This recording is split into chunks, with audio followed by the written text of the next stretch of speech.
if you come here on International Day, it's even better.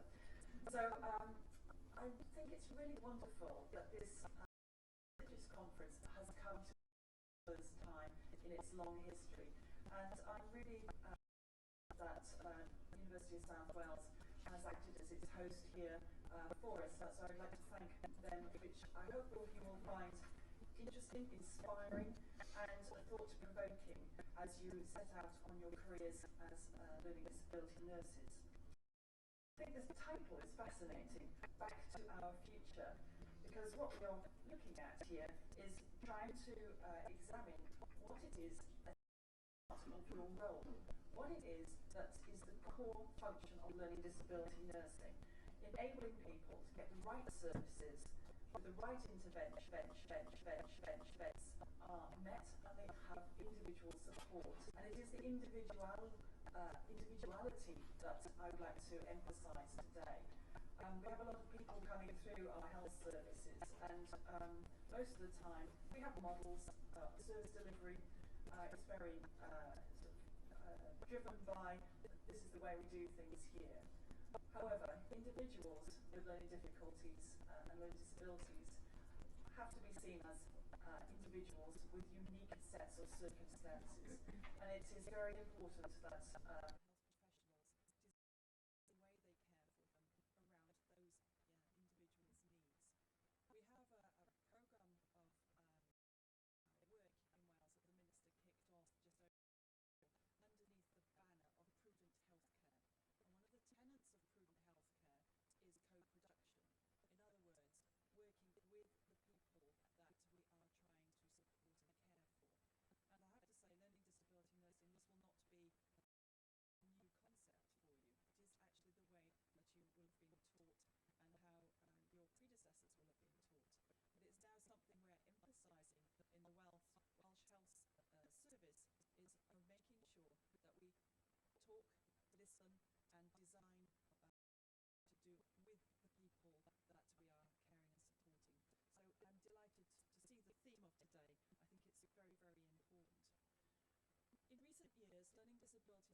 health professionals design the way they care for them around those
we need to be very careful that we have a strong workforce coming through, so there are proper succession planning for leadership and management roles, that we ensure that have the right skill set in order to deliver the changing demands. And that means we have to pay pre-registration programs, which I think the majority of the audience will be following at the moment. But we also have to think about what post-qualifying courses are available. The workforce we have right now will be the workforce we have probably for the next 40 years. So we will have long working lives. And all of you, I've got to tell you this, is not going to end when you finish your degree. You're going to have to keep going. You have to become lifelong learners, because it's incumbent upon you to keep developing your skill set to meet the needs of those that you're supporting and caring for. So we've not only got to get pre-registration right, but we've also got ongoing clinical supervision, ongoing programs of enhancement of your skills, so that you can become advanced practitioners, you can become professors of learning disability nursing, and you can become chief nurses in the future advising government. So we want to make sure that those demands were being met. So when the strengthening equipment was set out, we said, okay, it has to have 4 themes. It has to be about capacity, have we got enough? Capability, can they do what they do? Are they going to have quality, so can they actually deliver what they need to do in a quality way? And are we looking at leadership? Ensuring that those people have the leadership skills, understanding about the importance of their role in leading the service change, challenging the tradition to say, actually no, we need to do differently, better here, and you have to have a voice, a very strong voice to do that. So the programme was set up 3 years ago, and we've just come to the end of the first milestone, if you like, this month. So I looked back in last year's annual report to see what sorts of things we've been able to achieve, doing what we wanted to do under those 4 themes. And I was really pleased to see evidence from each of the health boards in Wales around what they've been doing. There was by every organisation, and this, although I have examples here, will be mirrored across the whole of the UK. As I said, this is a UK-wide programme. So there is strong evidence that learning disability nurses are changing the way they're working, and now they are seeing roles in cancer. People with skills in dementia, they have more skills to do with diabetes and epilepsy. I was having a conversation just before I got on the stage about why don't we start thinking about captive audiences, such as a very high number of people in prison who have learning disabilities. So perhaps we need not only to educate learning disability nurses about a broader section of healthcare needs, but perhaps we need to take the role from the learning disability nurses into others, so that adult nurses, prison nurses, people working in the community have an understanding about that as well. I think there's a huge challenge for us that we have specialised, and in some cases super specialised, nursing profession, and there is something important about the way we go forward from here, is that we'll have to ensure that a lot of people have a range of skills. I'm not suggesting that we scrap the whole idea of specialism, don't get me wrong. I just think that there needs to be a strength of awareness of those areas that cut across all of the branches that we currently have, the fields of practice we currently have, so that there is a general awareness about mental health issues, about learning disability issues, about acute chronic illness. And we can't just sort of say, there's nothing to do with I'm precious, I'm one of these kind of creatures. I think it's really, really important that as we develop expertise in our area, that we share with others to make sure they have an understanding as well. And that's something I would put as a challenge to you as you go into your careers. So I'm interested to see how we are designing the roles, how folk are enhancing their work. But I'm also interested to know how we are monitoring what's going on. And in Wales we've had a fundamentals of care audit for the last 6 years. Here it's been focused mainly on hospital settings, but recently we've been expanding it out. And for those of you who've read the new code that came out from the NMC, you'll notice that fundamentals of care has a very high priority within it. Well, we've been doing all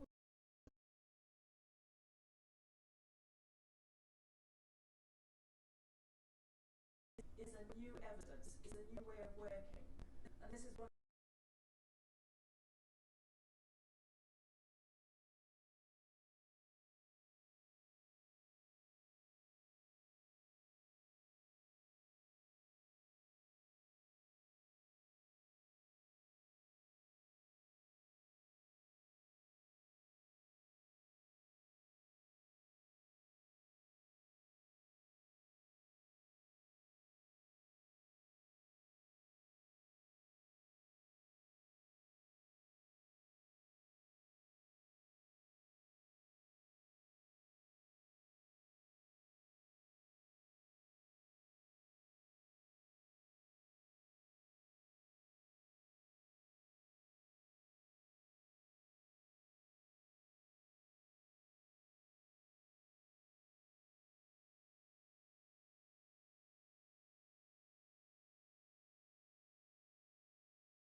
So, I think one of the areas that I've been championing here in Wales is very important for us. Is sometimes things go wrong, and you will hear later today about an episode of care that went very badly wrong in Wales. And important for us when we have reports, whether it's from an ombudsman, from an individual case, or whether it's from organisations like MinCam that set forward particular campaigns about where we should focus our attention. It's very important for us to listen and learn about where service improvement should be focused. And just for some interesting stats, I don't try not to throw out too many numbers when I'm standing on the stage. Gave out an estimate that something like 14% of the general population needs to use an acute hospital every year. Okay, about 14%.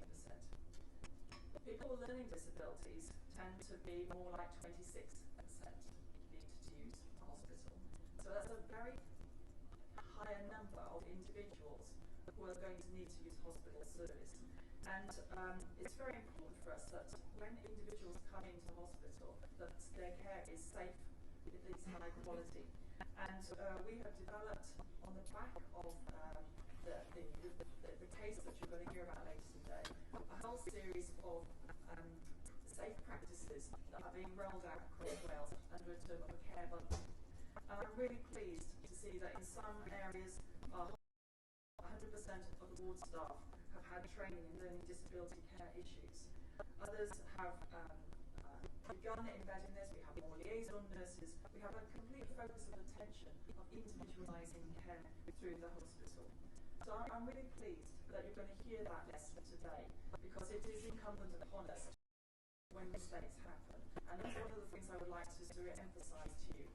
Yes, things will go wrong. In your career, you will come across things that will really make you be shocked and unhappy.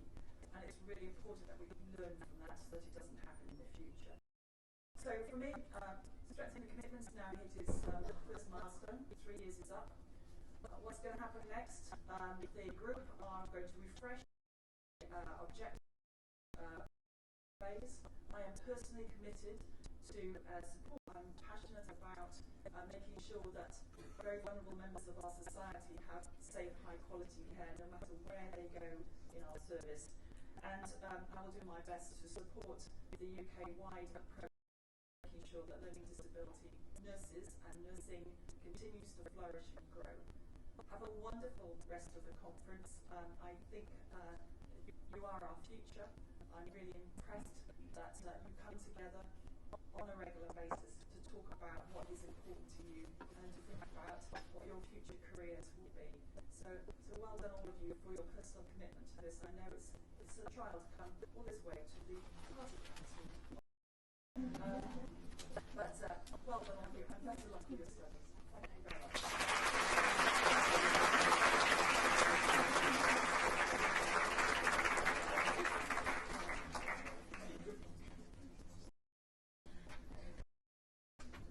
Our next speaker will be Nikki Genders.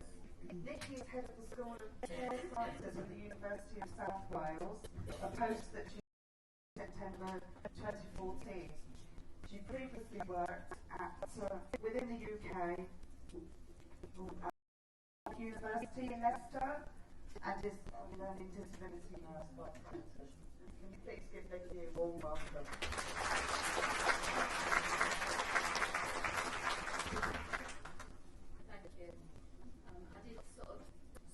Struggle getting onto this rather high platform this morning. I've got a bit of a bad back this morning, and sadly for me it wasn't about partying last night, but a rather uncomfy bed at my daughter's flat. Okay.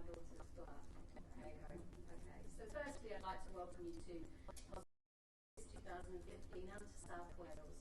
I've already been introduced, so I won't go through those introductions, but as has been said, I moved to the University of South Wales in September of last year.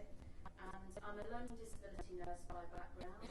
I started my nursing career in the early 1980s, but I've remained passionate about learning disability nursing since. For me, it's not about just what I do, it's about who I am as a person. It's part of my identity, and that's some of the aspects that I want to talk to you about this morning. This conference for me is a highlight of my professional year. It's something I look forward to year on year, partly because I can rekindle some of those networks face to face. As most of you know, I keep in touch with people via the social media networks, but the face to face we can't change. That's what we want to do as human beings, so it's really important for us to get to that kind of environment. And the conference outline, as you've seen and you've heard, has got an amazing mixture of yesterday. I've been engaged in the Whirlwind Cafes, and I've already started your learning during the conference, your sharing of good practice and of networking. But what I want to do this morning is on why conferences like Positive Choice are important in relation to our identity and in relation to building and maintaining some of those communities.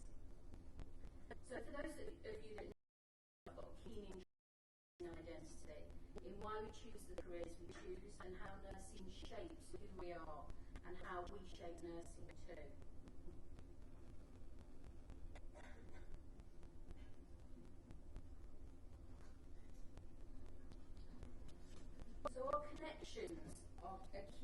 component of our nursing identity. Learning disability has a collective identity based on where we come from as a profession, where we are now, and where we're going.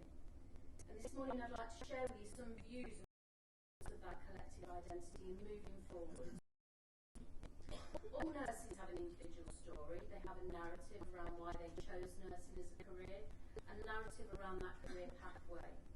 And in the room you've got people who began their 30 years ago, me included, in large long-stay hospitals, through to first-year students who are starting out their career with very complex prior experience of working with people with learning disabilities.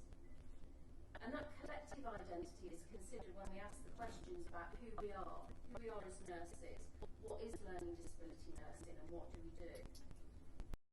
Historically, we've been asked many times as a profession, and at times that question's been framed around whether at all in the family of nursing.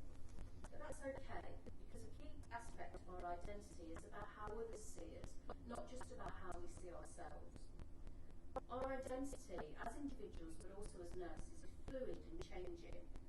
When we had the large long-stay hospitals, when they were closing, nurses were asking themselves the questions of where they would be working, who would we be, would we even be nurses? So those questions have been around for a long time about identity, and that's always going to happen whilst we're in a changing environment of health and social care. I think that generally needs an image or an identity overhaul.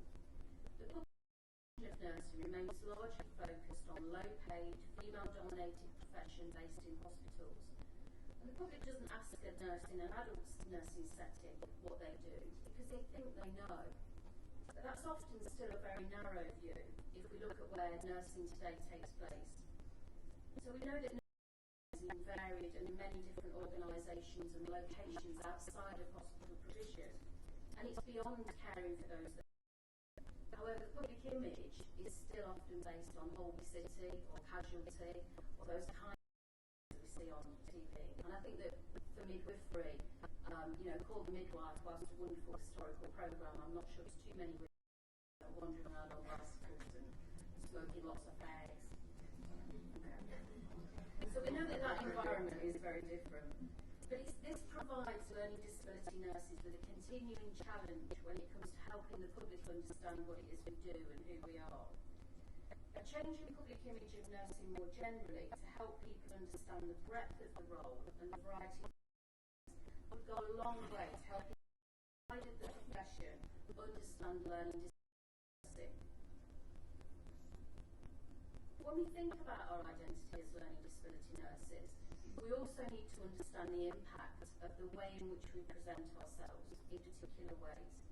Any images of learning disability nurses can be reflected in our own self-image, which then in nurses' presentation of self, and that impacts on public perception. So, for example, our learning disability nurses describe themselves as. So today we know that what we do as learning disability nurses. We know that we work in diverse environments. Our role is many and varied, and unlike the days of the large hospitals, we may not work alongside other learning disability nurses. Working in those diverse environments and organisations will require us to have a really strong and confident identity. Confidence in our identity is gained from understanding our role and by sharing our practice with others, and also understanding the roles of others. And connecting with other learning disability nurses is a key aspect of developing confidence in practice. We know that more learning disability nurses now work in smaller and often multidisciplinary teams, and nurses work outside of the NHS alongside colleagues. Now, when I speak about identity, it's based on the assumption that we maintain our nursing identity, as there have been and there still are lots of debates around whether or not people with a learning disability who have a healthcare need still need a specialist nurse. And what I say is based on the assumption that we are. So assuming that we retain that identity, having an understanding of what we do and developing our practice through sharing with others is a really important aspect of who we are. years ago, and if I'm allowed to say before the days of internet access, we would connect disability nurses in our local communities. They would often be the connections that we had in our local areas. And now and again we would meet other people at an annual conference, etc. But today we've got a wealth of opportunities to connect and engage with other nurses in our local communities. It has a really important part to play in connecting. So if we take the example of Facebook and Twitter, and I mean here the professional connections rather than the holiday photos or worse, we know that many nurses use the nurses and to build those communities. So let's get you moving. Let's have a bit of a show of hands. How many of wow, a fair few. And that's an example, a popular example alongside Twitter. And I know that last night Twitter chat was hosted live from the conference and focused around who inspired you, engaging in conversation around who were inspirational learning disability nurses. So there are lots of ways that we can engage with social media. And I also know that many of the hot topics have been debated prior to this conference, and the connections have been made even before you arrive. As most of you know and see me around on the Facebook pages, and I'm busily telling you which buses you can get to where in Cardiff and get down to the bay and have a look at the boats, etc. You know that through your WhatsApp, you've been able to connect with each other as you're travelling down to the conference, and you've been able to arrange social spaces for meeting, etc. So those kinds of connections are already building, and in a world of social media or everyday life, we can often assume that's just not something we're doing every day. But these can be used for our professional connections, that you're already connecting with your community of colleagues and learning disability nurses. The positive choice page has been used to document your experience at the conference, and if you're around over the lunchtime, there'll be some photographs, the ones that we are able to publish, have a loop throughout the lunchtime, so that you can see the journey right through from people taking selfies in their cars, not whilst driving, and right through to one or two from the party last night. There's not too many. We've held those until they're not here anymore. Okay. I want to give you a couple of brief examples of using social media to connect and how important they are. I've mentioned Twitter, where you join in with the debates, but on Facebook there are a number of specific learning disability nursing related groups. So if you don't know these, you might want to be ready to jot these down and use these. Disability Nurse Research, 1,100 members. And for those of you that are part of that group, you may remember a flurry of activity where Ruth and I had 24 hours as the admins for that page, busily adding people, trying to get to our 1,000 members before the conference. And I think we spent hours clicking the button who sell sunglasses on your page through to the people who are genuinely wanting to join the page. But we made it 1,170 members. There's a sharing of guest blog posts on there, research findings, largely based around improving accessibility of research for nurses.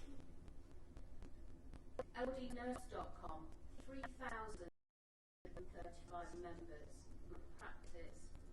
Positive Choices, 1,892 members, where there's a discussion around the conference, obviously, but there was a recent discussion on there around the recommendations, and particularly around the recommendation around generic aspects of education.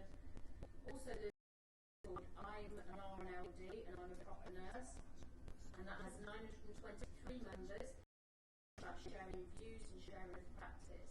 So those are just some of the Facebook pages. They're not all of the pages, but those you're already often members, you're already connecting.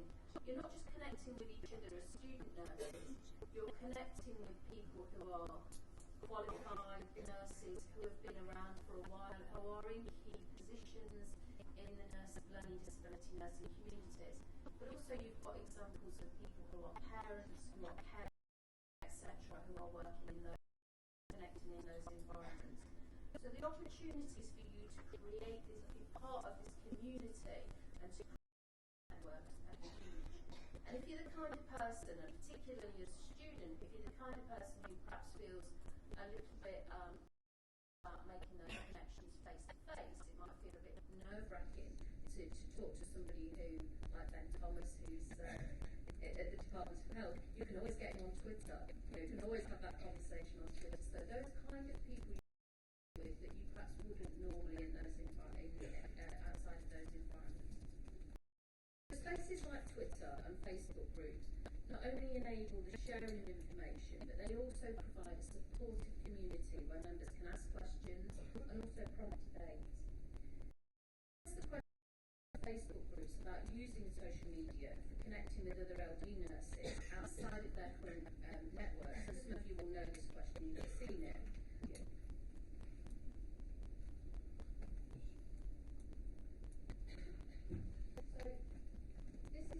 Jane, who talks about the fact that not only as a student nurse, but even more so as a qualified nurse, I kept in touch with other I've met through his positive choices particularly. I've used social media to enhance my knowledge of work, both nationally and internationally. And Maria says she uses it all the time. Social media, well, the people using it, has really supported my learning. Providing me with real-life opportunities I'd have otherwise missed out on. It's enhanced my learning 100%. And then Sarah isn't Sarah's real she's using a pseudonym at the moment because of the role that she's in. I'm trying to get onto my phone to find you the message that she sent me while you read that. Saying that she relies on it so much to connect to others in similar roles today. Particularly important, I think, who are in isolated roles. And I think this, what Jean was saying around people working in these diverse environments, and they're often not working with other learning disability nurses. But it's really important that we keep that connection in relation to our identity. So it's in a new role where it's not a learning disability specific role. It helps her to ensure my LD understanding and practice remains up to date. My last 3 roles have required setting up of systems and processes. Again, I would be lost without outside connections. It enhances my practice too. Now, when this message, she was in an interim role as a matron for safeguarding in an acute hospital, and she was being interviewed the next day for that role in a substantive post. So I said to her, let me know how your interview went. So she just sent me a message, which I got the substantive post, the first learning disability nurse ever to be offered a matron in our large acute hospital, smiley face. I got it, or on as well as I could without all of the support of the brilliant LD network and the community. Have fun at the conference. So those kind of networks that Sarah's used to develop her and to keep those connections with learning disability nursing while she's working outside, she's found invaluable. Also, it's meant that she's been able to maintain her identity as a learning disability nurse in a context of largely non-learning disability nursing. And I think that's going to be really important for the places that we're going to be working in the future.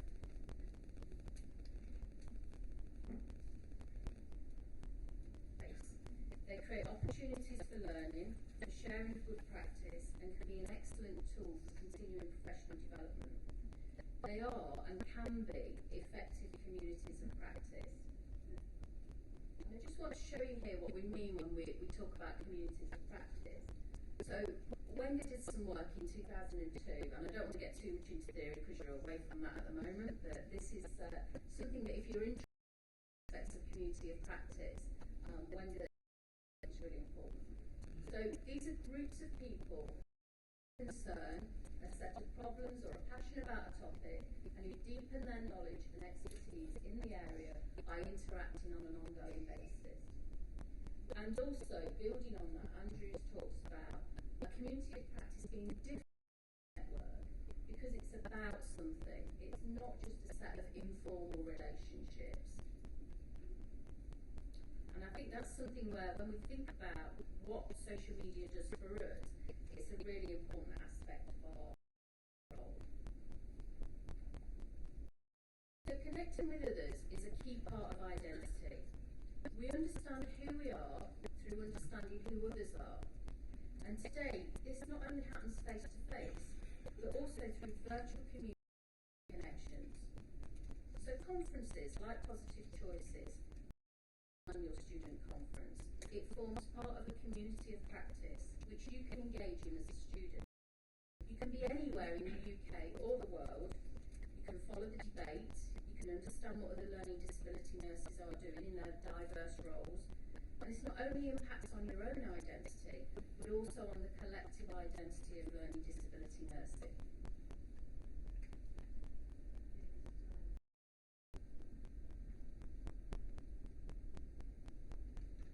So enjoy the conference, make those connections, and be part of the collective.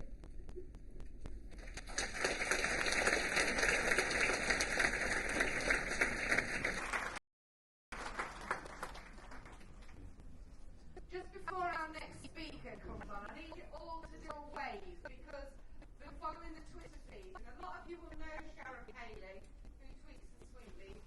She has woken up, set her alarm specifically. She's in Brisbane, Australia, and she's following the conference. So that reinforces what Nick said. So quick wave to Sharon. Woo! That is Dr. Martin Senno, and he's the Dean Faculty of Life Science and Education at the University of South Wales. He joined in December 2014, having previously worked at the University of London. So can we have a warm welcome?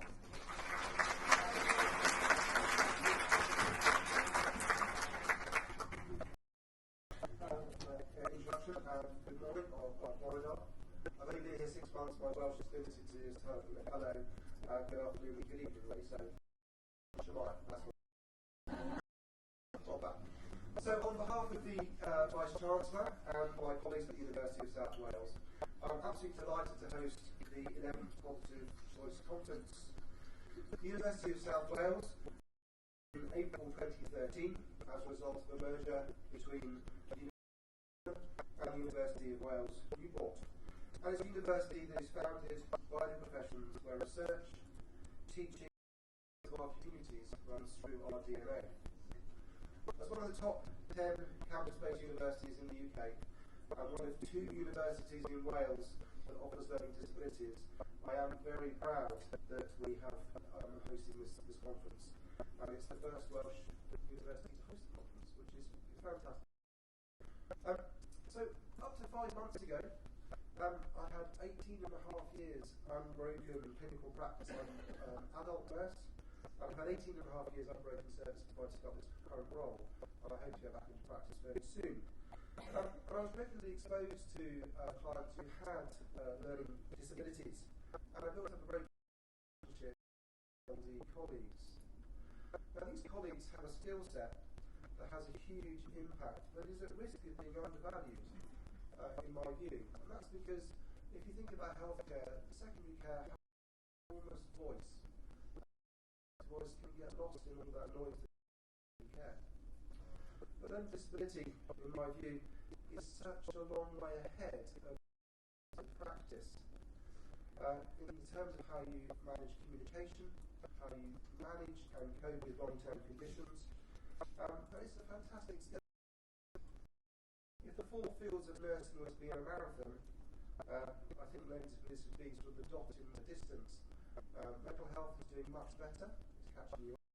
But in my view, children's nursing and adult nursing have got an awful long way to catch you up. I think that gives you a challenge. I think the challenge is that you have to have a very strong voice, and that you need to help the children's nurses to develop your skill set. Make sense so far? Yeah? Okay, good. Okay, so I was just reflecting a moment, my brain and my mouth don't always synchronize, so I was reflecting a moment that actually, if we look at healthcare, 50% of patients, clients who attend GP services are under the age of 7. About 30% of all adults have difficulty in their adult life span. And I wonder just how many of our clients have learning difficulties or learning disabilities. And therefore, I think one of the challenges is that learning disabilities needs to be much more visible in some of these other services. All of our trainees can benefit from that. I'm very pleased that I come from City University of London. I'm afraid it didn't have learning disabilities fields of practice. So I've come somewhere where I've got all 4 fields of practice, because I can ensure that the skill set that I'm learning in learning disabilities can be translated across the other fields, so mental health, child and adult nursing. And that's really, really good for everyone. So, during your careers, it's important that you take every opportunity to do what you do best and to share that knowledge and skills across other fields. Okay. I want to pick up on a point that Jean made, that's about research and leadership. On average, how long do you think it takes to learn something and change some clinical practice? Any guesses? Sorry? That's not bad. It's about 17 years. Okay, so it takes 17 years from knowing a fact to change in clinical practice. Now that's fairly terrible. Would you not agree? Yeah. Okay. So what are we going to do about it? We need to do 3 things, in my view. You need to generate the evidence base. You need to write about it. Okay, and you need to be able to do the research and collect that research and evidence, publish it, and make sure it happens into practice. And I see these conferences as being part of that enabler, but clearly that's just lessons that needs to spread much more widely than that. So I would urge you all to be very vocal in your achievements, because I think the rest of nursing can benefit from you. Yeah, enough. Yeah? Okay. As an adult nurse, I can't tell you how much I've learned from learning disability nurses. The ability to communicate in a clear and unambiguous way is absolutely fantastic, and we all need to learn that for our clinical practice. Enough. So it is my great pleasure now to welcome our guest speaker, so Professor Mark Drayford. It's rare to have a perfect match between expert knowledge and decision making, and rarer still to find the perfect match in a single person. Our keynote speaker this morning is that rarity. After gaining his insight into dealing with some of our public services' most vulnerable clients, is an advisor on social policy at the heart of government in Wales, before returning to the real cut and thrust of politics, which is in a university. Yes. Moving on. So, as Professor of Social Policy and at Cardiff University, where he works as an academic. So since becoming as a member of the National Assembly, you've chaired the Assembly's Health and Social Care Committee before your appointment to Welsh Cabinet. So join me in welcoming Professor Drayford.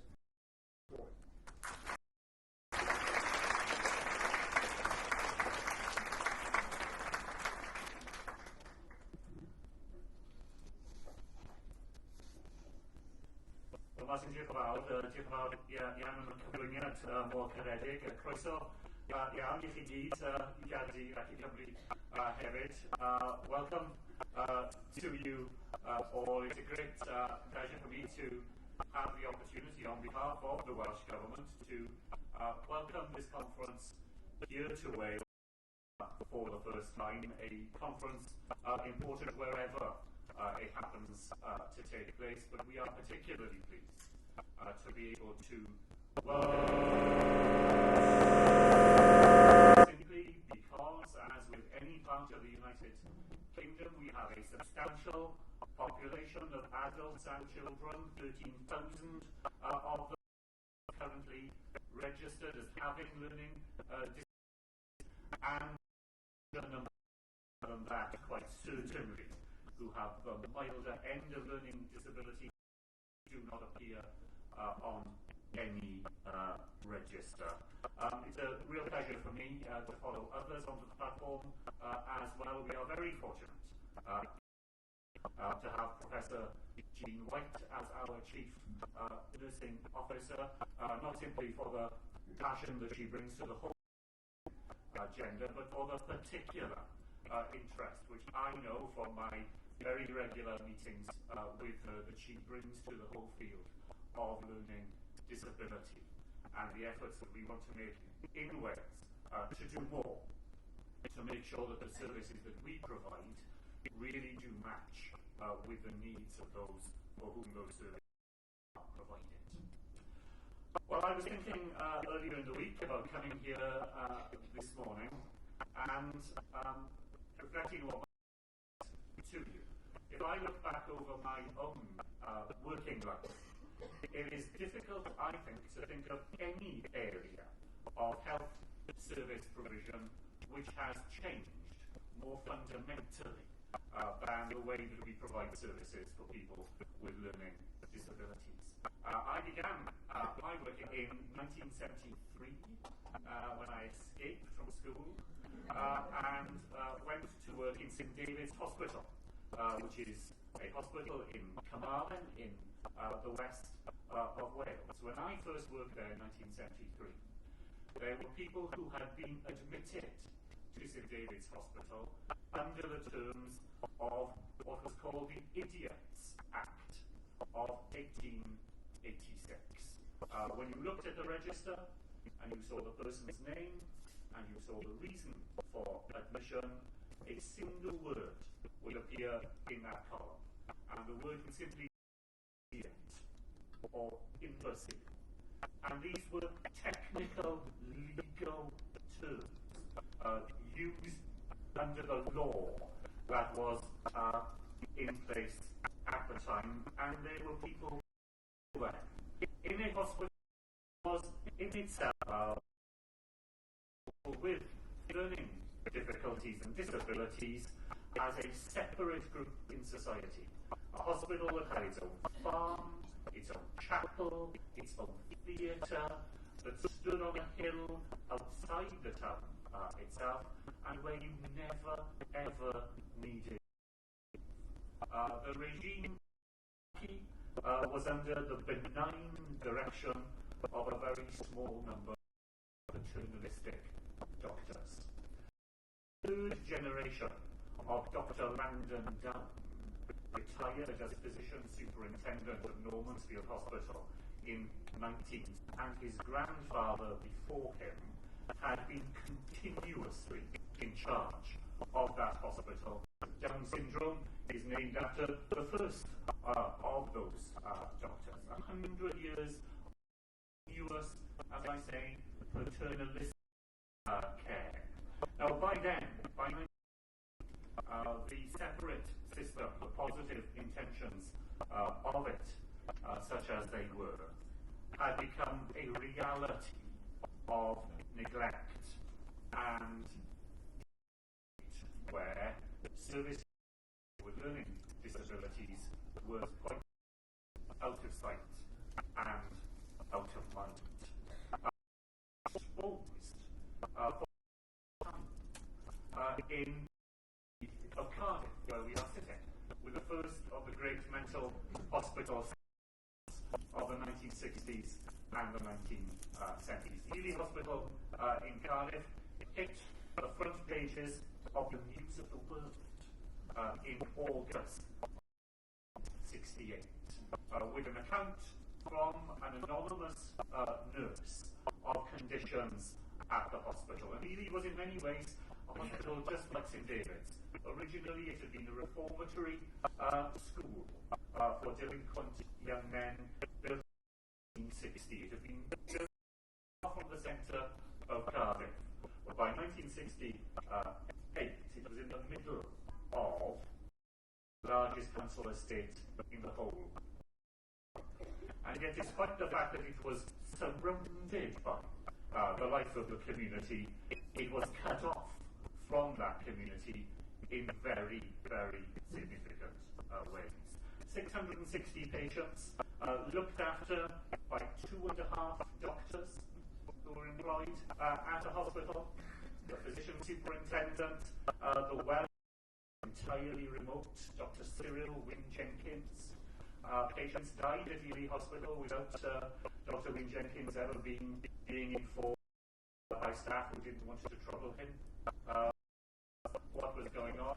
A pilot in the Polish Air Force of the Second World War whose medical credentials had been obtained at the French University of Beirut, and then backed up by a half-time doctor who had retired from Caerphilly Miners Hospital.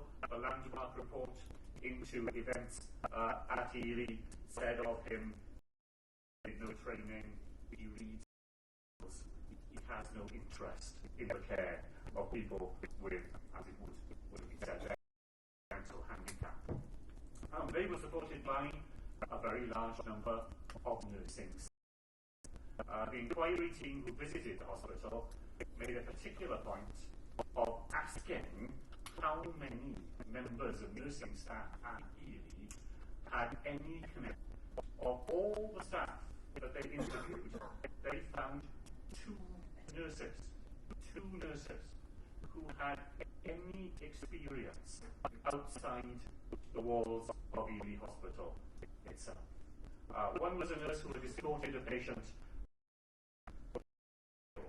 asylum, as it was still called, and who, having travelled all that way, had been offered a tour of the hospital when he got there.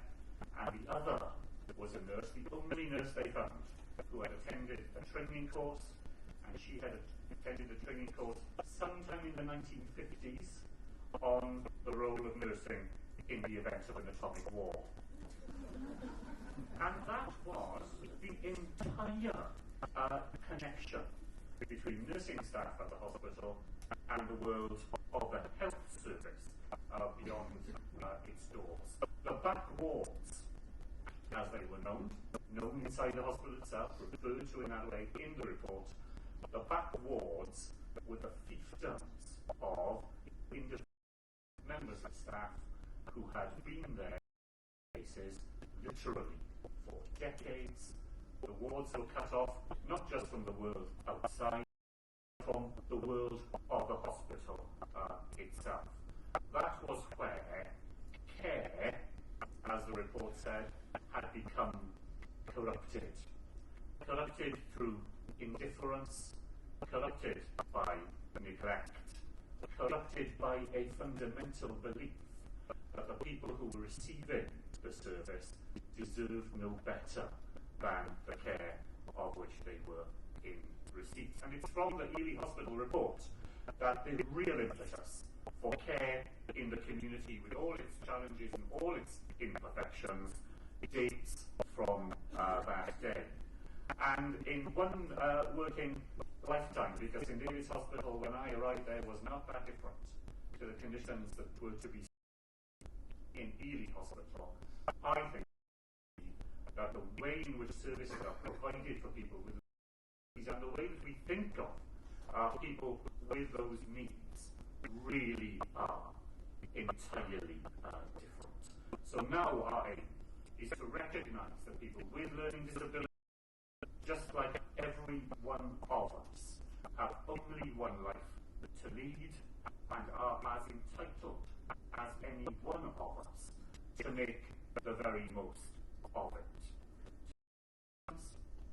To make choices, to make mistakes, to get help that is proportionate to their need, and to as a person rather than a patient, as someone who has and abilities and is not just a bundle of problems waiting to be solved. Now, I know that the part of the NHS into which you will go to work is not one which attracts much attention. Every month I answer questions on the floor of the National Assembly for Wales. I have been racking my brains to think about whether I have been asked a single question about learning disability services in the over 2 years that I have been doing this job. And maybe I can think of one. But if I am, that will be the sum total of interest that these services receive in the very public arena. And when things go wrong, we know that the same is certainly true of is paid by the media, commentators, and so on. And yet, we know, I hope you know, that it is an area that is immensely rewarding. Rewarding individually and personally, professionally as well. Here in Wales, we remain fiercely attached to the founding principles of the National Health Service and its mission, its core mission, to address health inequalities. And we know that there is so much more to do in tackling those inequalities in the lives of people with learning disabilities. And the job that you will do, the jobs that you will do, will put you on the front line of that enduring struggle, because the challenges that were faced in the 1960s and 1970s are different today in many ways, but they are by no means over. Sometimes in ways which bring shocking echoes of things that we may have believed were in the past. I know that later this morning you will hear the story of Paul Reid, and you'll be hearing from Jane and John, his brother and sister, and they will, I'm sure, tell you of the experiences that Paul had in one of the hospitals we have here in Wales. And it's a shocking story, still a shocking story when you hear it.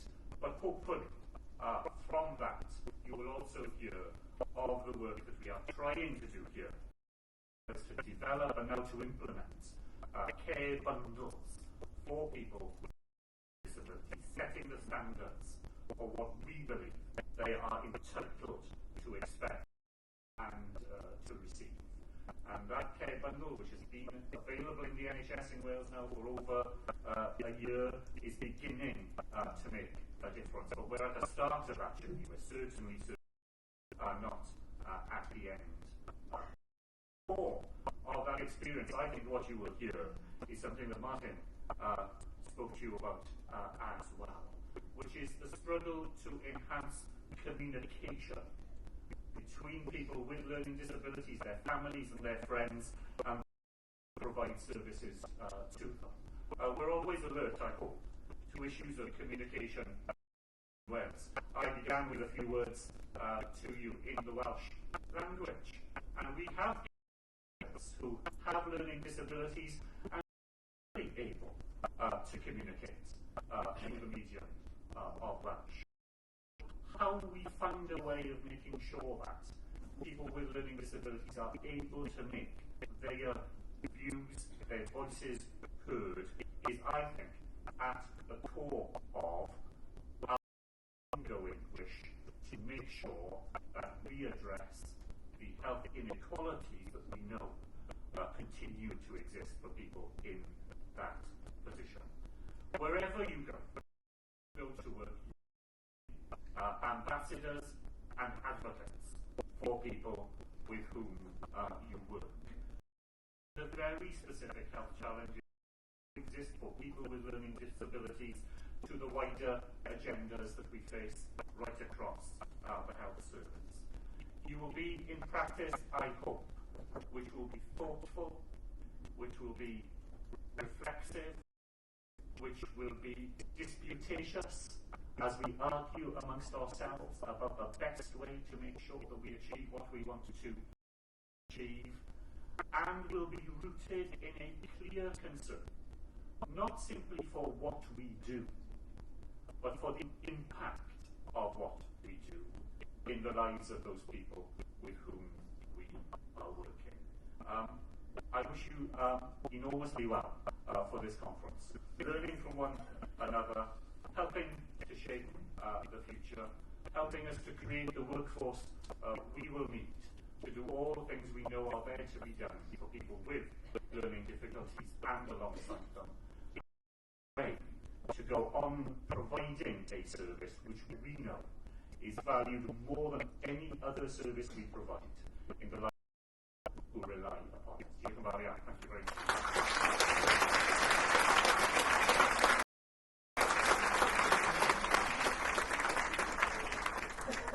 Thank you very much, Minister. And I think I speak for the whole of the room when I say thank you for your inspiring words and the fact, the commitment that you give it towards people with a learning disability. We're now on a break. The cafe is open. We will feed you at lunch.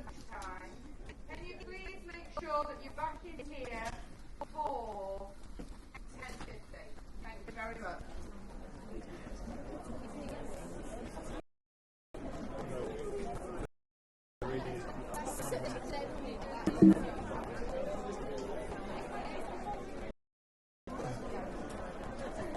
you alright? Can I go get some food? Yeah, no, yeah. Do you want anything? No, I'm alright. I need to give these to Lily.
here too. That's why I'm so lucky Oh, poor to you. have 20 ladies surrounding me 24/7. I think I'm gonna have early Is that, dementia. well, yeah. I don't know whether you're lucky or whether to feel sorry for you or Yeah, whether you feel that's the pleased. one. That's the one. We have got at least two other blokes and me. In your call. Lucky you. It's quite nice, to be honest. Goodness. Because Oh, are we live on air? yeah, Oh my god. Hayley. Nice tunnel. All the bitching, isn't it? Terrible. God, Oh. this bloody me. Crazy.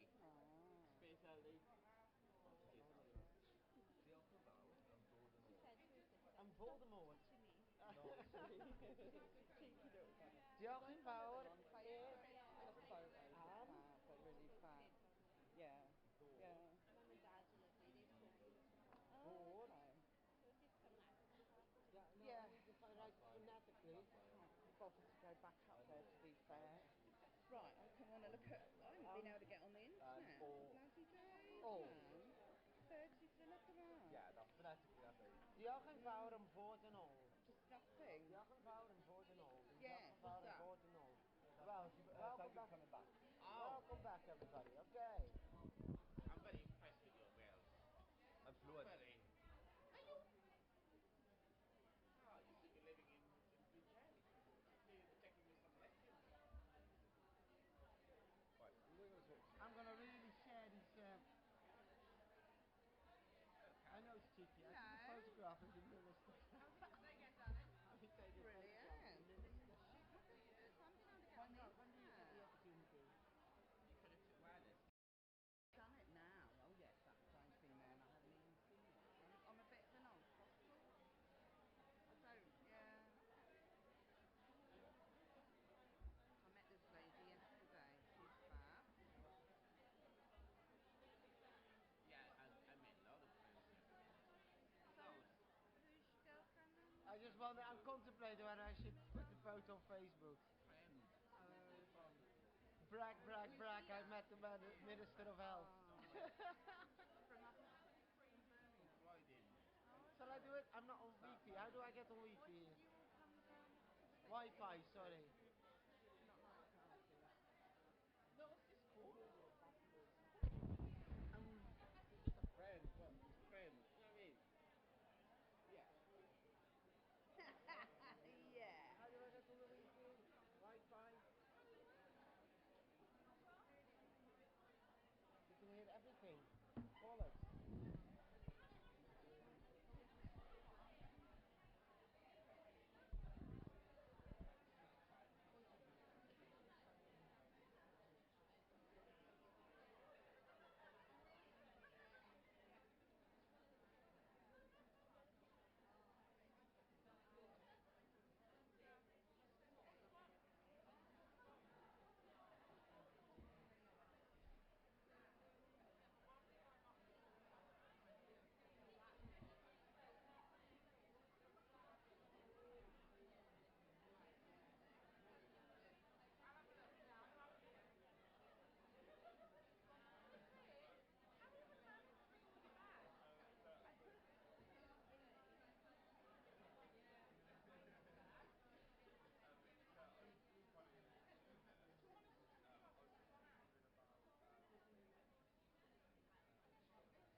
announce the next speaker, somebody just came up to me and gave me a ring.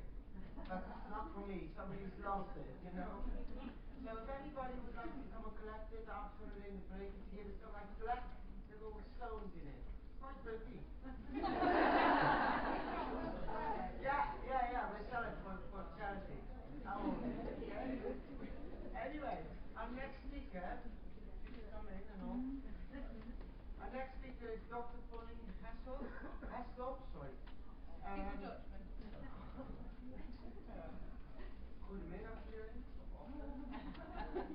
Works within the Nora Pi Research Center in the University of Bristol. Pauline does. She was the lead researcher on the confidential inquiry into premature deaths of people with learning disabilities. A study that highlighted the range of health inequalities that people with learning disabilities can experience. So it's going to be a serious talk. So can we have an applause for Pauline, please?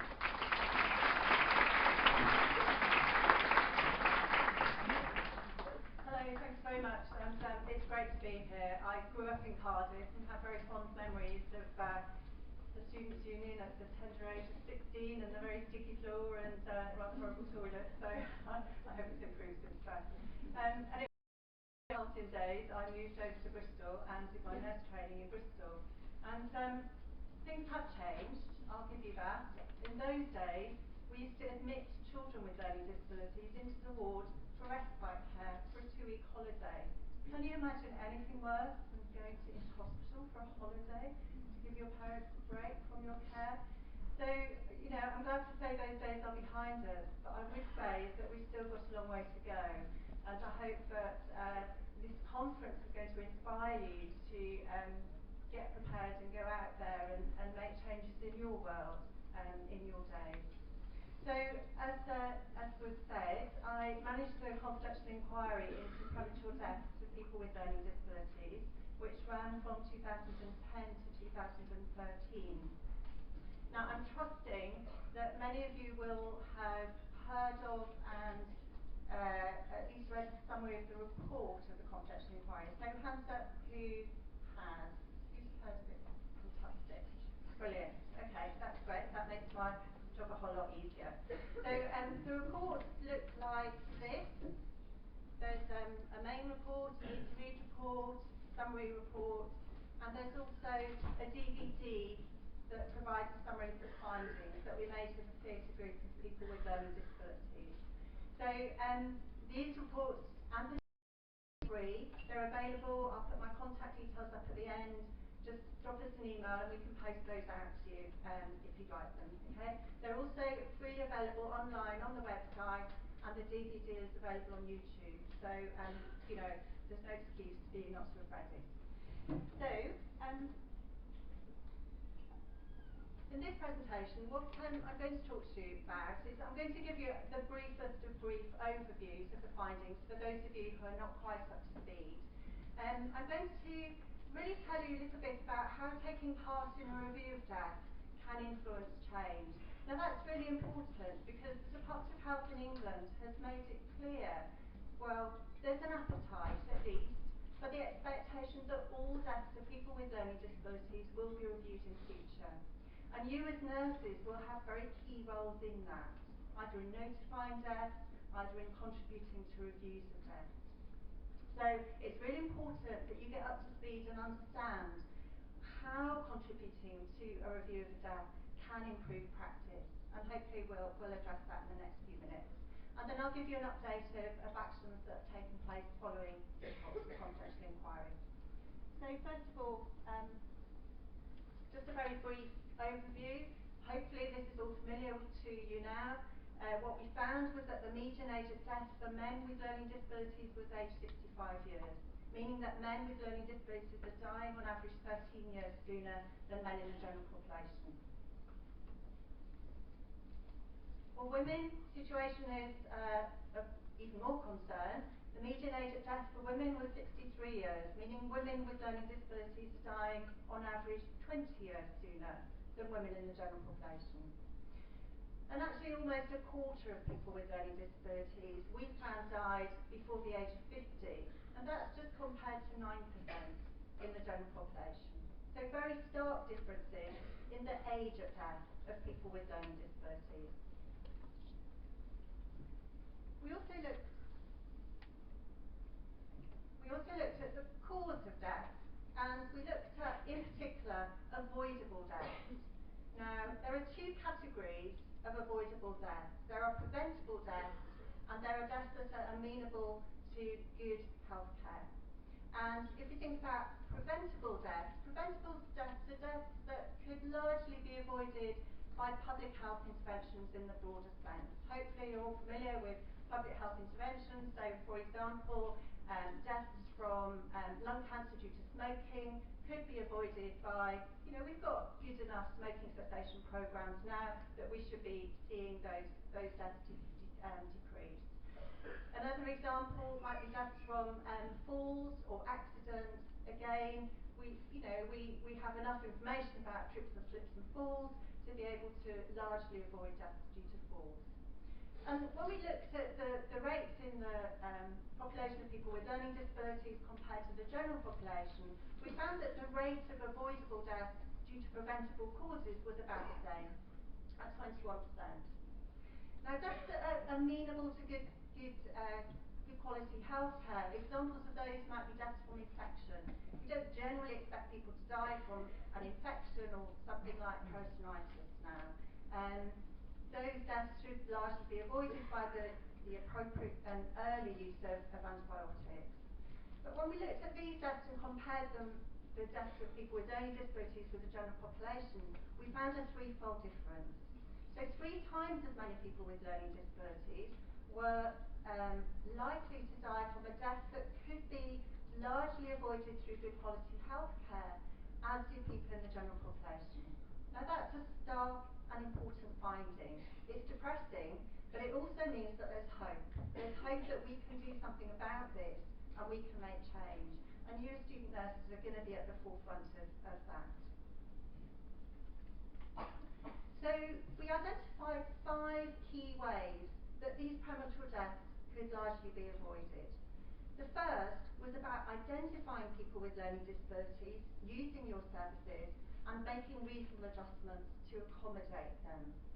Now, I'm sure you're all familiar with the issues about flagging reasonable adjustments, making a note on their record to highlight to people that this person needs particular care.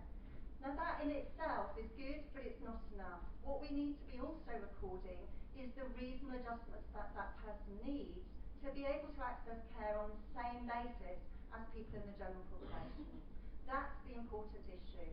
What we should all be doing is identifying, recording, monitoring and auditing the provision of reasonable adjustments to try and avoid these premature deaths. Second issue is about diagnosing and treating illness quickly.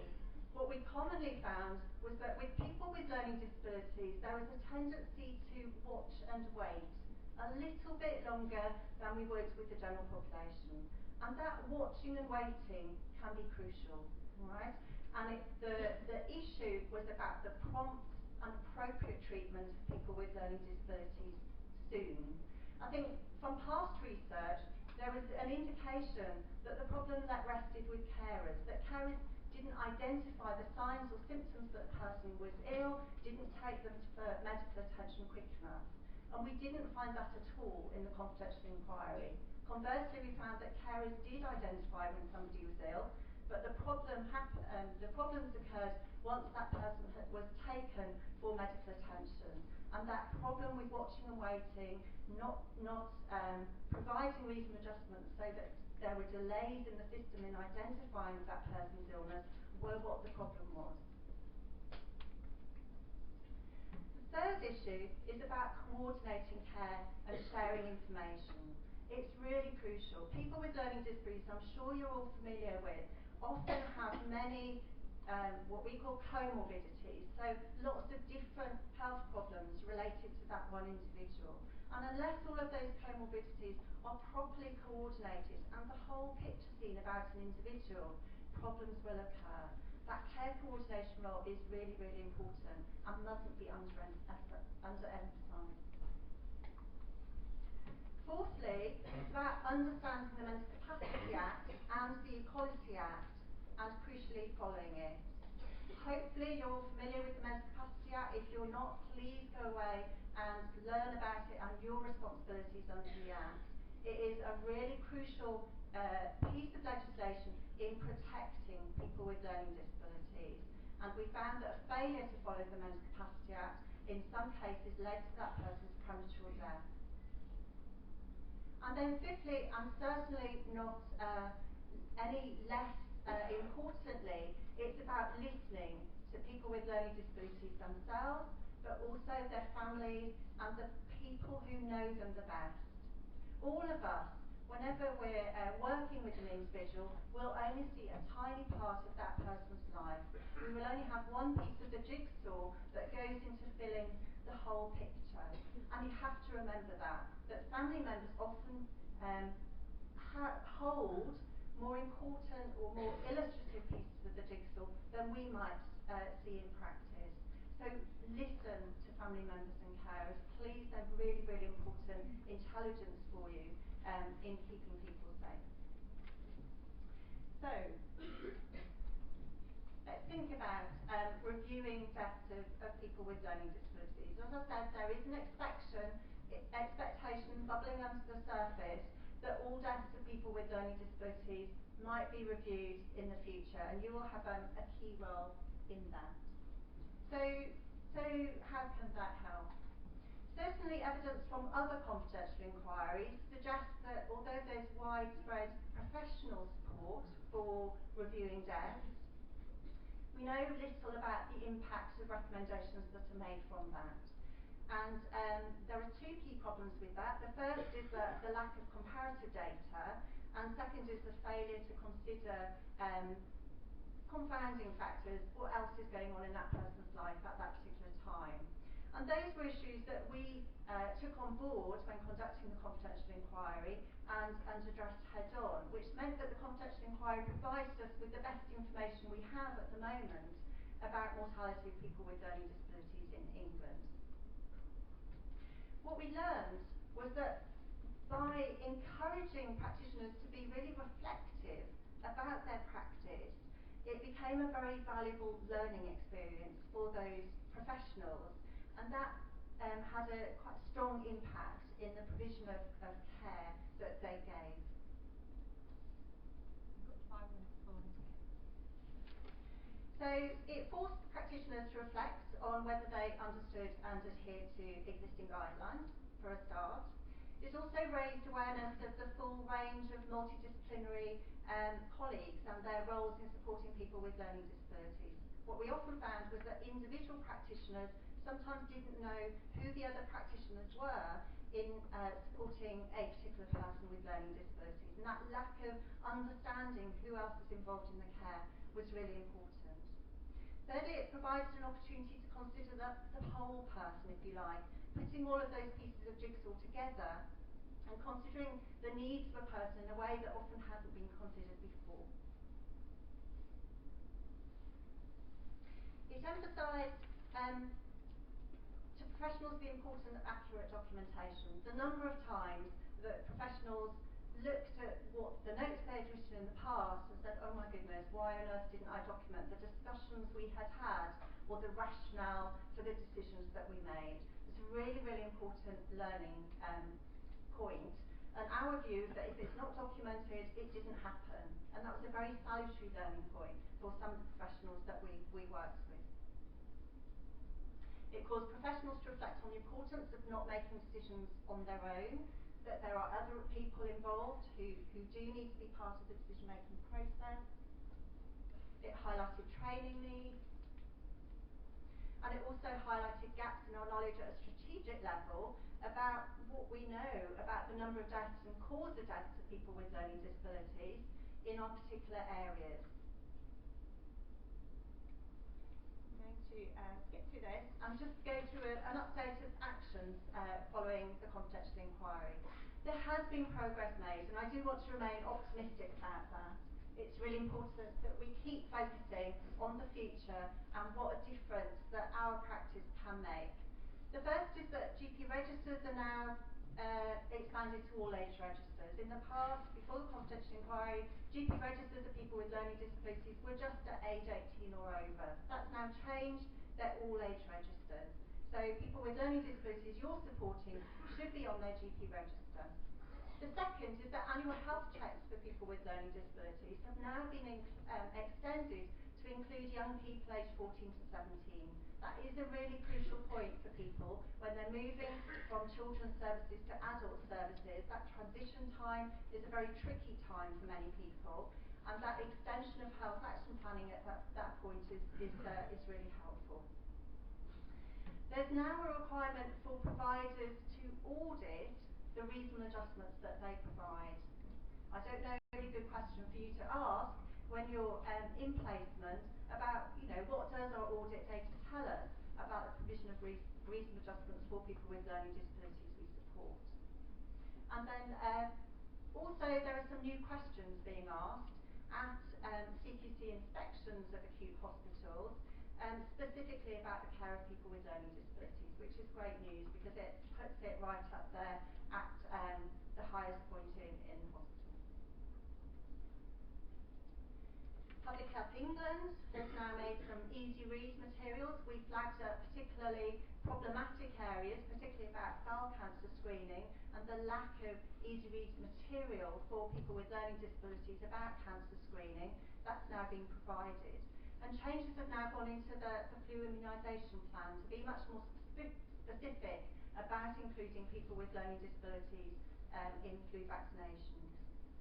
And work is underway with a number of different organisations to provide more detailed standardised mortality rates for people with learning disabilities in England. Finally, the new learning disabilities mortality function is being introduced this spring. So in England, the Learning Disabilities Mortality Programme will take the lead in monitoring the deaths of people with learning disabilities, improving our understanding about how we can avoid premature deaths of people with learning disabilities, and more importantly, drive through actions to take in response to the findings about premature deaths of people with learning disabilities. That is where the proposed reviews of deaths will come in. So any of you working in England, please do look out for that. It's likely to be rolled out across England over the next few years. So please do take note and look out for that. I'll put my contact details are here. So if you do want copies of the CIFOD report or any further information, then please do get in touch. Thank you.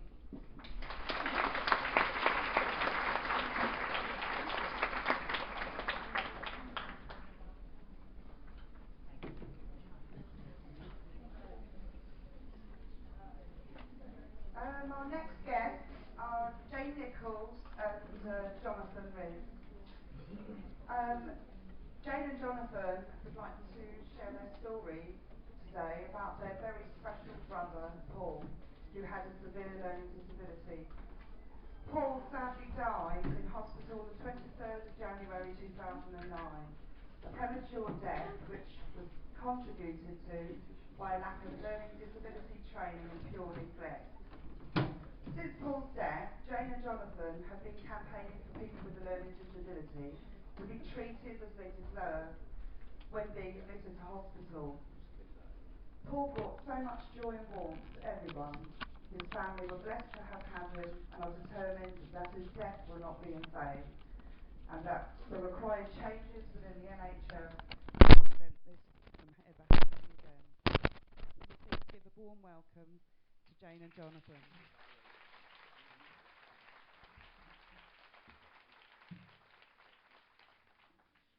Thank you and good morning, ladies and gentlemen. Firstly, can we say that we feel very privileged to be part of this event today. Fantastic turnout, lots of good speakers, and a personal thanks to you for inviting me. We just wanted to look at a logo that we've designed quite recently that is being taken on by ABN Vale, and hopefully we're going to push it across Wales. We just wanted to have a look at that, and hopefully it will be the future recognition of people with a learning disability. Just a brief overview of our talk today, give you an overview of Paul's story, some statistics of people with a learning disability, which some has already been said. What are we doing to create change, which is the important part. Our journey so far, where we've got to, a vision for the future, a summary, and how you can get involved. We'd like to just show you now a short video of a campaign video compiled by MenCap to lobby the government in Parliament to change the way that people with a learning disability are treated in society. Excuse me.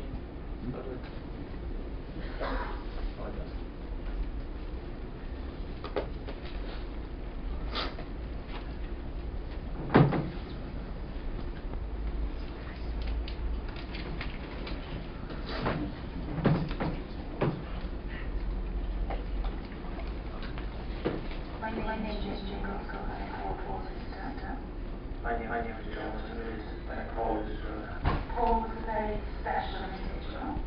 He was born in 1955 with a cord around his neck, with learning disabilities. We were very privileged to have Paul as part of our family. He was always smiling. Very proud of Paul and blessed to have him. Paul suffered with bowel conditions. He had a perforated bowel in 2000, this New Year's Eve 2008. And he was taken into hospital. He spent 3 weeks in intensive care. But Paul was treated very well in intensive care because he was under sedation.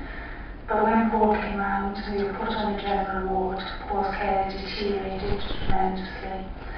And Paul actually died from the effect in hospital. He didn't get the dignity, treated with the dignity or the respect that he deserved. Given Paul's disability, we spent between us 24 hours at hospital with him to make sure that he had a familiar face around him and he felt comfortable and supported. As Jane said, he undergone a major operation, was transferred prematurely onto a general ward where the error started. But the medical staff, the nurse staff definitely missed the signs, despite us as a family and carers constantly saying that Paul was deteriorating and that he was ill.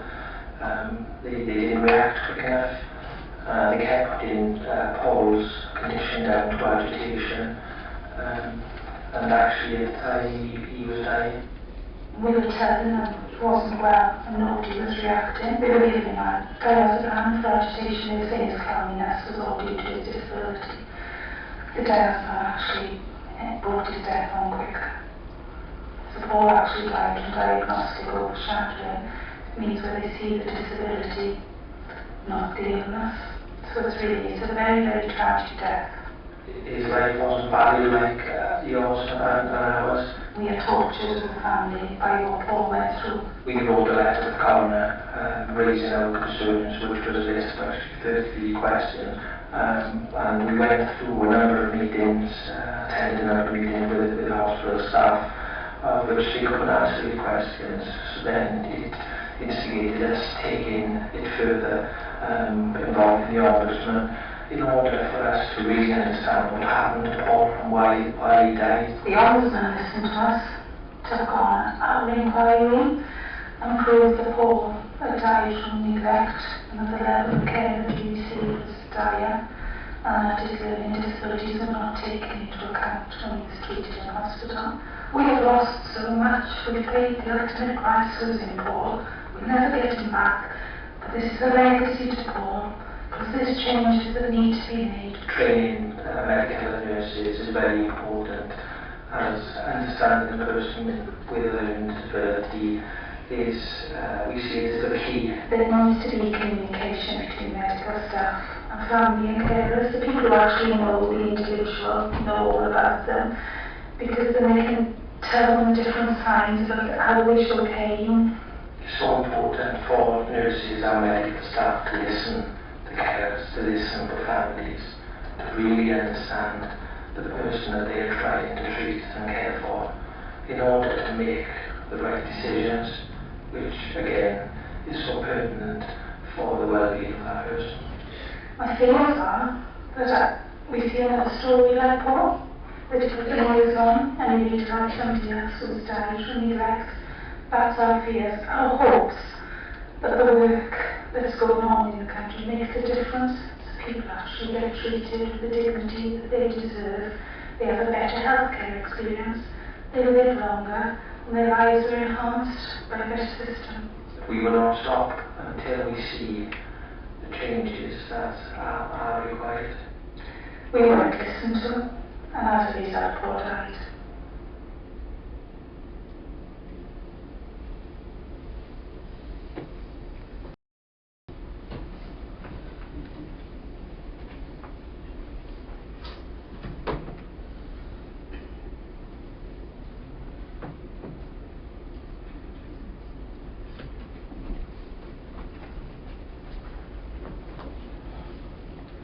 I just want to give you a little bit of background to Paul's life.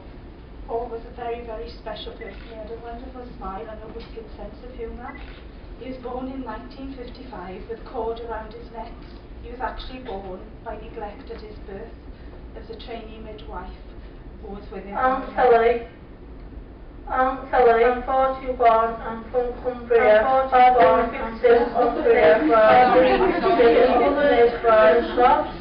for the born. About night time, make sure they're not around. Well done, Matt. I won't dock that off your time, I promise. Paul was 9 years old when he developed severe epilepsy and he was taken to Enfield Castle Hospital. My parents are haunted by the fact that they weren't asked about what was going to happen to his care. A woman just came to the house and said nobody can cope with Paul, he's going to go away, and he was just taken away. It's heartbreaking what happened to Paul. But he came out into the community in 1991 and he was 2-to-1 care in the community. I'd just like to cover a little bit how bad it was for Paul in hospital, how horrendous the situation was for us. We were left to change stoma bags. We're not trained to change stoma bags. Paul was going 19 hours without any observations taken. His medical notes were lost. He wasn't given his epileptic medication. It was only because we were there we had to find the medical notes he was given his medication. His face mask was rubbing him due to his disability. We'd go and we ask him, we say, can you help us? His face is red, his face mask rubbing him. Only to be told, if you can find one, you can do it yourself. We were left to care for Paul. It's an unbelievable situation. He was not valued as an individual. They didn't see Paul as a person. And we definitely weren't listened to. And Paul died from excess secretions in his upper airways. We were telling him that he needed to be suctioned. We could tell he wasn't well, but they actually left Paul drowned.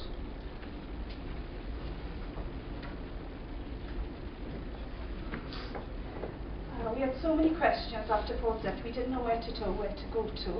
But Paul was taken from Morriston Hospital, he was taken to Cardiff to have an independent post-mortem because we wasn't happy about him having his post-mortem in Morriston Hospital.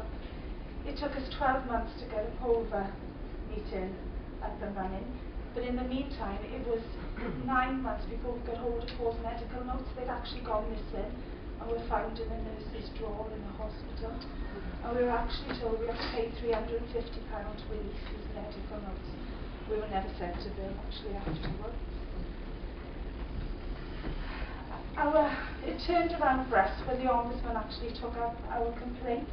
He actually listened to us, sat up, and we had independent medical people look at Paul's medical notes and sort of do an investigation into what had happened to Paul.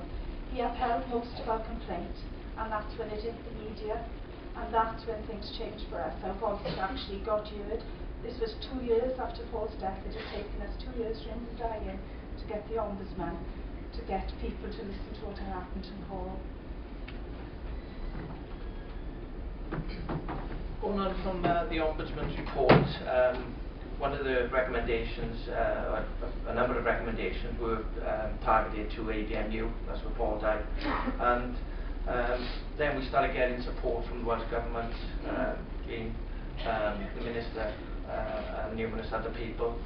We ended up then joining what was set up as an implementation group, a pathway implementation group, which was then to create documents and a process to people with a learning disability, if they were admitted to hospital, then that the process would be smooth and they would pick up all the vital problems that we went through with Paul. The launch of the pathway, as the Minister said earlier, was 12 months ago now, and again, we're very grateful for that. It is a launch. The Pathway Care Bundle has lots of good documents in there, but one of the key things that we keep repeating here now is the implementation of it. So what we've done 6 months after the launch of the pathway, and again this was sent out across Wales, it is then the key responsibility of each of the trusts to implement this. So we thought we'd go back to the hospitals now, or the hospital where Paul died, back to the ward, back to the 4 ABMU hospitals, and do some walkabouts and see really what is going on. And unfortunately it wasn't as good as what we thought in terms of the change. That's something very difficult for us being in the private sector. We sort of have an expectation of change to be much quicker than organisations like the NHS. One good thing that came out of it was learning disability champions out of the pathway. So at the moment we're in a process of identifying learning disability champions across ABMU, and the training will start very shortly, and it will give an awareness, and they will be the key point of contact across ABMU then, and each ward, each department, to deal with the communication that's needed for a person with a learning disability. Sorry, some key facts there, I didn't mention them, but it is still horrendous. 1,200 people are still dying with a learning disability prematurely. That was mentioned before, but that is a number that we need to really focus in on. This was a quote from MENCAP. The family feels very strongly that nurses and doctors in secondary care are ill-equipped and untrained in dealing with patients with learning difficulties, and feel that this should be rectified. It is clear that the individual needs of Paul were not addressed, and the fact that Paul had a physical and mental disabilities was not taken into account. With this in mind, the care did not meet the provisions of the Disability Discrimination Act. It's a very important thing, I think, for you as students. 5 minutes, please. Paul's death is a scandal. What can we say? Our fears are that we will not see this story ever again. Just a couple of slides here on the pathway implementation, which we've got the folder here today, and we can leave out in the breaks and that for you to have a look at. But hopefully this then will be taken across Wales. This is the overall communication part of it. These are some of the supporting documents. I'm not going to go through them. It's not sort of our area, but it's something that we feel very important that will help support people with learning disability. This is one of the main things: hospital information traffic light assessment. This is where you gather all the pertinent information about the person with a learning disability that is required to communicate between hospital staff, carers and families. Very, very important in terms of the decision making. And there's the 3 parts of the traffic light assessment there. A couple of key answers to pass over to Joe. The log was very, very important to us. When we did our walkabout, it became very prevalent that they wanted a flagging up system. We spoke to a gentleman in Morriston Hospital who worked in the X-ray department, and he said it would save so much time if he knew a person coming to him had a learning disability. He could do forward planning. We'd like to see the logos on the referrals from doctors when people are going into hospital. Resources would be used so much better because people could plan ahead. We'd like to see them on the back of the beds and on people's wristbands, so everybody, every healthcare person, everybody working in a hospital knows this individual is special and needs special care to look after them. For people with learning disabilities to be valued in the NHS, Paul was not valued. People didn't have any value in Paul's life, and he wasn't treated with the dignity he deserved, and it's a scandal that he died. We'd like to make learning disability training mandatory. At the moment, we're doing ad hoc bits of training in different hospitals, but we'd like to see it alongside the POVA, so it would be mandatory. So we know that every health professional has an awareness, even if it's only a small awareness, but they have an awareness of people with a learning disability. Liaison nurses, they make such a difference. I think Abbott Halbrook and Gallagher at the moment are looking at having 3.5 liaison nurses, how we get half of them, I don't know. But we're looking at 3.5 liaison nurses. They make a difference. A person with a liaison nurse involved in their care actually spends 40% less time in hospital. And we'd like to make the learning disability champions right across Wales. Our main aim is to have a common standard across Wales. We have pockets of good practice, and at the moment it's not a common standard. We'd like to see the health checks that go on at the moment. We'd like to see them to be quality health checks. We'd like to see the GPs fill in the traffic light system on the health check, and the traffic light system to be held on the computer so it can be accessed by secondary care at any time. We'd like to see for everybody to have a health passport. There are 70,000 people in Wales with a learning disability, only 30,000 are known to social services. Part of our pathway is an indication tool which will help hopefully to pick these people up, because these are the ones who are suffering and falling under the net and are getting the poor treatment. The flagging system I explained to you is important and common standard.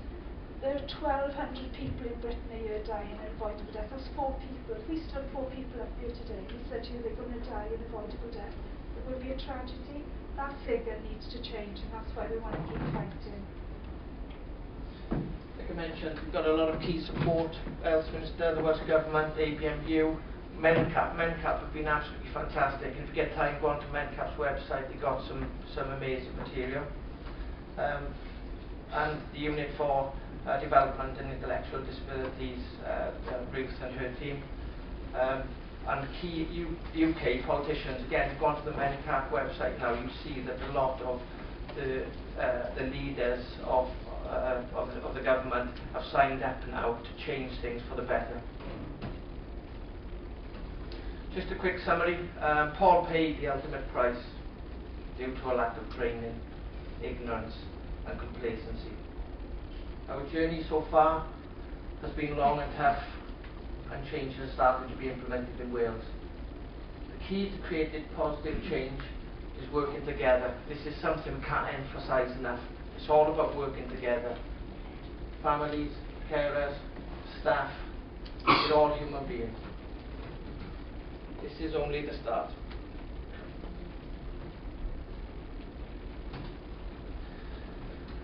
It's time to create change. We really, really need your support.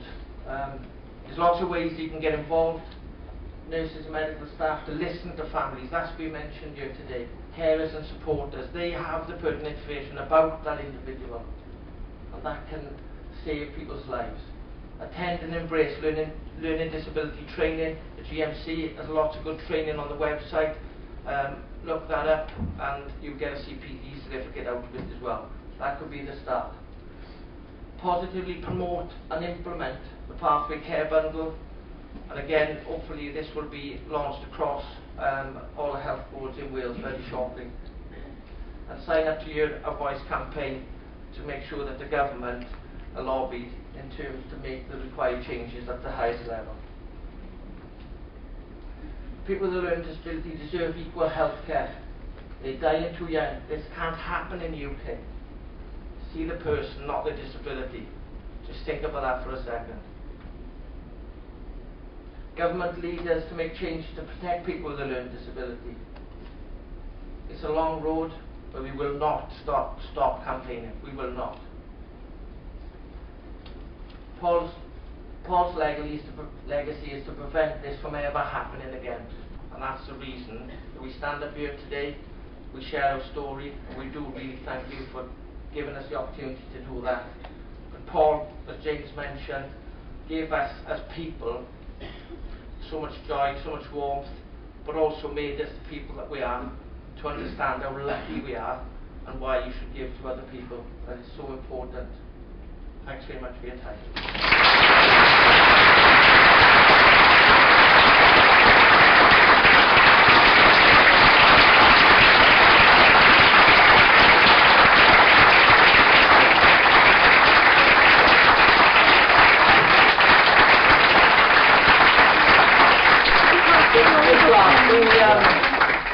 We've got a couple of goodies to give out. It's not much, but it's a pen. It was sponsored by the Welsh Government, put together by MenCat. But it's all about getting it right. If you could take one of these pens, use it, look at the information that's on it. Very, very important. Thank you very much.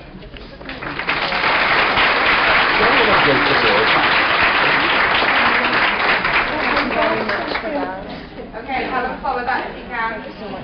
Ladies and gentlemen, we've just got a little break, so don't disappear too far whilst we just clear the stage from that floor mix-it. Please don't mob them when they come up. We need you back here, definitely, sat down, ready to go by 11:40. Now, just listen to one more session. If you can't hear at the back, if you can't see at the back when mixers are performing, hey, this is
I don't know what happened with that bit. Oh, it's on the women's choice. Oh, okay. You know what I'm saying?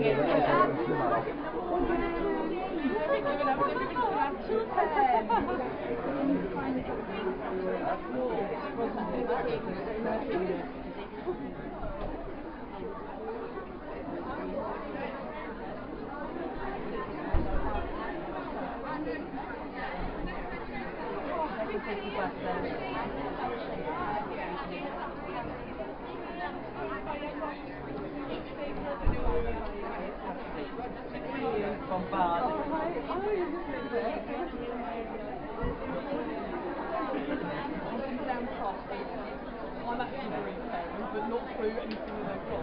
But I'm really interested in like logo. I'm very heavily involved in congenital heart disease family in the NHS. I'm also on the clinical breast ministry for congenital heart disease. And it's something weird things like that. But it's been beautiful. The heart result identified as having a learning. Alright. Thanks for the cut this morning. She's like, oh, so wonderful. We actually think it should. I don't know the name. So I would like, if we can sort of talk, I would like to think about promoting that at that level in the NHS. And saying, you know, everyone knows. We've been trying to say it needs to be urination now. And that's obviously something that works beyond just our youngsters, it works for everyone. So, yeah. You see, I mean, we've had things like the Citizen Inquiry where down someone's been relatively complained not to have rights. And that all came out. And part of that was, they're not identified and they're not like it's the public option, we might be not positive. Because if you list cancer something and you've got like 4 people on the list of that, and you just go, oh, we'll cancel that one, and you don't know that they're actually at higher risk of then not being able to have breast heart surgery. You know, you need to know. So, yeah, but it's just Right. Have you got any contacts? I can give you something, yes. I can. My brother, he's the contractor. I see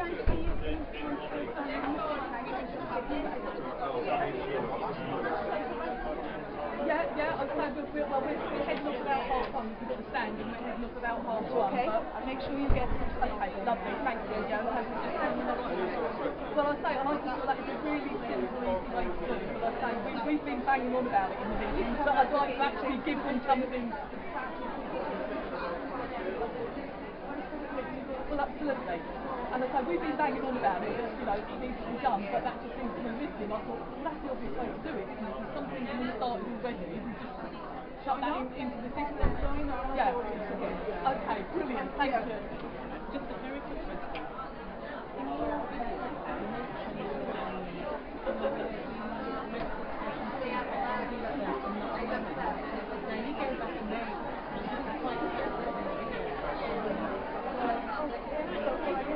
What she brings in, that's really bad thing.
Sorry, I just want to say, I've heard this bit before when you were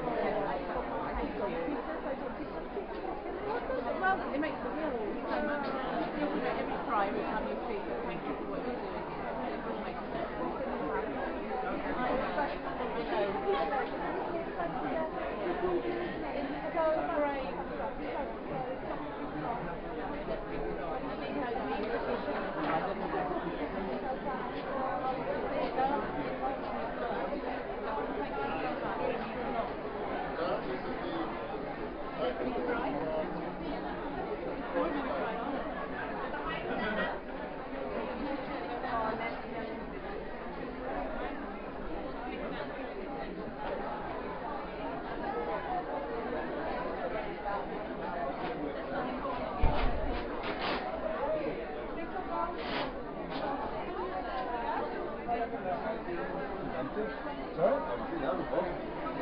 No, it's I've been around for a couple of years now, but it's the first time I've actually given this a try. It's so we're going to light on there and get a mic on there, and it's all run, and you can actually get extra lenses to go in it. You can have a zoom lens or a wide angle lens. You can put them in there as well. I haven't got that far yet, but yeah, see how it goes. It could go either way. Eh? It could go either way. It could go really well or bad, but I'd like to get photographs and video of this, so probably don't want to say as much as I like this. So we'll see. Are you in charge of the laptop and the presentation? Yeah.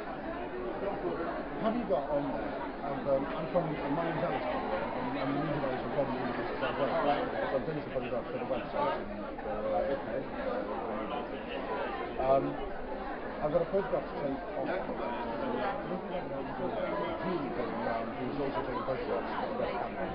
Yes. to get the photograph of her at lunchtime. Can you get a slider then with a USB logo on the screen? Yeah. Picture of the ghost dancing. Yeah. I'm waiting to shout at me.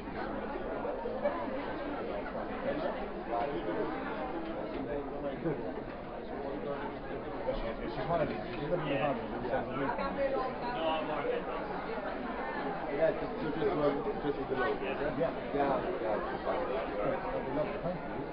Are you maybe just registered before? Yeah. You are? I know you guys are, aren't you? Yeah. We'll set you guys up as well. I'd like to talk to you and you actually in front of you. I'd like to film you. 1, 2, 1, 2. I get you busy. Yeah, he's really got to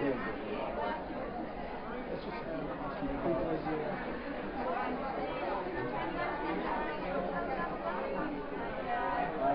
it's just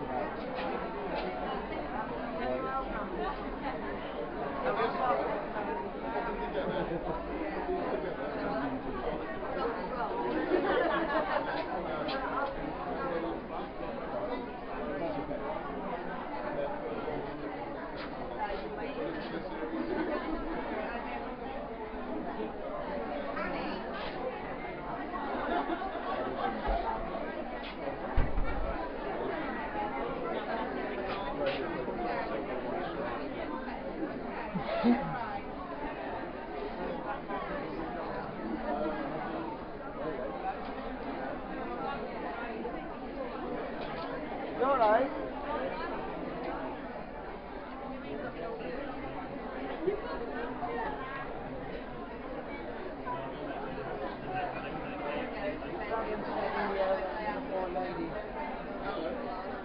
Oh, I hate this.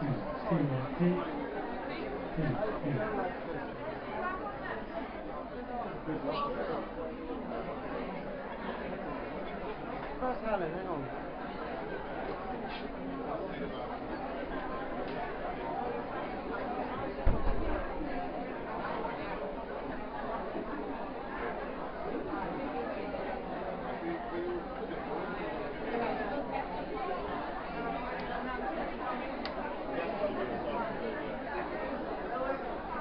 Hello everybody, can everybody make their way in please? That'd be great. If they all come back to the room, that'd be nice. Most people are here anyway.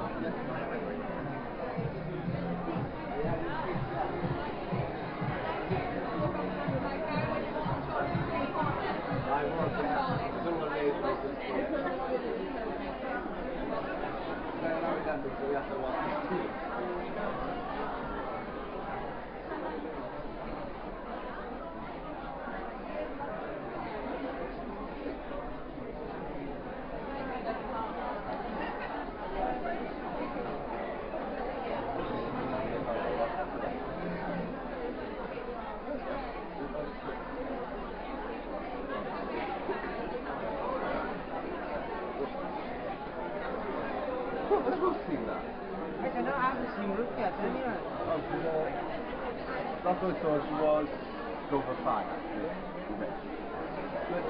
2 1 2. 2 1 2. 2 2 1 2. I will.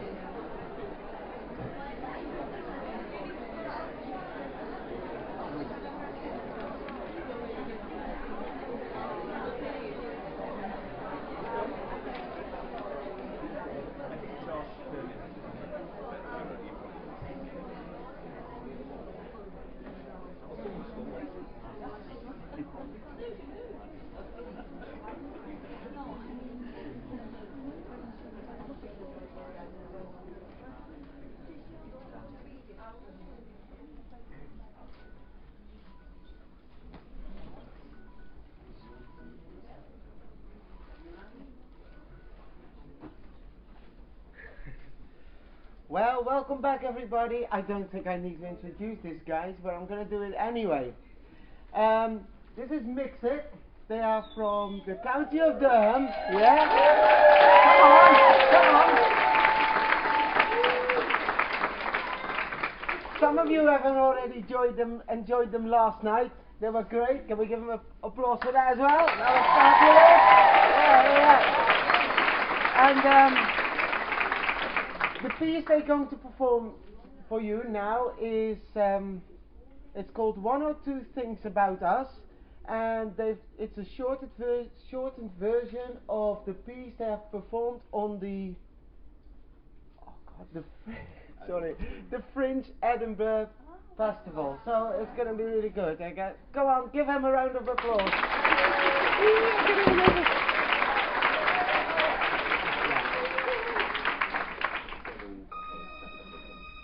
Her name was Emma.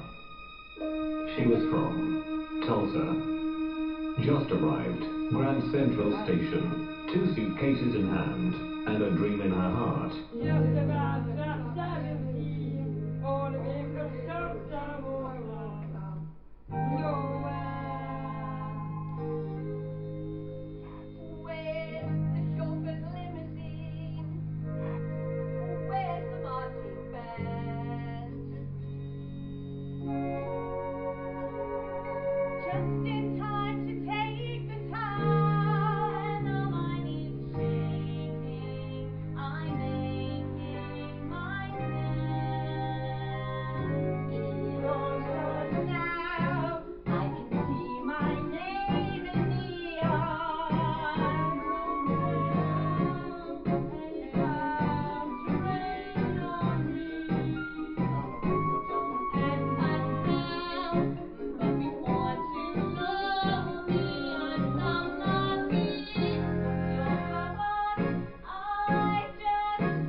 and we're both in our early 20s.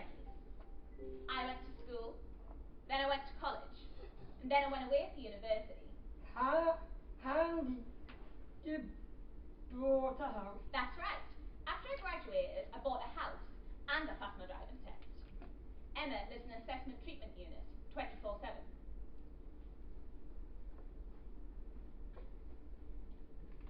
Hello, I'm Dan, and this is Matt.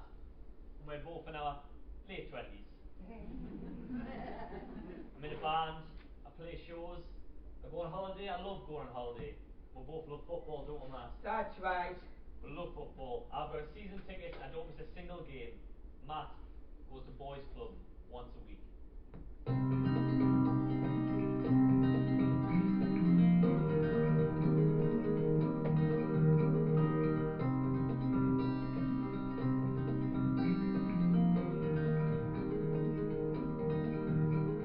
Written on his walls of a story I can't set I leave my heart open, but stays right here empty for days. They say that you're special because you own an X chromosome.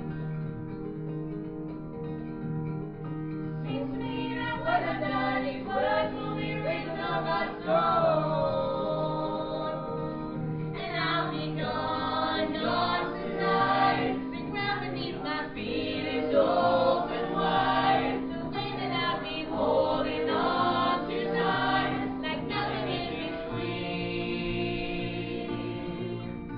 The story of my life, I take you home. I drive all night to keep you warm inside. It's frozen. The story of the story of the story of my life. I give you hope. I spread your love until you're broken inside. The story of my life. And I've been waiting for this time to come around. 'Cause fighting for my rights is like chasing the clouds.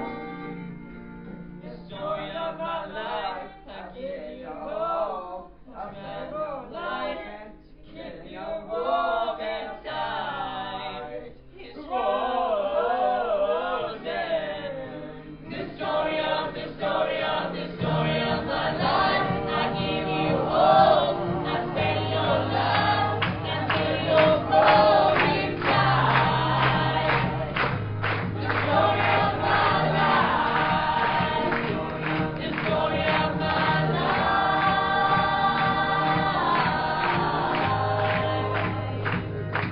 The story of my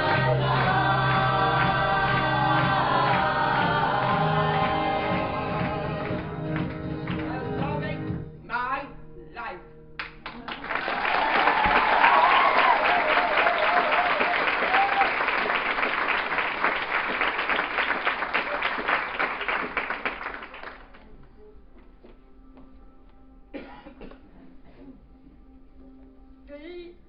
The Oxford Dictionary says that objectification is treating people like tools or toys, as if they had no feelings, opinions, or rights of their own. Objectification. It means you don't have to treat someone like a person. Subjectivity. I know what I know because I have lived it, smelt it, heard it, felt it, seen it. I know what I know because I've held hands, witnessed the stories, felt the pain, cried the tears with others, many others. I know what I know because I have reflected on all these stories, talked about them, laughed about them, thought about them, made mistakes and tried again. You know what you know because you've read it. You've attended the lectures, you've written the essays, you passed the exams, gained the professional status, distance and objectivity. Your word is sought out, trusted and valued. while mine is ignored, silenced, starved of resources, dismissed in my subjectivity. So, those who know but think they don't are condemned to be controlled by those who could never know but think they do. Adapted from Michelle Mason.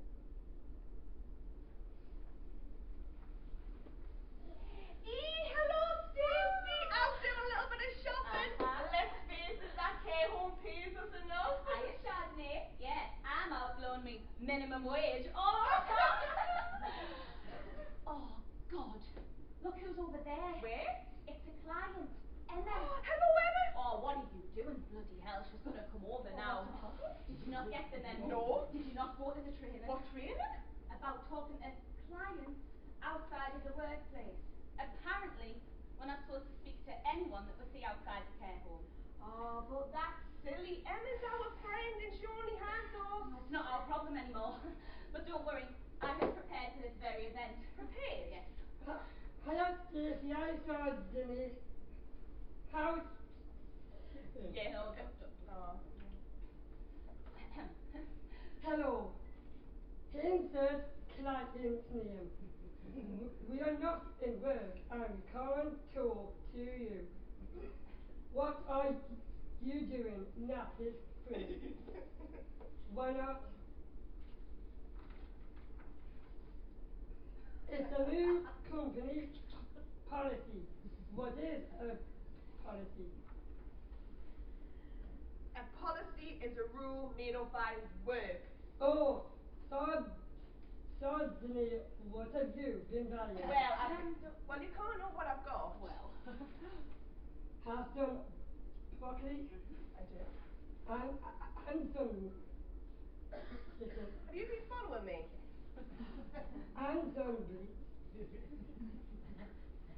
She's making chicken in the sauce for her tea. How do you know that? Well, not with the bleach, no. And with the broccoli. I am. Oh, will I see you at work? Tomorrow. Yes, you will see us at work tomorrow. But we can't talk now. No, it's a company policy. I don't understand. You better go away. Apparently, if we talk to you, people might think we're stealing from you. Oh. Being nasty or abuse you. Or pull fingers in your eyes. It's a safeguarding issue. We're protecting you and keeping you safe. It's for your own good.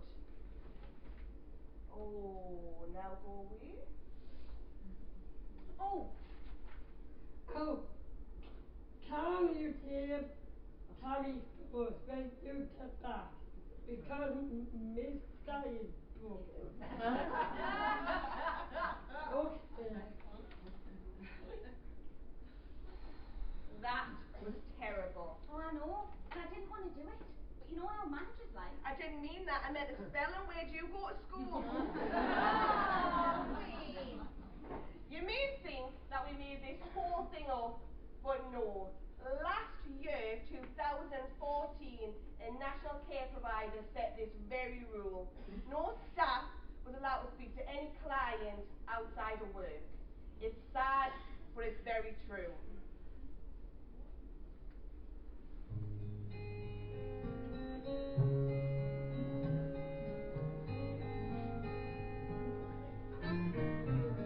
When you're down and troubled, and you need a helping hand, and nothing is going right.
Don't you let them.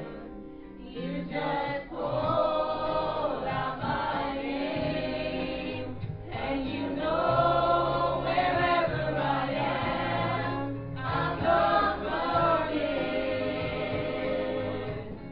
to see you again. Winter, spring, summer, or fall, all you gotta do is call, and I'll be there. Yes, I will. You got a friend. You got a friend. You got a friend. You got a friend. You got a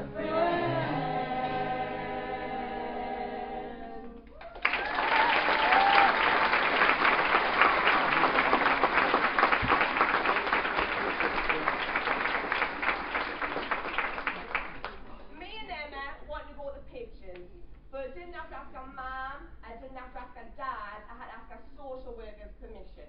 It seems to me that these policies make it really difficult for people to have friends.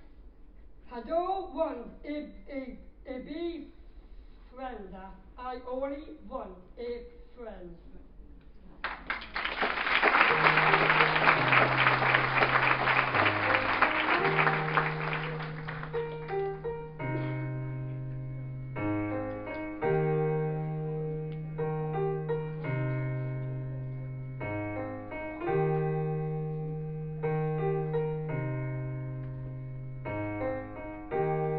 We can't change,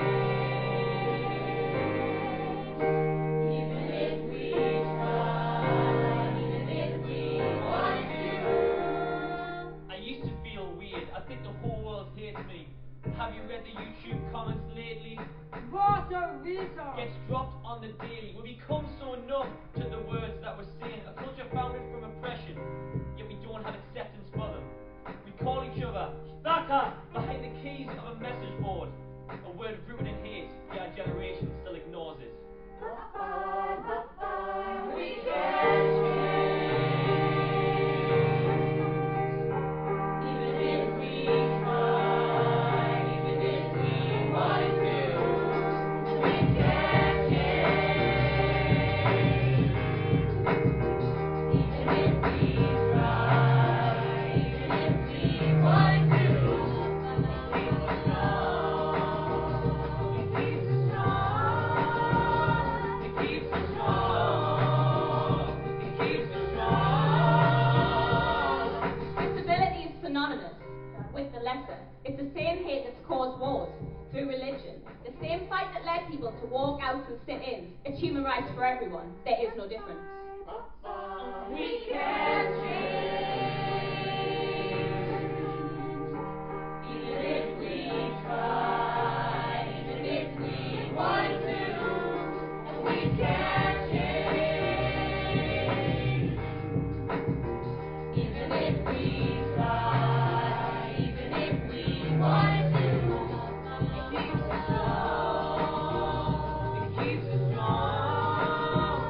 It keeps us strong. It keeps us strong.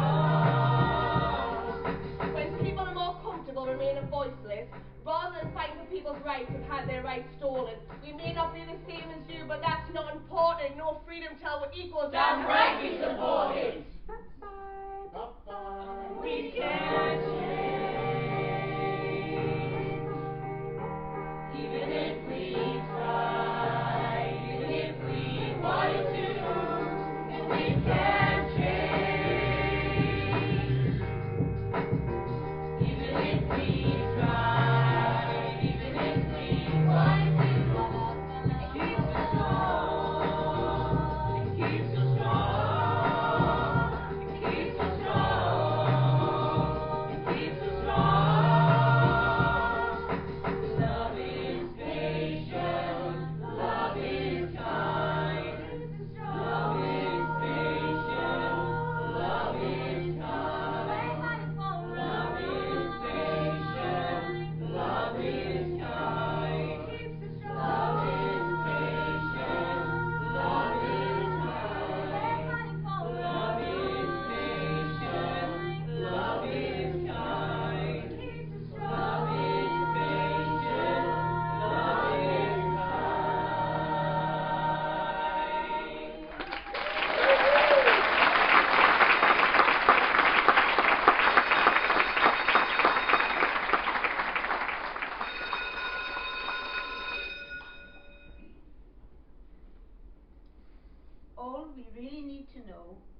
about how to live, what to do, and how to be, we learn really early on.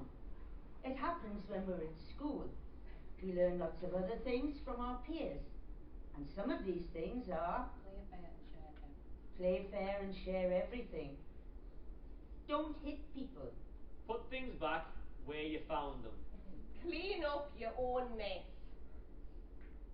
Don't trust your sister with your lollipop. Don't take things that are not yours. Say sorry when you hurt someone. Wash your hands before you eat. Flush. Warm cookies and cold milk are just good for you. Never let your mum brush your hair after an argument. Take a nap in the afternoon. When you go out into the world, watch out for traffic, hold hands and stick together. But what about people with learning disabilities? They're picked up by taxi every morning and sent miles away to a special school. Because they're separated, they don't learn all the ordinary things that we learnt in the school playground. But, sister, learn how to push a wheelchair. Learn how to support one another. We learn how to feed our friends who can't feed themselves.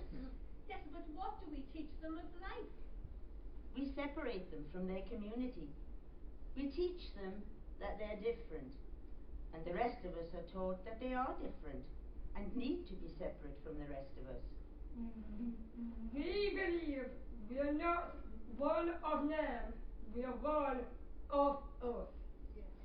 You know, everything you need to know is in there somewhere, and the golden rule is together we are better.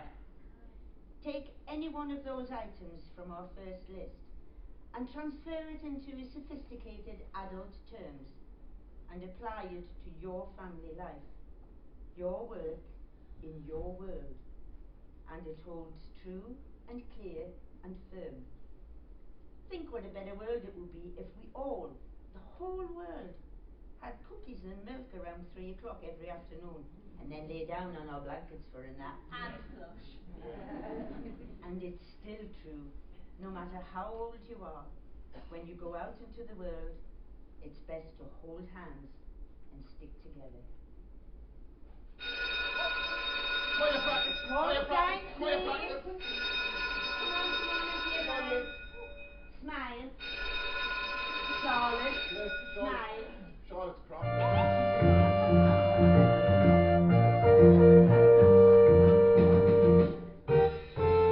Nothing you can say will tear me away from my God. Nothing you can do can touch as I do to my God. I'm sticking to my God like a stem to a leather, like birds on the feather we stick together. I'm telling you from the start, I can't be torn apart from my God. There's not a man today who can take me away from my God.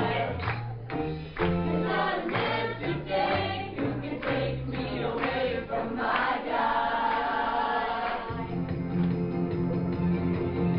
I love it, I love it, I love it, and anywhere I follow, I follow, I follow, I will follow him. Follow him wherever he may go. There isn't an ocean to be, a mountain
Joyful, joyful, Lord, we adore thee, and in my life, I could not ignore thee, cause as a youngster, I came to know that you were the only way to go. Am I excited?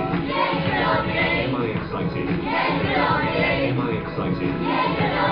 Am I excited? What have you done for him lately?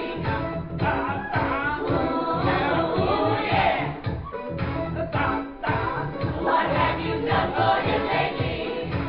He watches over everything, so we sing joyful, joyful, Lord, we adore thee. God of glory, Lord of love, awesome, holy God, before thee, hail thee as the Son of God. Ain't no one high enough, ain't no valley low enough, ain't no river wide enough to keep me from you. Ain't no one high enough, ain't no valley low enough, ain't no river wide enough to keep me from you. Now if you need me, call me, no matter where you are, no matter how far, don't worry, baby, just call on my name, I'll be there in a hurry, you don't have to worry, 'cause baby, there Ain't no mountain high enough, ain't no valley low enough, ain't no river wide enough to keep me from getting to you, babe. Remember the day I set you free. I told you you could always count on me. Yeah. I'll get it all, I'll be there when you want me, so wait so long. Baby, there ain't no mountain high enough, ain't no valley low enough, ain't no river wide enough to keep me from getting to you, babe.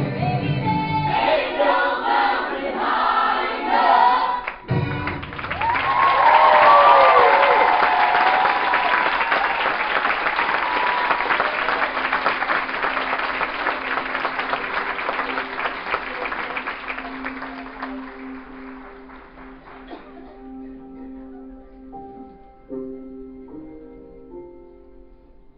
What is love?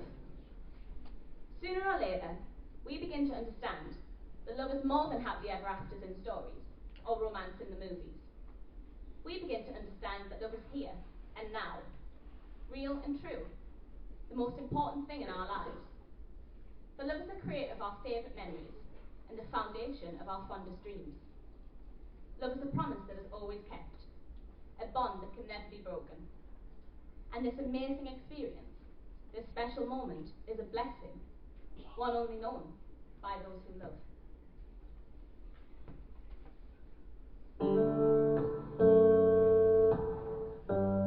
Take me into your arms, kiss me under the light of 1,000 stars, place your hand on my beating heart, I'm thinking out loud. When your legs don't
that are hope in hell.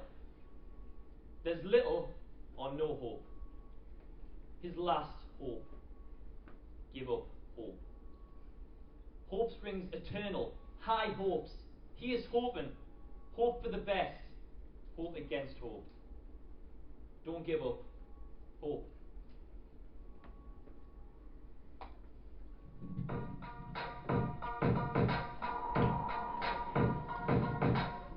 I used to bite my tongue and hold my breath, scared to rock the boat and make a mess. So I sat quietly, agreed politely. I guess the harder choice. Let's proceed as a breaking point. Not to for nothing, but I'm fit for everything. Give me time for I go up. Hey! Already pushing up the touch. You hear my voice, you hear that sound. Like thunder gonna shake the ground. Hey, get ready 'cause I've had enough. I see it all, I see it now. I got the eye of the tiger, fire, dancing through the fire. 'Cause I am the champion, and you're gonna hear me roar louder, louder than a lion. 'Cause I am the champion, and you're gonna hear me roar.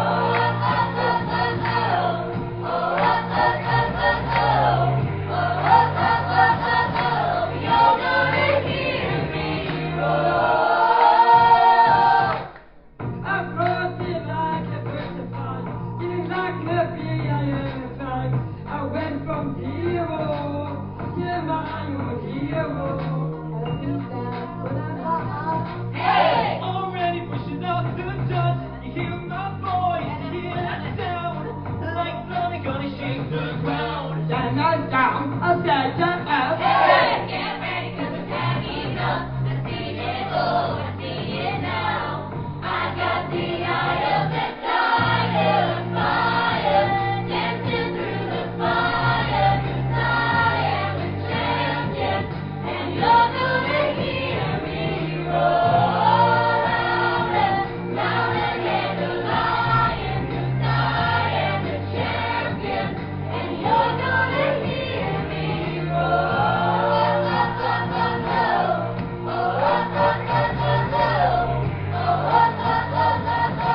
You're gonna hear me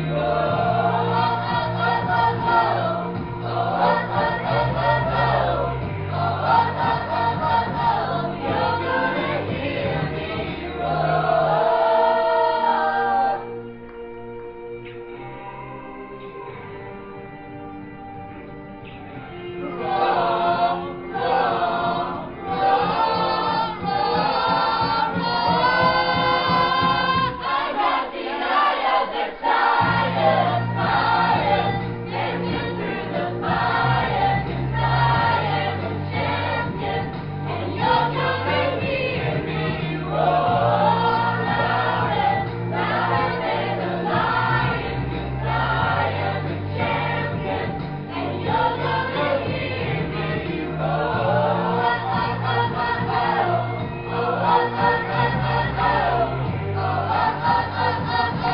You're gonna hear me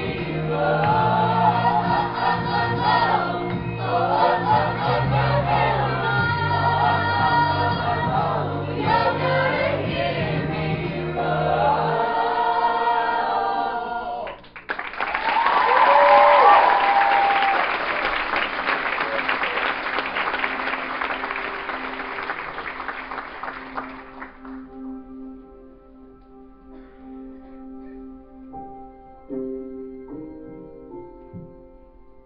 Inclusion is the future. Inclusion is belonging to one race, the human race. Inclusion is a basic human right. A fabulous poem about inclusion written by Marcia Forrest. We've had lots of good people writing about human rights. Martin Luther King had a dream. He dreamed that one day this kingdom will rise up and live out the true meaning of its humanity. We have a dream today. But still people are dying in Cain. MENCAP talked about death by indifference. We've had valuing people in 2001 talking about person-centred planning, modernising services, direct payments, personal budgets. Rob Gregg, when he was Czar for learning disabilities, told everyone that the system was broken. Yet, we still have little change. Nothing about us without us, putting people first, but still people are dying. Winterbourne should have been a catalyst for change, but the powers that be are struggling with this too. Our own Helen Laverty says that over the last 10 years we've seen the numbers of dedicated learning disability nurses fall, despite a year-on-year client population increase of 2.8%. Beds are cut, wrong services commissioned, and coupled with that the belief that anyone can look after vulnerable people with a learning disability, it's wrong. We need to show what an amazing career learning disability nursing is.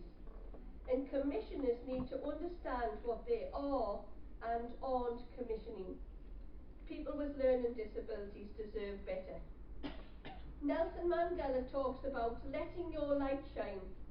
He says that when you let your light shine, you unconsciously allow others to do the same. So let's make a pledge.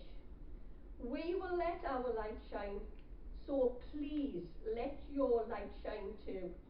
Let's make Thomas Road Leap the last.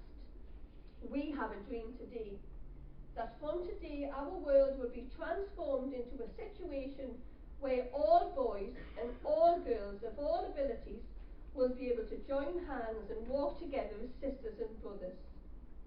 We know that inclusion is struggling to figure out how to live with one another. Inclusion is the opposite of exclusion. Inclusion is fair play, common sense, common decency, hard work. Inclusion is pain, struggle, joy, tears, grief, mourning. It's a celebration. So, how do we define inclusion? We don't! We relish!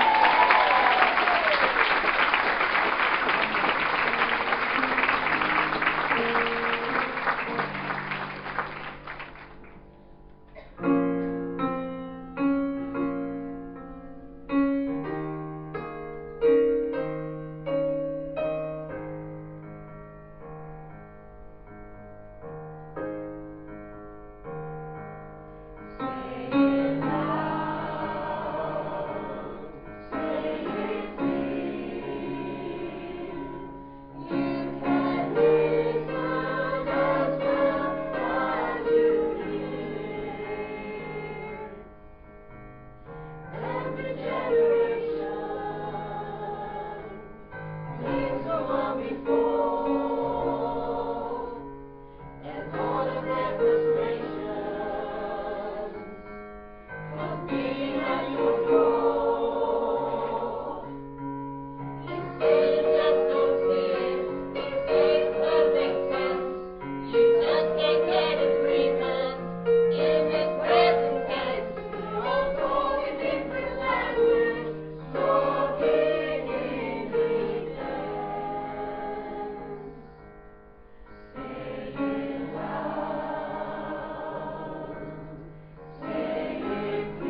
much, everybody. It's always, it might sound frank and it's not, it's always a hell of a privilege to come along to meet you. Some of the people we've known for a while, to meet new people. It's also a privilege to come along to a really important event like this and to partake and maybe help people move on a little bit. We've got very privileged positions, and the message we give really is just to remember, like some of the colleagues we've been talking to today, we're all human, and if we work and think and live our lives on that level, then the world, I think, would probably be okay. That's the nice hearts and minds stuff. I'm going straight into some marketing and merchandising now. So we've been putting together a DVD using Makaton and sign language, which is there to support young folk, very young children, nursery rhymes of people with disabilities who are in hospital and who are, some kids with disabilities spend quite a bit of time in hospital. So we've created this DVD with the help of some lottery funding. We're giving away hundreds of thousands of them to hospitals across the country with the help of Positive Choices, Helen Labadie and others. And that's great. We intend to create another one, which is about pop songs, maybe for younger teenagers and old people like me even. So we're giving them away, but if you want to give a donation, that'd be much appreciated. So we've got some in the corridor. Annie here, that's Annie. Say hello, Annie. It's nice to be polite. Annie's going to be here for a little while, and she's going to be in charge of it. She's quite tough, but quite approachable too. Okay, so love to everybody. Cheers.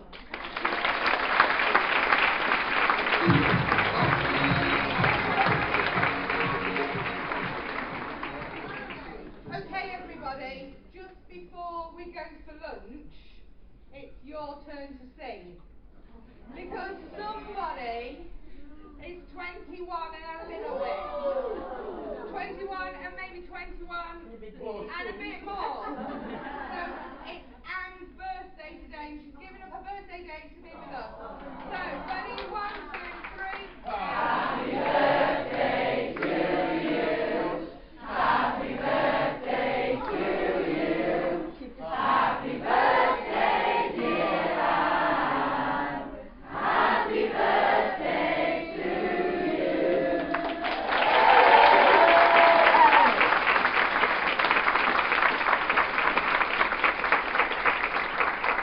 I was actually 121.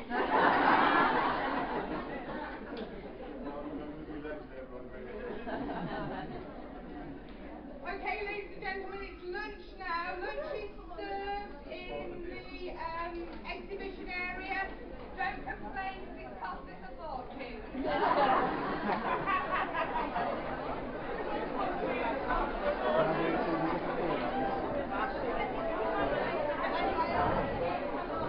Dutchie?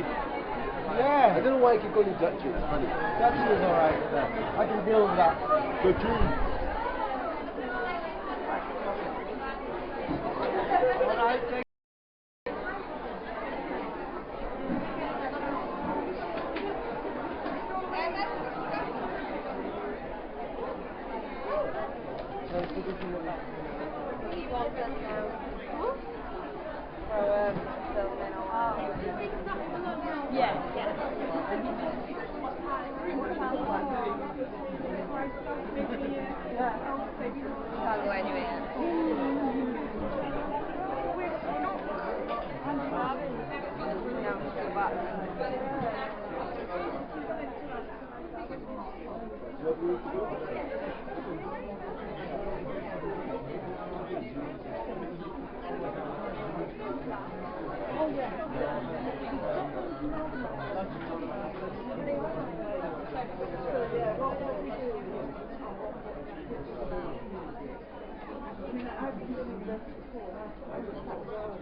Because you were there.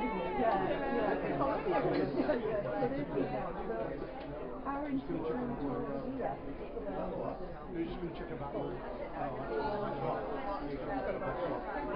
No, I don't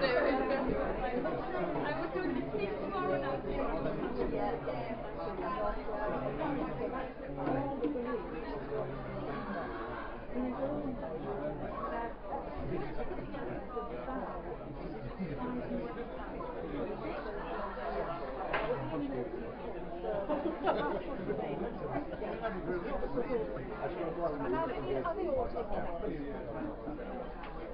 So the problem is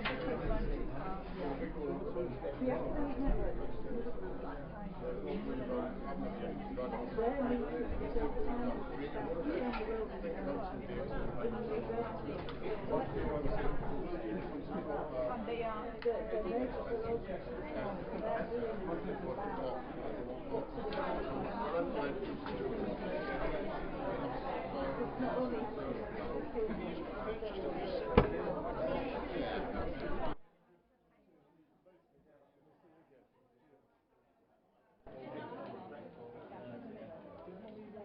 Watch your feet there, sorry. That's the cavalry there, the tripping up cavalry. Yeah. Now we go there. There we go. Back up the table. Yeah.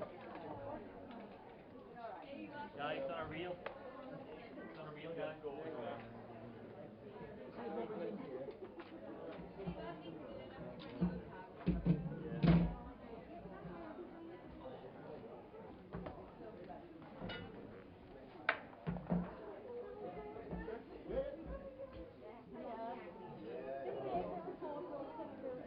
Yes, if you on the back, all the gang will be in there.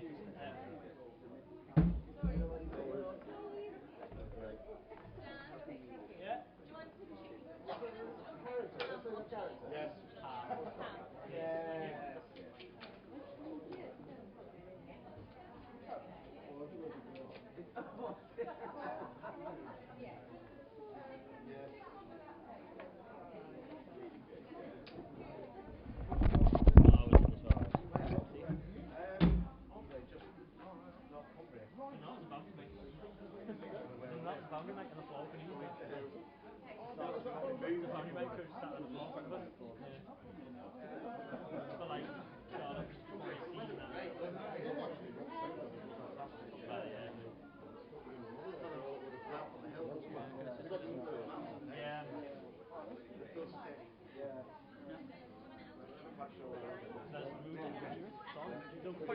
Probably did pick us up from behind.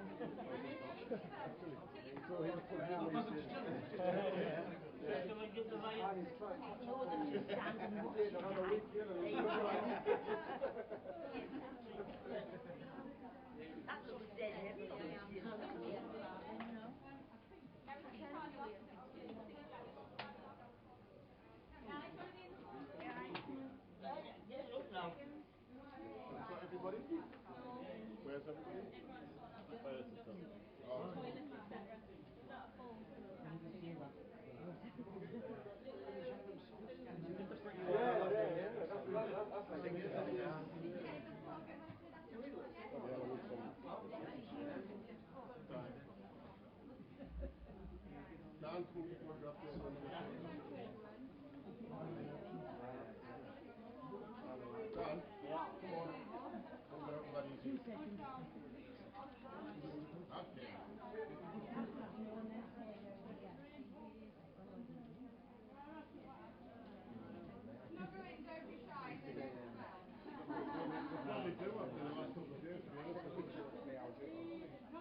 You've been wearing the same shirt for 3 years.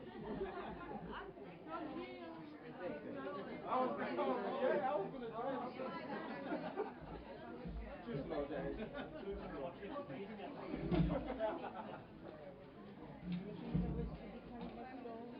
All the tables there. Hi. Right. Okay. Oh, along there. Right. Okay. Now we go tell Toria. Toria, how do you people out table what time you need? for coming. And he takes a sample with you. I haven't got a sample yet. We'll get one in a minute.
if you're around, can you please come to the main room? Matt. Anybody seen Matt standing here? Right now.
Hello everybody, I hope you enjoyed the lunch. Can everybody sort of make their way back to the main room to get things moving again?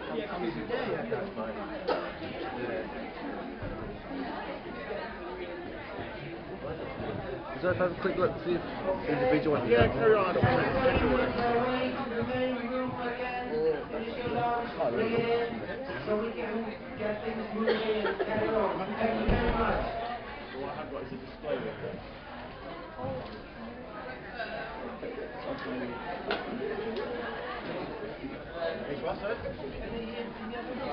I don't know. That one there.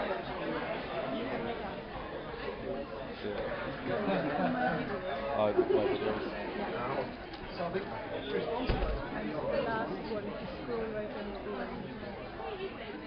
The volunteer video. Yeah. Come on.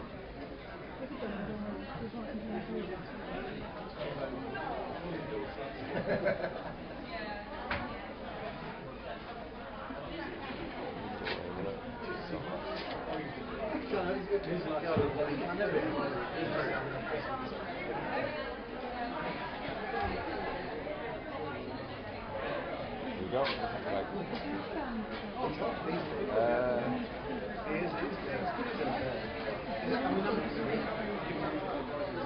Yeah, good. It sounds for that, it's sort of thing.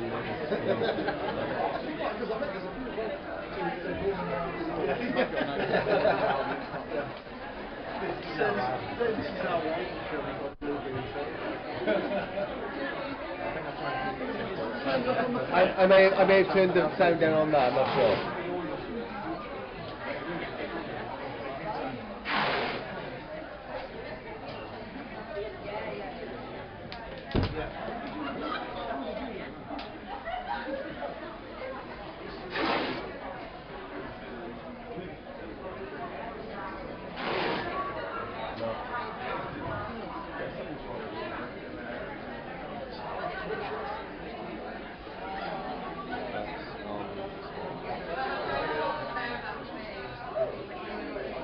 Really quiet at the moment.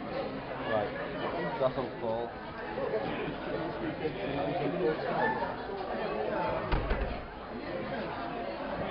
Yeah, everything's on full.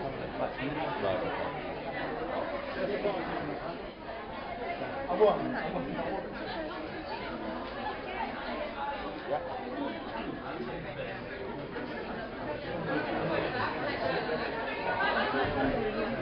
yeah.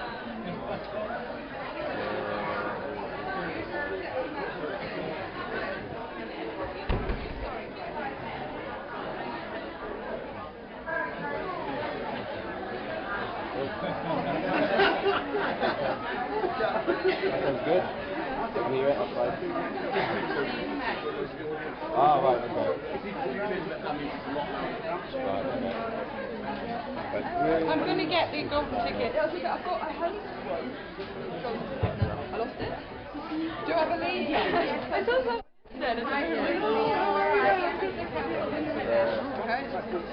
Yeah.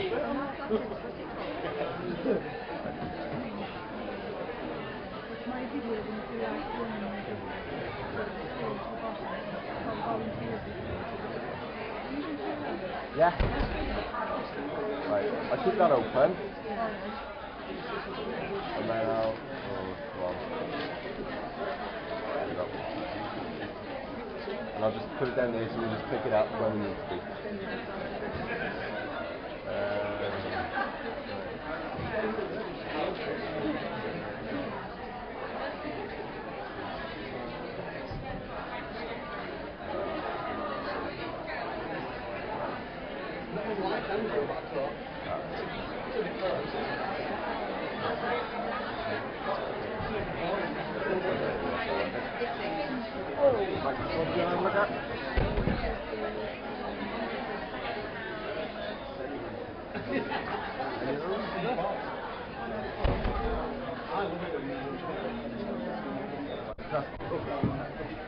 Because they're the presentations that we've had on the...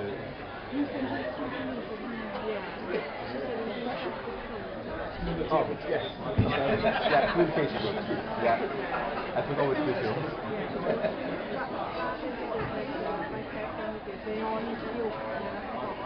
Right, that's fine.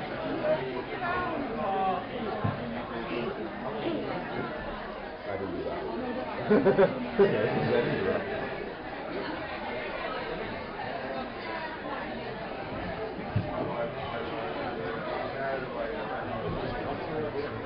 Yeah, that's the one.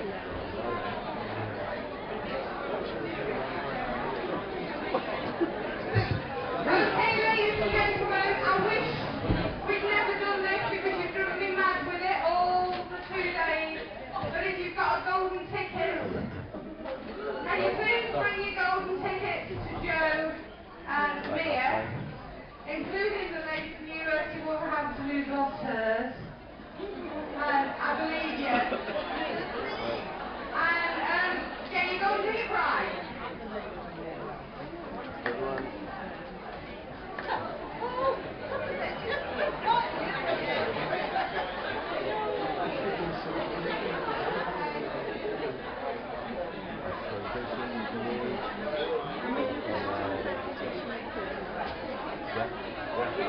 And after the media, right, okay.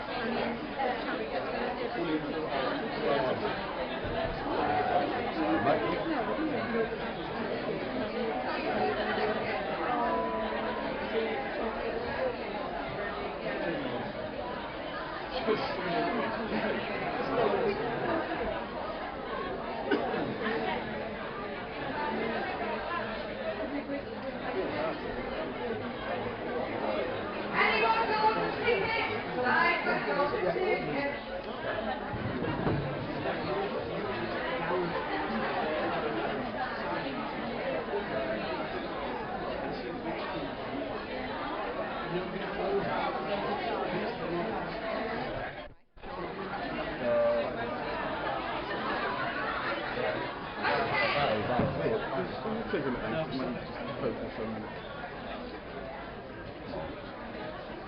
I've got 3 exciting prizes now. Twice as exciting, 3 times as exciting, then 4 times as exciting as the golden tickets, which have been kindly donated by Colin Parrish from RCM Publishing. There's no truth in the rumour that you have to actually publish 5 articles for him to actually be the winner. That would be very nice. So we didn't quite know what we were going to do with these prizes, and we came up with some different ideas. So Mia has gone through all the monkey selfies and chosen her favourite monkey selfie for the first winner. And the first winner... University of Nottingham.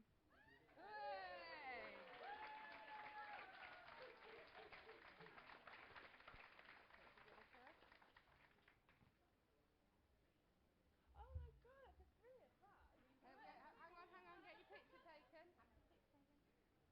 You're getting me, that's it. Kindle Fire. Oh, sorry, it's a Kindle Fire.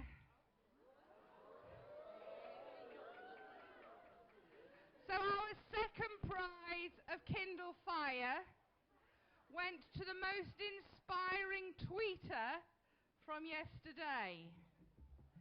And it's Ros Wyatt.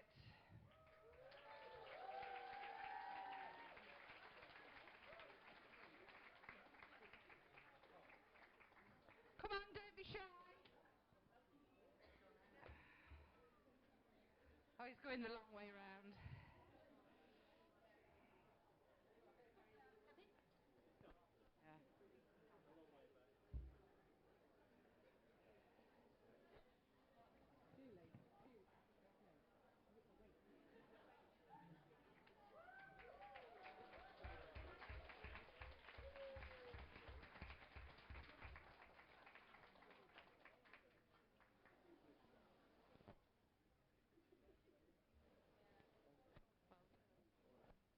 And our third and final prize went to the most creative dresser of last night.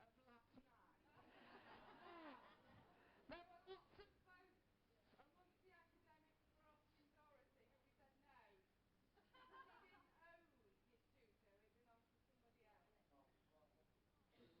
He didn't own his tutor, it belonged to somebody else. So, the most creative dresser, looking at all of the photos over breakfast this morning, goes to Rachel Gittins from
Okay, can everybody hear me now? Right. Right, the next speakers are David Harling, Andrew Hasty, and Simon Parker, and they are all the way from England. Sorry about that. And they're going to speak to you about improving lives team for the NHS in England. Okay, give them an applause.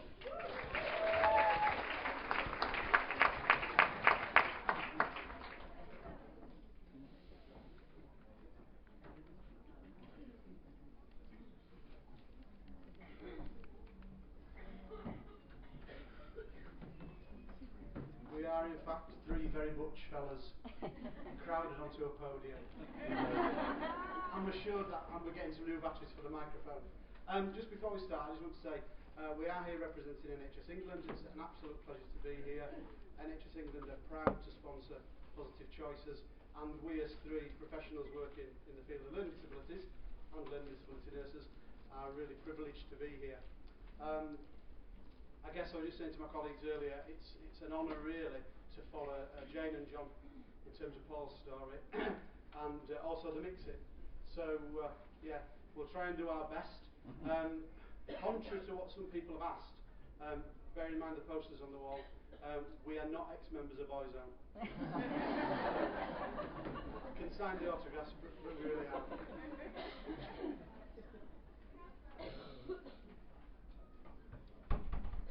Just to say a little bit about the, can you hear me okay? The title of the presentation really is a synopsis in what is a very quick 20 minutes of a year-long piece of work NHS England have been doing in partnership with colleagues following individuals who live at Winterbourne View. So we're going to go through a fairly broad walkthrough of what we've found, observed and recommended, and we've turned that in the end, as you'll see, into some suggestions for you as learners within the field of learning disability. And again, just to say, the people that we've reviewed, it's an absolute privilege to be able to have done that. They're not here today, they're in a variety of settings. Mix-It pointed out some of those issues that people face, they are ongoing, and from our point of view, it's really about saying a thank you to being able to do these reviews. So without further ado, we'll do our introductions now. And I'll hand over to my colleague.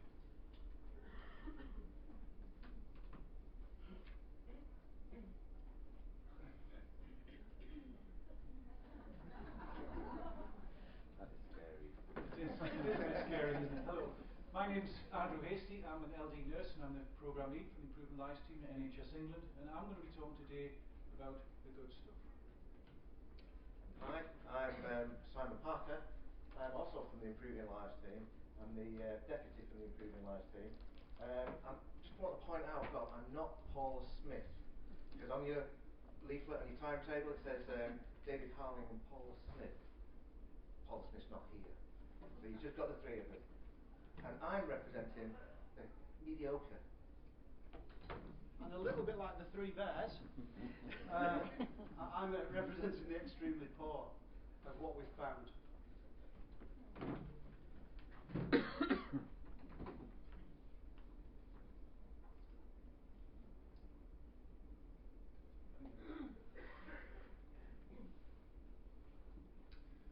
Right, so just talk a little bit about the programme work. The review team was set up initially to review the 48 people who had lived in Winterbourne View.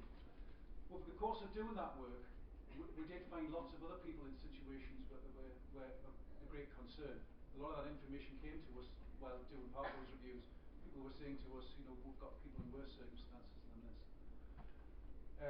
To date, we've carried out over 100 of these in-depth reviews in a variety of settings, ranging from, as it says, council flats to high secure services. We've just finished a period of reviews in high security. So, a little bit about the team. The team is made up of senior professionals in learning disabilities. So that's a mixture of learning disability nurses, but also social workers who have practiced in the field as well. And that the experience has come from a range of settings, from both inpatient settings to community settings, and from commissioning sort of backgrounds as well. So there's a real mixed bag of professionals on the team. But one of the key aspects of the team as well is that right from the inception we've wanted to include family members and people with a learning disability into the process and how we structure our review process. So on every review that we undertake, and an integral part of our team is also people with a learning disability and their families as well. And obviously, as it says on there are members of the team from the third sector background as well. So we think that with having that mix of people on the team, it keeps us kind of honest and true and keeps us challenging each other as well. So that's a little bit about the team. Okay, can you hear okay? The reviews themselves are carried out over 2 days, so they're very intensive reviews. And one of the things we've always said, having done over 100 reviews, is that it is a privilege to step into somebody's life. Given it's quite an alien concept to have, 3 ugly guys like us turn up and parachute into your life. So there's real sensitivity around that, and that's a great learning for us. But in the process of doing these various reviews, we've strived at all points to keep adapting what we're doing, but placing the person right in the middle, in order to get a really good understanding of what their life looks like at a given time. And it is a snapshot, of course, but from which we then work up recommendations. The model that we've developed is built around 3 core questions. And granted, there's much more behind that, but the questions are, clearly, are you safe now? Very prudent question in terms of the people we serve. What is your current experience of care like? And finally, do you have plans in place to support your future, whatever that might look like? And you might guess that those are slightly allied to the Concordat that came out following Winterbourne View. But certainly, where we've seen the other cases of concern, people who are effectively still in hospital, these have become really important cornerstones of how we review people, work with them to make recommendations.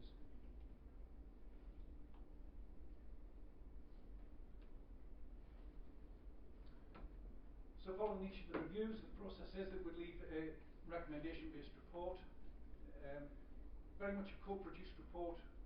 We spend some time thinking about all of those 3 different themes and preparing some realistic and achievable recommendations around what can move that individual's pathway on or help those particular set of circumstances. We'll track and follow every review to ensure the recommendations are being addressed and identify any barriers to progress. The work of the team and the findings from the reviews then reported to the Ministerial Programme Board. And some of the key findings we'll talk about. I'd like to start with, it's not all about capturing everything that's going wrong. A lot of what we've found has been good, and we're very keen that we share a lot of this information as well.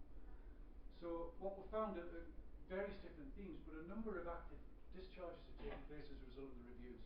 We'll find situations where there's been a problem that's been addressed, sometimes quite simply just by having the right people in the right room to have that discussion.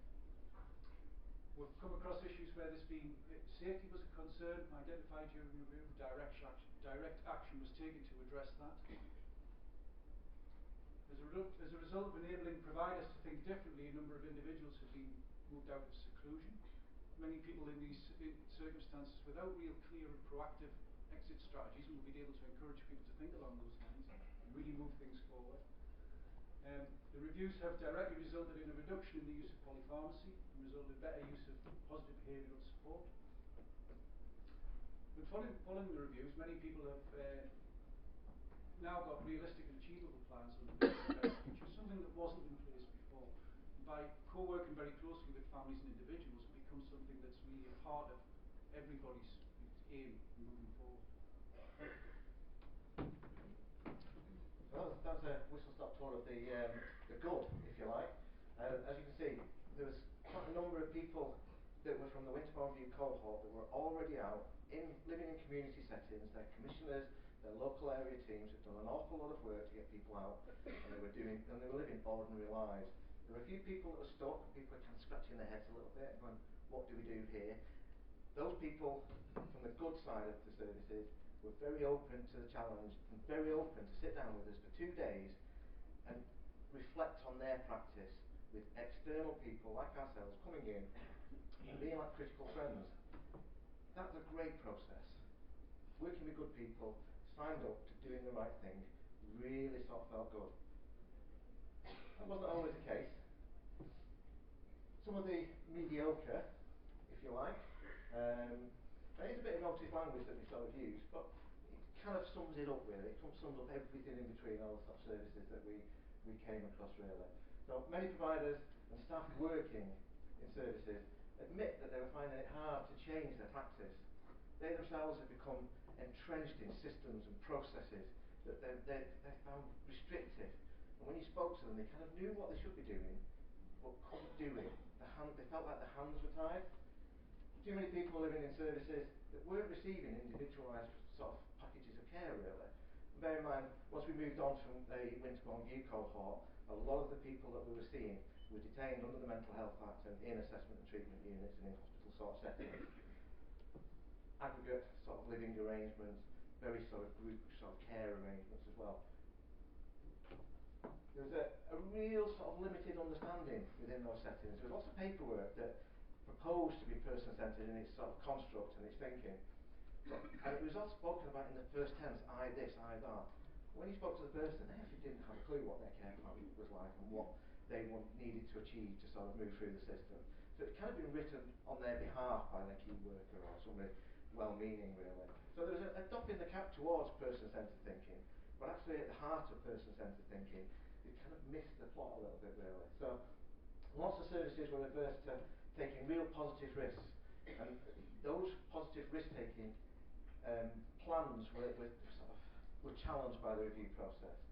And quite often commissioners, I mean, I know they get a bad press, we've seen some really good ones, but equally there were some commissioners that didn't turn up to reviews, and some commissioners that they were quite surprised when they sat down for 2 days and looked at a person's care to actually see what they were purchasing. So that was a bit about the mediocre. Okay, the extremely poor falls to me. And I guess just to reiterate, what we're presenting here today are perhaps some broader findings that have been presented nationally over the last 6 months. So it's a synopsis, there's much more detail behind them. But these are some of the headlines. So it may not surprise you that a number of people we saw who were detained under the Mental Health Act were not receiving treatment in the sense that we found it, or they themselves found it, measurable, and families being actively involved in those reviews were saying we don't know what the treatment really looks like. Now work's ongoing with that, and that's really positive, but again, we've reported on that as it being a really important part of what should be services delivered within hospital settings. It was mentioned before, a number of those referrals that came through for people who were badged of concern were being referred by those commissioners Simon mentioned, so people who they were responsible for, and really real good credit to those individuals in terms of saying, and having looked at this, having seen the raft of policy and paperwork that people send me, I've started to look in detail at what I'm actually buying or purchasing for that individual, and they discovered that lots of people were in these long-term segregation, the legal sense, under the Mental Health Act, contained within seclusion areas of hospitals. And we know that's endorsed for a time, and a time-limited piece of support, that lots of those individuals have been in there for protracted periods of time. So again, if there's planning behind it, that's all well and good. If you put somebody in a room and effectively leave them and monitor them from afar, that's not too good. It's become commonplace, we say, we've often talked about it's become a default position in many ways, and we've seen that, the policy talks about it. The numbers of people in hospital still, 2,000 plus in England, it's become almost at times a little bit too easy to make the default position, let's admit them to hospital.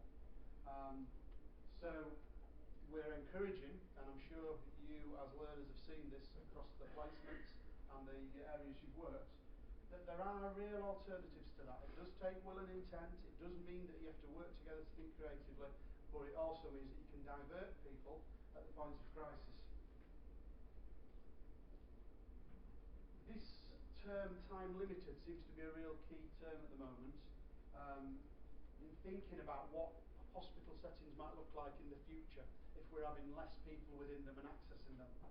So time limited, in this sense, we didn't see enough of what we hoped might be. Person A comes in, they receive what they need at the time, it's measurable, it has outcomes, and they move forward on their journey. Very much akin to what people have spoken about throughout the day, that this isn't something you should be damned forevermore for. You have a life to live. So recommendations were very strong in that sense about getting people something that they deserved as a hospital stay, and they knew what they were going to be getting. And a really important one, and driven by those families who have been actively involved in the reviews. Too often, when we talk about this word meaningfully, families were saying we're not meaningfully included in designing. It's a fairly complicated word in a way, but that's their words, not ours. And evaluating the care that's being given to their son, daughter, brother or sister. And actually they themselves, as we've found and you guys know, often have the very solutions. They've managed and supported their loved ones for years. And services need to adapt to be able to respond to that in more effective ways. So we've got so much to learn from that group of people. So a synopsis now, just we'll speed through these, I guess. Is an invitation to you and some offer of, and we've framed them in bold statements, but some offer of a degree of challenge in you guys going forward. Very much what the Minister spoke about this morning, and certainly what's been alluded to in other presentations, that you are effectively those people who can make these changes. Again, as David said, this has been touched upon a number of times, but it's a hugely powerful group of people. We wanted to get that very clear message about each of you is a future leader. You have the potential to change things for the better for people with learning disabilities. We never underestimate this. There's massive amount of potential in the room here now.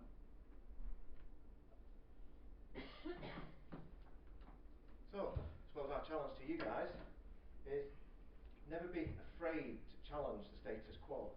That's what we do in our reviews, that's what you guys are going to have to do when you go out there in practice. Don't collude with any punitive practice. That happens, it's very easy to sort of tie it up into sort of clinical speak, but punitive practice is still punitive practice and you cannot hide behind that. Even if the law says it's legal to do it, if it's punitive and there are no exit strategies like David said, don't collude with that. Look for creativity in all that you do and all the people that you support. There are some really easy answers out there, and if you talk to the right people, you don't have to spend huge amounts of money on hospital placements to create really good quality lives in community settings. Don't tolerate slow progress. We've seen people stuck in hospital settings for long periods of time awaiting the recruitment of another member of staff to do an assessment period that probably won't make any difference to a person's discharge trajectory. You guys set the pace.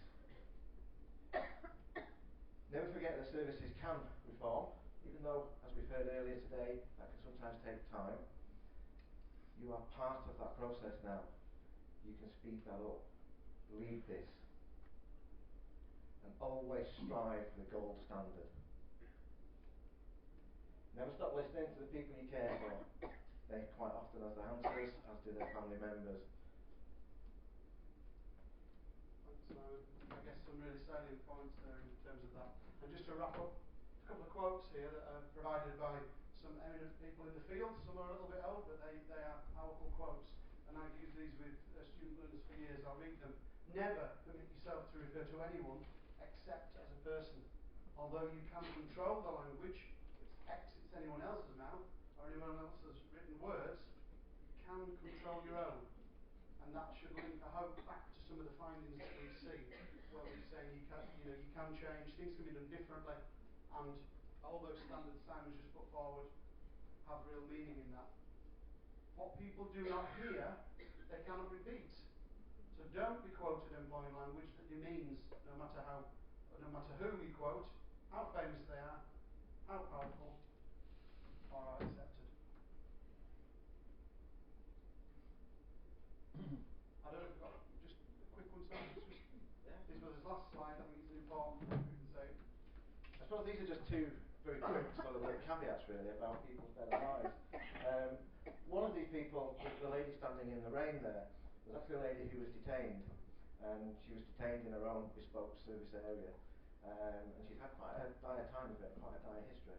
But one of the things that really stood out to me about the humanity of the service that was being provided there was that one day they were out in the garden, it was a private garden, it was secluded, and it started to rain. member of staff said, come on, we have to get in. And the heavens open, one of those summer downpours where the rain absolutely bounces down. Member of staff whips in, come on, we'll get wet. Person themselves stood there and goes, do you mind if I stay out? Oh, come in, you'll get soaked. Do you mind if I stay out? You can stop out, but don't expect me to stand out there, was the reply from the nurse. The nurse said, so I can stop out. Well, you can stop out, but don't expect me to stop out with you. And then apparently, the response from the person was to look up to the raindrops and have a full sensory experience of rain dripping on their face. They went to a downspout where water was coming off the roof and they were playing with the water, and there was this whole sensory experience. And then she looked to the member of staff and said, can I still stay out? You can stay out until you get cold. It's absolutely fine. But just don't expect me to go out there, it's fine. When you come in, we'll have to take your clothes off though, and you have to have a shower. So I can stop out a bit longer. Yeah, you can. And there was a whole message within that whole story about how a simple thing of standing out in the rain and doing that with somebody and allowing somebody to do that just creates a real positive relationship that is experiential. And I just thought, at the time of that review, this lady was, she was detained, she was, had 3 or 4 staff supporting her. But the story about standing in the rain really stuck home in terms of building bridges and working in partnership to experience life in a way that I just thought was really, really powerful. The guy living the dream was a guy who had been discharged from hospital. He was living in his own place. And this is a little bit about positive risk-taking, I suppose. He had an allotment, and he had loads of pallets, and he had loads of wooden sheds. And what he liked to do was, he planted some things, but growing plants are quite boring.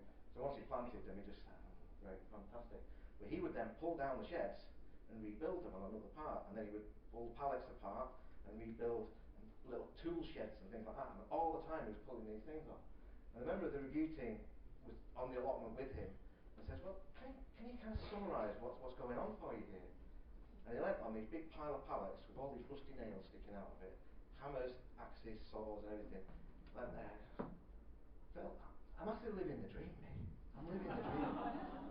And that's what he was doing on his allotment. That was his life. He really valued it. He found it really important. And again, it was a really powerful message how service can allow somebody to choose and live their dream. So, I suppose that was just a brief summary of 2 cases that I thought were really positive that you guys should start hearing about, because you can do that with people as well when you're supporting people out there.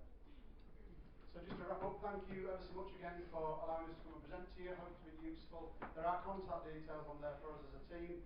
Please feel free to email us if you want to speak about anything, want to understand a little bit more about it, or contact us. And just to say thank you. Just to say, there is NHS England will shortly publish a thematic report on the work of the whole team over this period, so there will be a lot more detail available in that report for anybody interested.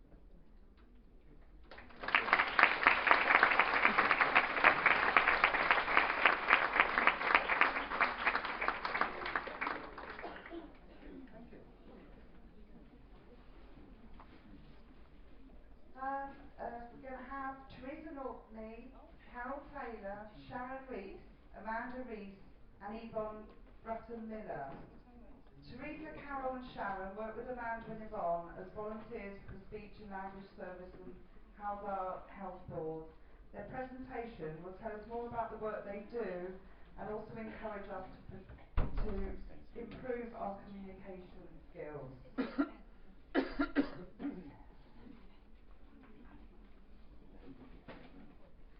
Would you please give them a warm welcome?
speech and language therapy. I'm a uniform share t-shirt. We get paid for our travel and we get money for lunch. We are going to talk about volunteering.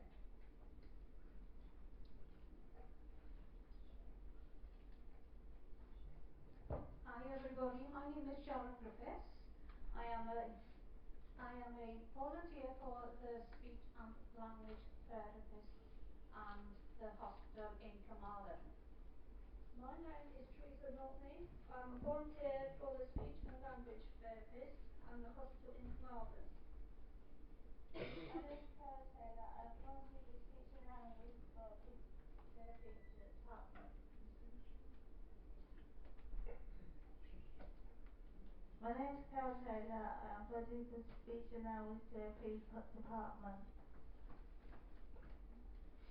My name is Amanda Rees and I'm a specialist speech and language therapist working with the Genetic Community Team for Learning Disabilities for the Hywel Dda University Health Board. My name is Yvonne Bruton Miller and similarly I'm a specialist speech and language therapist. I work in Carmarthen Community Team for Learning Disabilities, which is part of Hywel Dda Health Board. Hi again. My role as a volunteer, I teach signing to the brownies and the guides in Llangailo. I do auditing for talk communications.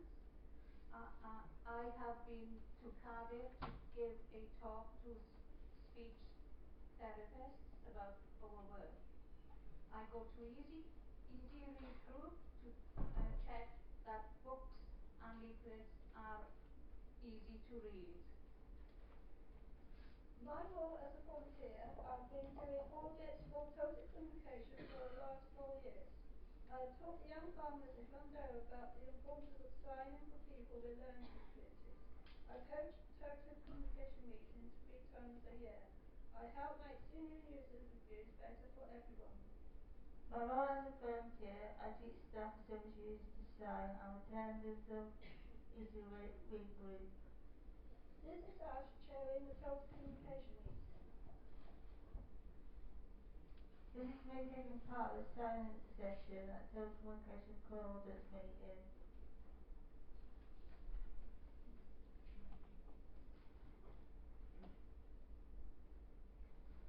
Hi again. Every year, services users have a review meeting. The review meeting is about whether you are happy or want to change your service. You again. In the past, meetings would make me nervous. I do not like large groups of people.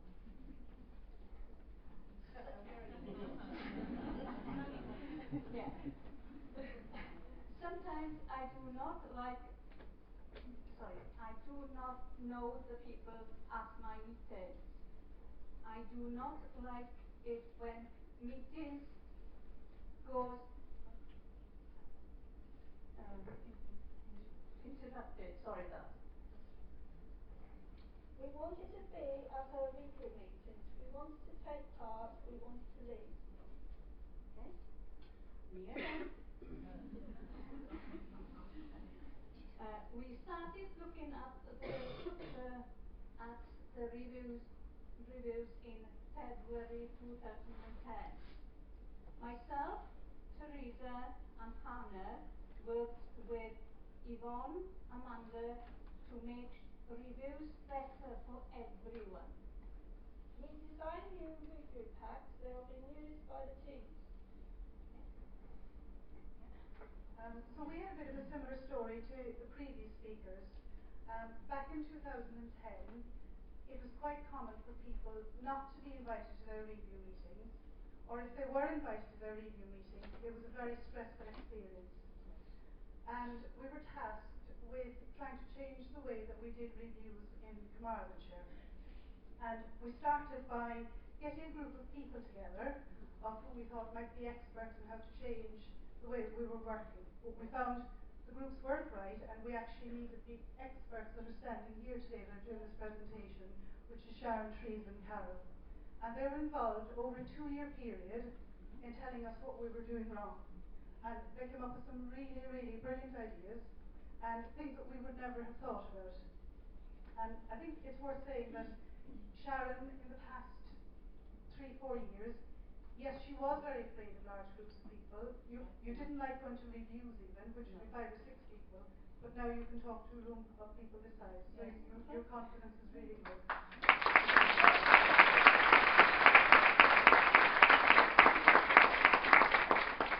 And when we were redesigning the review packs, we looked at why people didn't want to go to their review meetings, because we knew that sometimes they were being asked, but maybe wouldn't go, or if they went, they would leave early. And do you want to say, Sharon, about what you said about going into a room full of people and how you wanted us to change that? When I was in the meeting, I was very scared of that everybody was in there. But if I was if I wanted to go in by myself and before, and then the other people who come in then after. So that made a huge difference to Sharon, but it made a huge difference to a lot of other people as well, because what we found was when we were holding review meetings, all the professionals were sitting inside, and family maybe, and the service user would come in last and be faced with this intimidating group of people who were asking questions like, how's everything going? And the service user, Sharon, you just go, yeah, okay. What else could you say? You're in a different position. Yeah. So we designed a review pack that is sent out to the service users and their families or carers about 6 weeks before the review happens, so that the service user has time to prepare and time to bring to that meeting the things that are important to them. So I'm just going to quiz. Did I miss anything else there, Sharon and Teresa? Matt, would you bring the review pack up on the screen?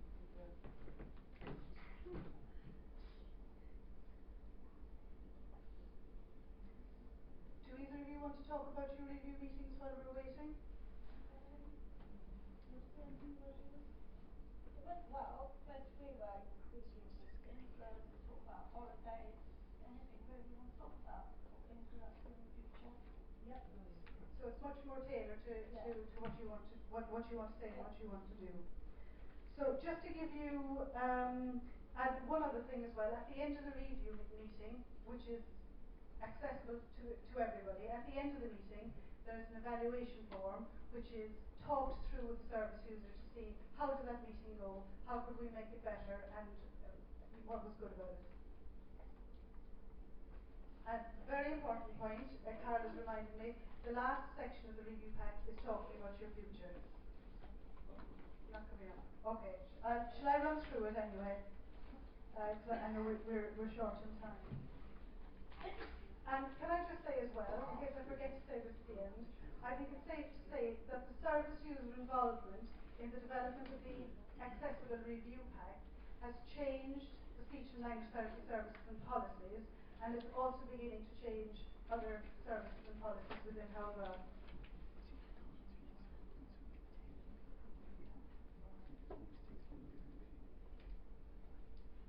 And people would like as well changes. Brilliant.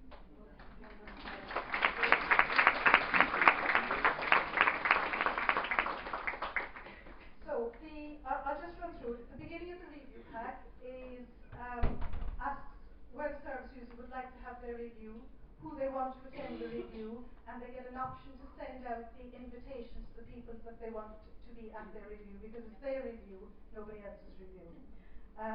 Some people like to have their review in Pizza Hut. Some people like to have their review in the CTLD offices. Some people like to have their cafes. Yes, it's another popular one. It's very important to some people that there's a sign on the door saying please do not interrupt, because being interrupted in your review meeting can be really off-putting. Yes. Some people who don't want to talk in their review meeting want to bring a video to show what they've done during the year. Or if you have got iPads or anything, take pictures, photos. Yep, you can use those.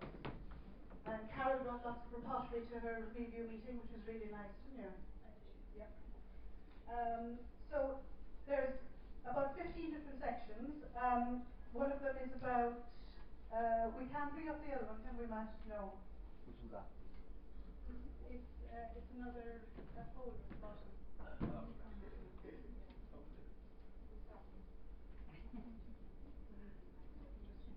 I can just show one of them.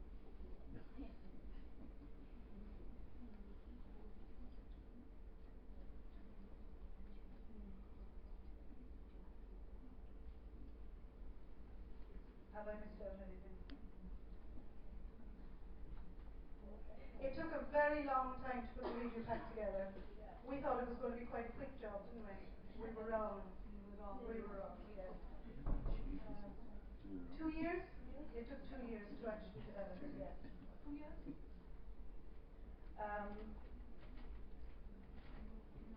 No, that's okay. So we've got, the first section is about communication, so that tells everybody in advance of the review meeting how they need to communicate with the service user in that meeting. Because it's crucially important that the service user is in the meeting if they want to attend. Now, if it's somebody with PMLD, they still have the option of attending, but it needs to be tailored to their needs. So in that case, it would be really important to use objects of reference, body signing, and lots of video footage. So communication is the first part. The family is the next part. So the service user gets the option of talking about their family, things they're happy with, and things they want to change.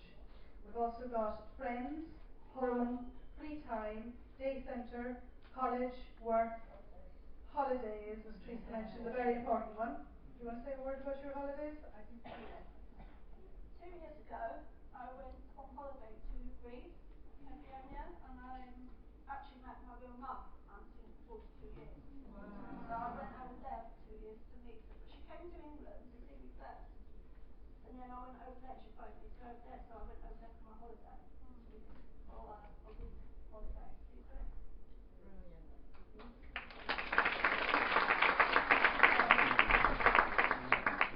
Of interest to nursing staff in particular, in the review pack we've got a section on health. And the questions that are included at the moment, but it is a bit of a moving piece, but at the moment we've got, do you ever have pain? When was your last annual health check? Your last hearing check? Your last eyesight check? Your visit to the dentist? What medication you take? Do you know why you take that medication? And do you have a hospital passport? So sometimes we found in the olden type of reviews, we would talk very generally about health, but we find these questions are quite good for reminding everybody about things that sometimes we forget. Yep. And then future plans is the last one, and I won't go through those ones. And an evaluation form. Have I missed anything else? No. And the packs are currently being used in the CTLDs by both social services and health staff. And these three ladies are very keen to review progress, and they're going to be going to the CTLDs to audit how many accessible reviews are taking place and what service users think of them. Yes, I'm not sure how we're doing time-wise. We've got about 7 minutes. 7 minutes, okay. Shall I pass over? We'll do the video at the end then. Shall I do this one?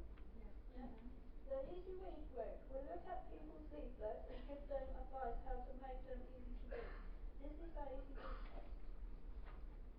Right. Now, unfortunately, the easy read test I don't think is going to come up to show you, so I'll go through it quickly. So what we do in the easy read group is that people send in leaflets to us, and we have a look at them to see whether they're easy to read and suitable. Years ago, and still currently as well, information can be sent out, for example, from a day survey, and given the fact that sort of over 90% of people with learning disabilities are not able to read, that information that they're taking home with them is useless really, because they don't know what it's about. Okay, I think the easy read document, separate document. Yeah, it's alright, I'll just tell you the points. So we sit down, and Teresa, Karen and Sharon and some other service users look at a leaflet, and what we do is we put that leaflet through a test, and what it is a reads okay test, and what we look at is the size of the leaflet, and what we recommend in line with the Easy Read guidelines, is that they're usually on an A5 leaflet, in a folded booklet, that the paper is plain white or yellow. We look at the size of the print because that's important, and that the colour of the print is black because coloured print like red, black or red, yellow or blue can be very difficult for somebody to read, especially if they've got a visual impairment. And that the front of the leaflet has one symbol to say what the leaflet is about and a word or a simple sentence to say what the leaflet's about.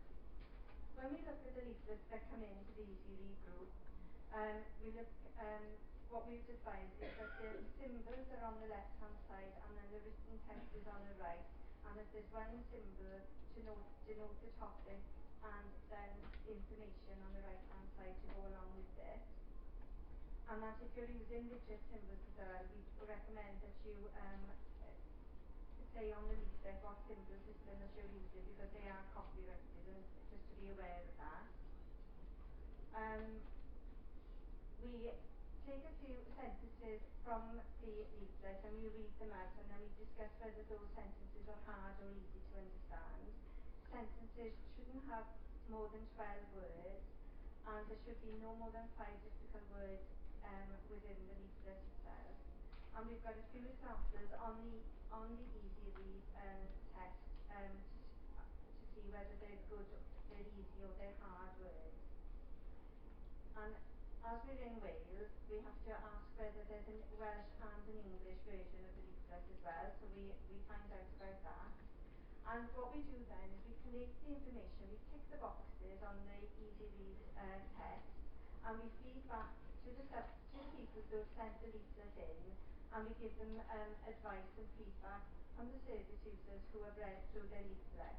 They'll resubmit the leaflet to the group, and we'll resubmit it quickly, and then if we feel that it's okay and it ticks all our boxes, then people have a symbol, which is the symbol of a book with a thumbs up sign to show that that leaflet has passed through the Easy Read group and that is good for people with learning disabilities and to send out.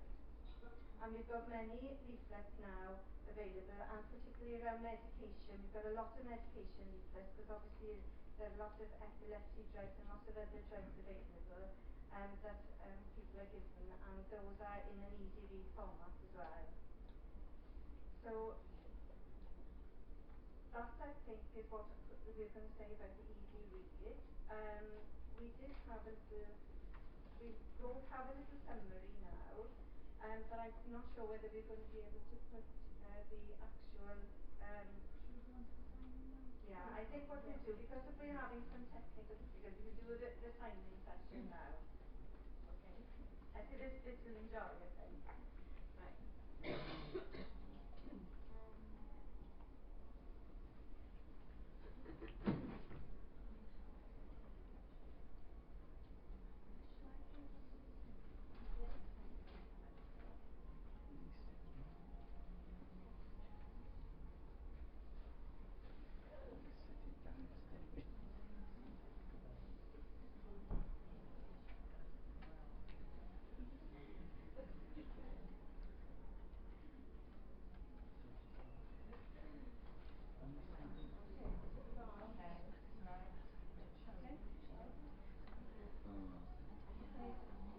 We are now going to teach you some signing.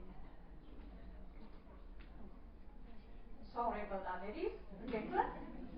Now then, we are now going to teach you some signing.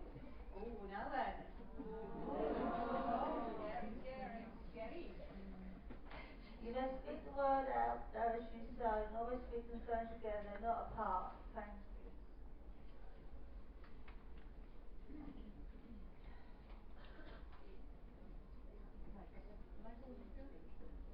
Now then, this first word, I want everybody to hear me, and I want you to say it after and do the signing after as well. Okay? Yeah? Yes. Right. This first letter is after. After. After. Can you use that? After. Good.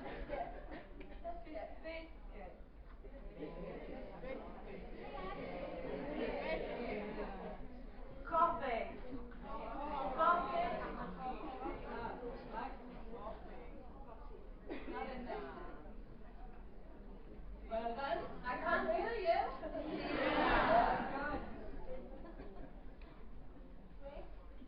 Good.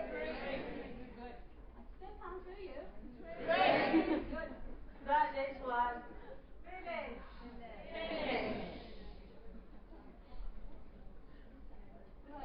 Right. Friends. What's friends? Good. Good.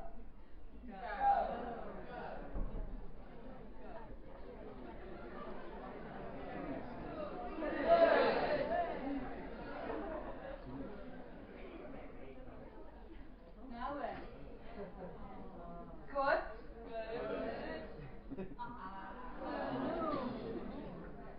Can you say it again? Well done. Now then.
It's from ITV1, and it's all about us doing total communications for people who are learning disabled. Scary, eh? I know. I know it's scary, eh?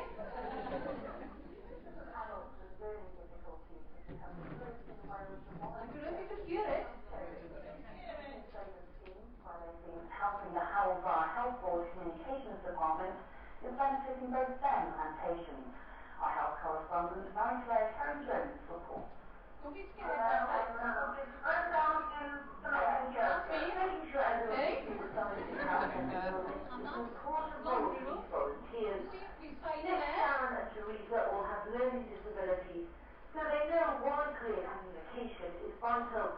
All the volunteers told me their role is making a real difference. Going to different day centres and helping out with their finding the customers. Thanks for your effort for your time. We've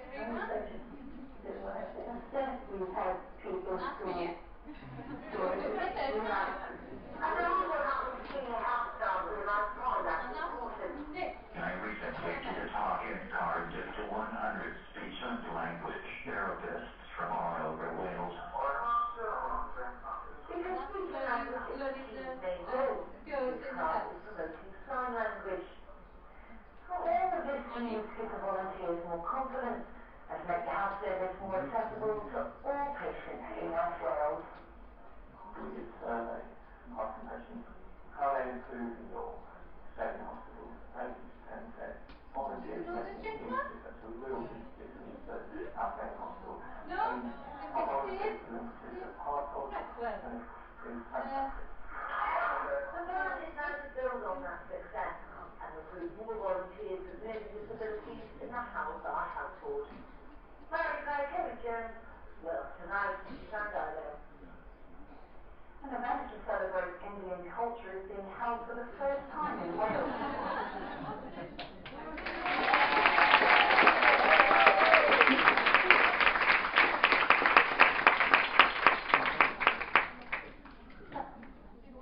Is it on? Yeah. I want to say thank you for listening to us today.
next speaker is Hayley.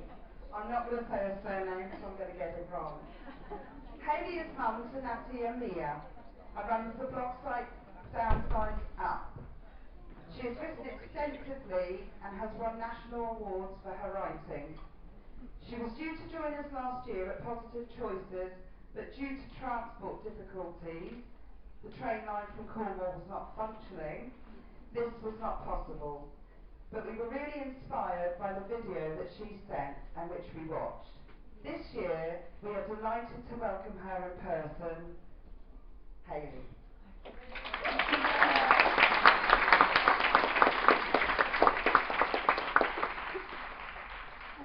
Thank you so very much for having me and the whole family this year. I'm ludicrously emotional today. It's been, I think we can all vouch for what an emotional day it's been. I'm shaking like a leaf listening to Paul's legacy and then mix it. So forgive me if I fall apart, but I'll be fine. In a former life, I was a linguist and a language teacher. And today I thought we'd just take a little look at how our words count.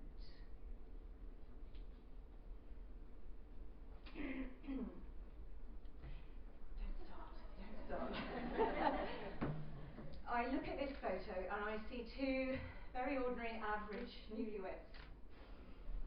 Two very naive people, actually, with no real idea what the world's all about, and whose priorities were the latest film, booking the next holiday, meal out, or lie in. Wink, wink. My husband's at the back, hope he's laughing. They were oblivious to the world's differences, of the unexpected paths that life can take you on, and they arrogantly thought they could plan every step of their futures together. This couple had no idea about supporting others, taking joy in simple pleasures, or living for the moment. I actually feel very sorry for them. Growing up in a world where learning disability was segregated, hidden, institutionalised, physically removed from their society. They felt sure they'd moved on from those shameful societal attitudes, but at best I think they'd only managed to achieve a patronisingly jolly approach to learning disability. And I think they may have described people as having, who had a learning disability as being musical and loving. I can't be sure, I can't remember, but they were ignorant. And deep in their hearts was the partner of ignorance, which is fear. A fear that resulted in distance. I know, because that was my husband and I.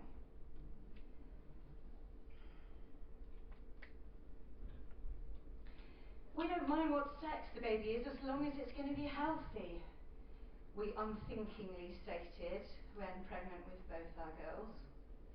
Just one of those phrases that trips off the tongue. I don't know how many of you've got children, I don't know if you've even said it. Just one of those things that we just say. But what if one of them wasn't?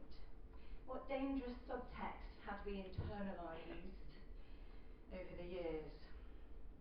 When we refused invasive testing, offered routinely for peace of mind, only peace of mind if you hear what you think you want to hear, because of the risk to an unborn healthy baby, again we were accepting the unspoken lie that the life of a baby with health complications or a learning disability was worth a little bit less than one that does not. We arrogantly shrugged off a 1 in 273 risk of Down syndrome, having a baby with Down syndrome, because that doesn't happen to healthy vitamin-taking women like me who've read every single manual in the land.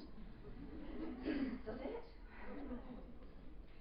Of course, right there is where society's attitudes to learning disability gets off on the wrong foot. Right there in the womb.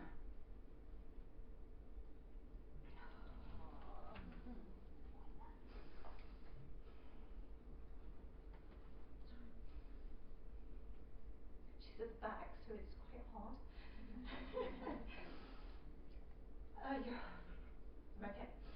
Our youngest daughter... Unicorns and fairies. I'm alright. Unicorns and fairies. We're good.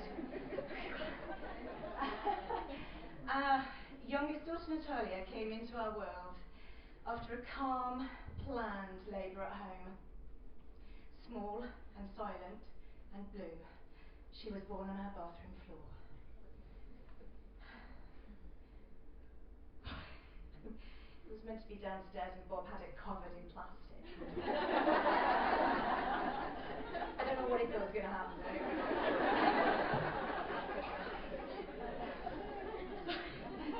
What followed is etched in my heart and frozen in time. The look of utter sheer panic on the midwife's face as she performed mouth to mouth. My husband in shorts in a freezing December lane waiting to flag down the ambulance. Overly jovial paramedics helping me to the ambulance and voices repeating how beautiful my baby was over and over. Why were they saying that? As I looked past the oxygen tube to her little face, which was so unlike her sister's, my brain dared not formulate a question. My mouth just couldn't shape the words because I was terrified of hearing what I thought was my worst nightmare. How little I knew. Hours later, while Natalia lay on a ward apart from us, distant from us, away from us, the thunderbolt of the diagnosis was given very formally, along with the confirmation of a heart condition. Our community midwife cried, "This shouldn't happen to such a lovely family." And her tears drove a little wedge into the bond between my baby and I, because how very little she knew too.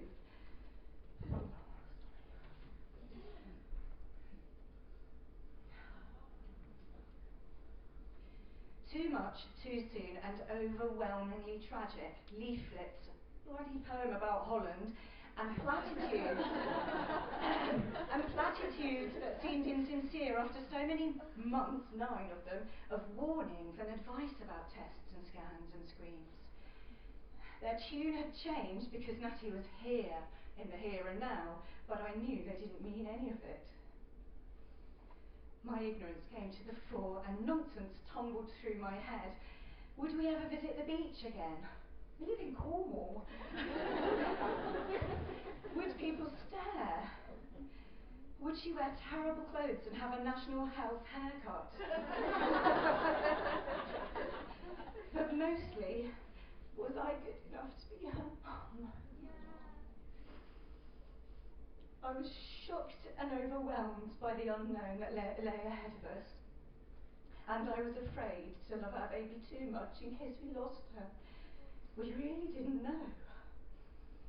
Oh, I really wish I could go back and see her simply as our beautiful and vulnerable daughter before any diagnosis or predictions for her future. For she was simply that, and so unaware of the stigma attached to her additional chromosome. I'm so sorry. Unicorns and fairies.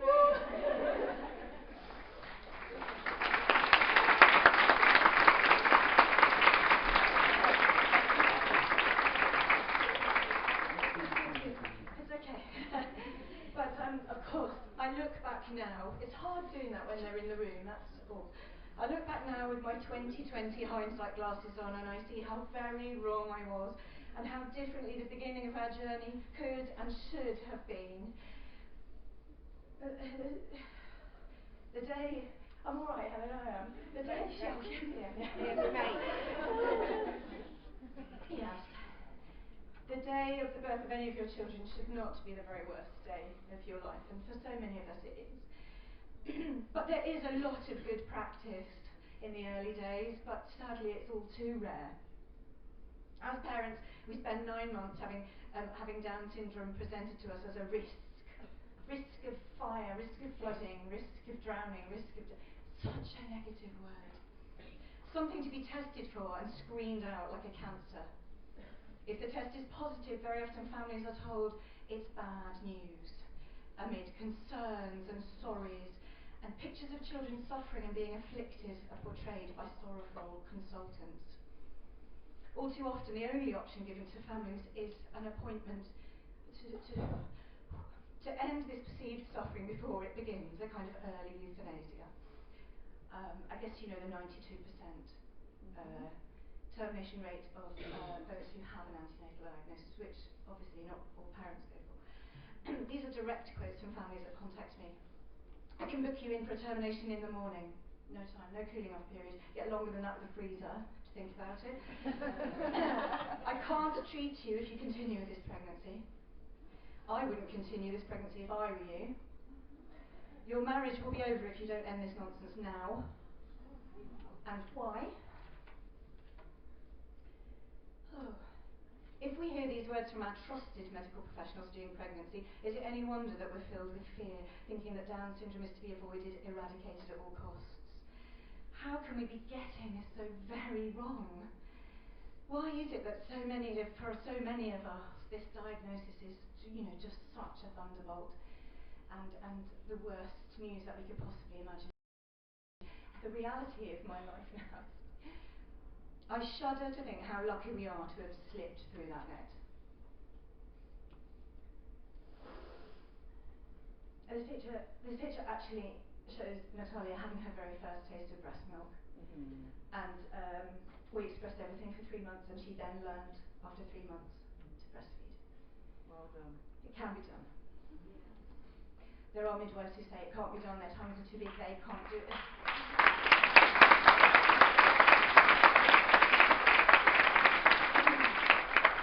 And actually it just gave me something to do, and it made me feel like I was doing something for our baby. There have, of course, been challenges along the way. I'm not painting a rosy picture, but the medical angels have carried us forward. You are the medical angels.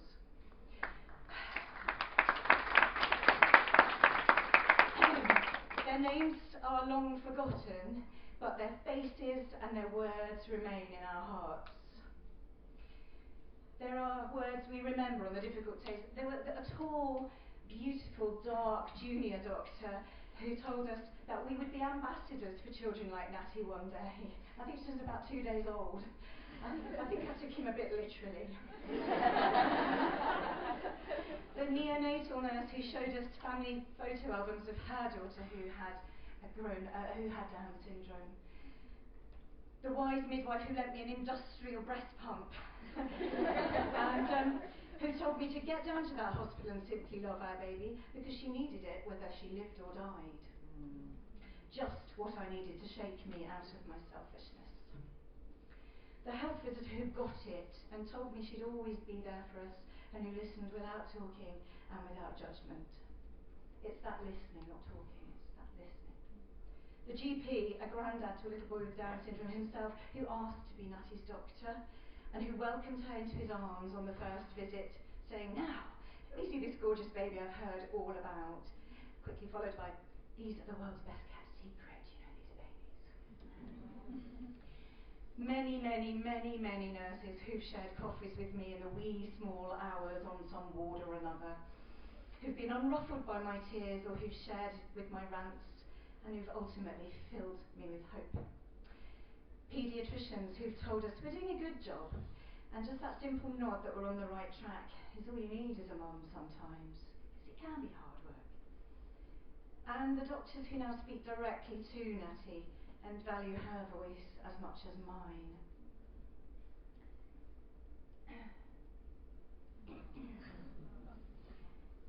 Day after keyhole heart surgery. Hours after, minutes after. But for me, coming into contact with learning disability nurses has been incredible.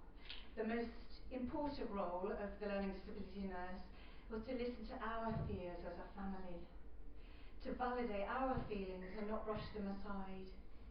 During heart surgery, there were teams of wonderful paediatric nurses to help us all, of course, to help siblings and grannies and everybody.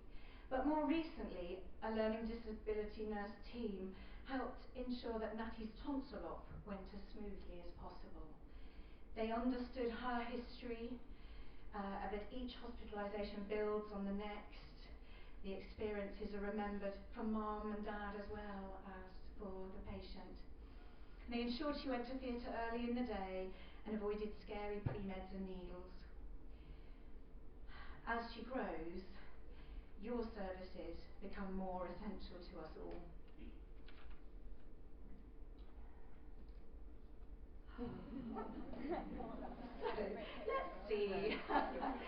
What would I go back and tell that pregnant mum I once was? That our lives are never dull. They are mostly about poo and farts and wiggly bottoms, cake consumption and Bob Marley renditions. Really is never a dull moment in our house. I'm grey with tiredness and worry, but what parent isn't?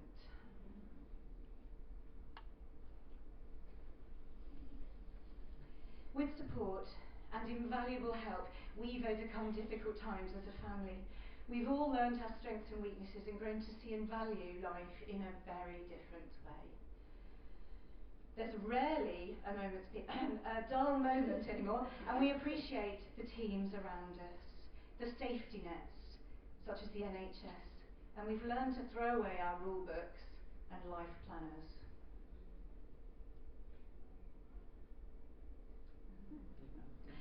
Our girls are both incredible, equally so. There's a place for each of them in the world, and each has made us better people as parents. Our lives just would not be the same without either of them. They're as thick as thieves, yet have the sibling ability to annoy each other with just one glance. The chromosome never ever gets counted. Oh, can I go back? Yeah. No, not the old one. Never mind. When Natty was born, yes. Did any of you meet? This is Peter Cranham, who passed away last year. He came to stay with us, great friend, and Lloyd Page, who works for Menka. When Natty was born, I think of it now as breaking through a glass ceiling into a whole new world, a world where we're privileged to have so many friends we would never have met otherwise, and where we learnt what life is really about. Peter Cranham, who passed last year, and Lloyd Page from Mencap, two great friends that I value dearly, and have gone some way for making up the fact that I was denied friends with learning disabilities as a child.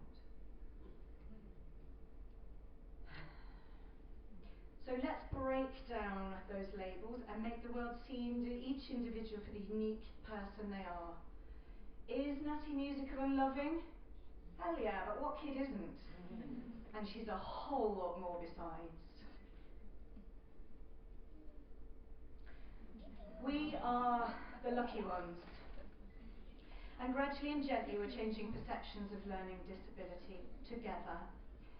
Even if you students feel like you aren't making a difference, know that you are.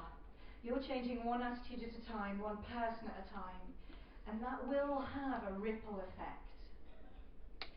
You are showing by shining example that all life is precious, worthy of respect, and we're all more alike than unalike.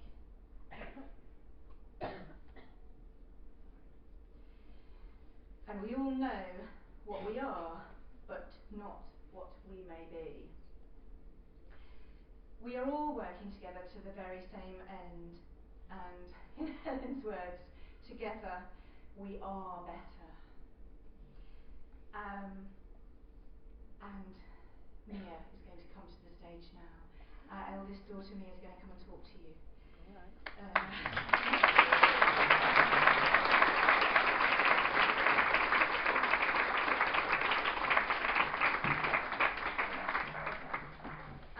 Now Mia prepared this presentation entirely by herself for a school project. She did the slides and everything. So bear that in mind. And I'll do the flicking. Perfect. All right, sweetheart.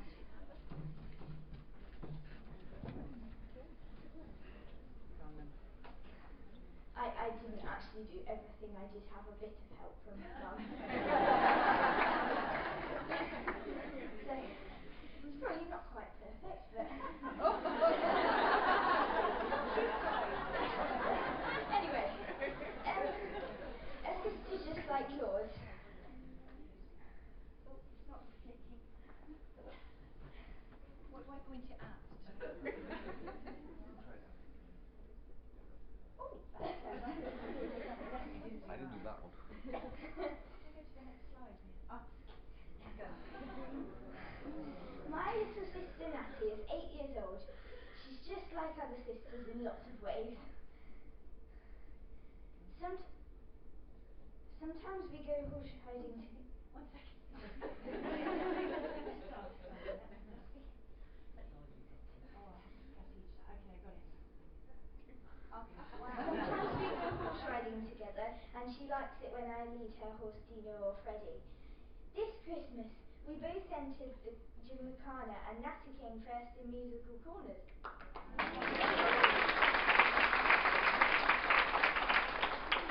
I came second in walk, trot and run.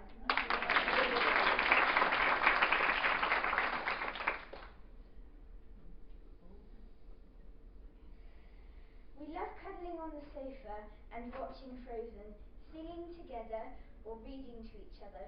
She always does silly things to cheer me up when I'm upset, or whispers, "It's okay, Mia, it's okay," in my ear. But sometimes she really annoys me. She copies me or borrows my things. She drives me mad, and then I just want to go to my bedroom and get away from her. But she keeps coming in. It's so annoying. When she sings loudly to herself in the bathroom about stubbing her toe, poo or fart, it makes me laugh so much. Mum doesn't always see the funny side though. All sisters squabble sometimes, all sisters get into trouble, and all sisters love each other and have fun. We are no different. My sister also has Down syndrome. This means that she has one extra chromosome in every cell of her body.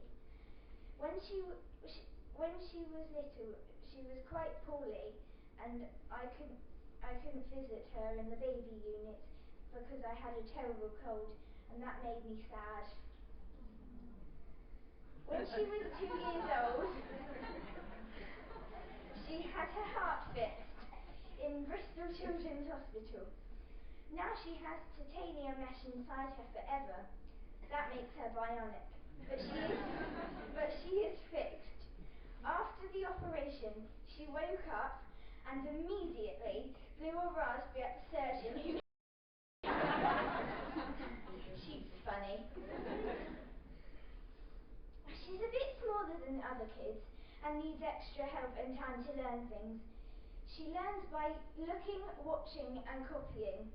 We used to use sign language to help her learn to speak, and she had some physiotherapy too.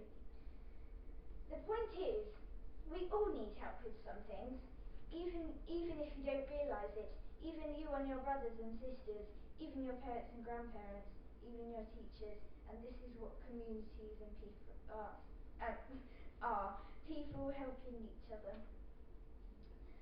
I need help cooking food and using sharp knives. Dad needs a mechanic to fix his car, and Mum's dentist helped her with a sore tooth. Actually, Dad helps Mum change light bulbs, and Mum has to show Dad how to use the washing machine.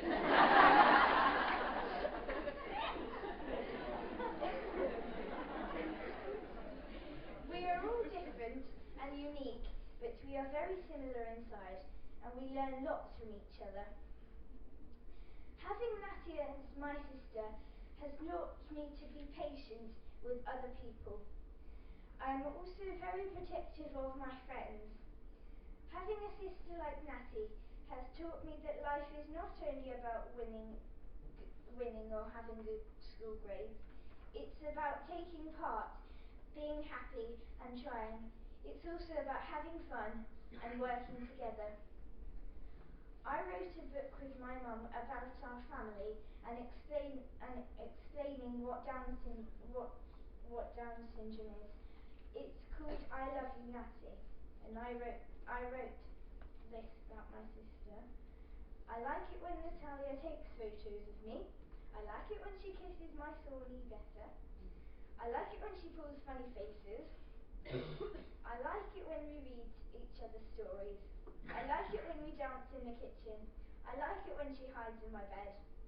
I like it when we play with our dog Pippin, but sometimes she's really annoying when she jumps on me or copies everything I say.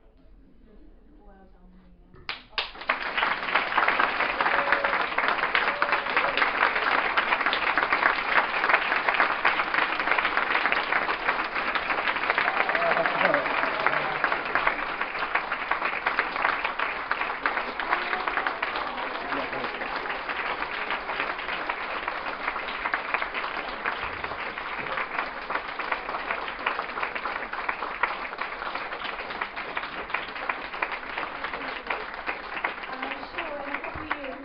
Standing up here, having to share herself as well.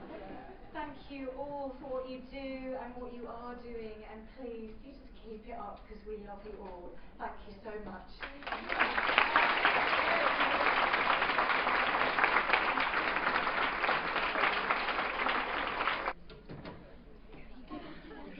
Wow, okay.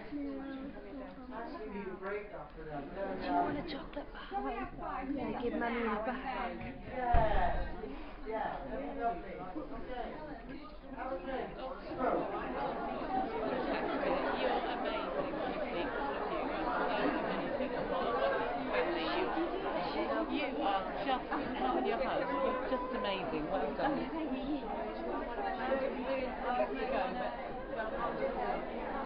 Oh yes, it has. Thank you. Well done, you amazing. Did you enjoy it? Yeah. It's really nice. Stuff when nothing's in the room. Yeah.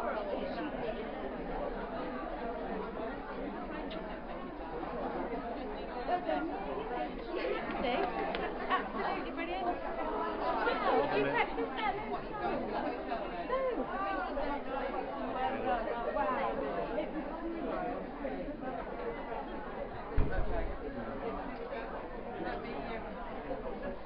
Trying your hand. That way. Touch my email. She says need some more.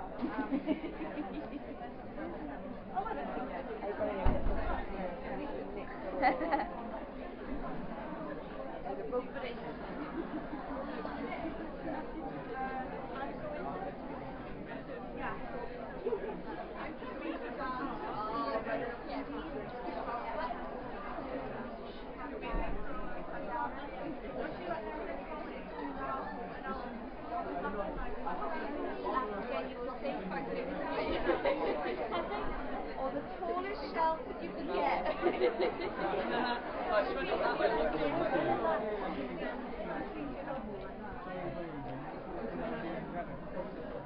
That's me as well.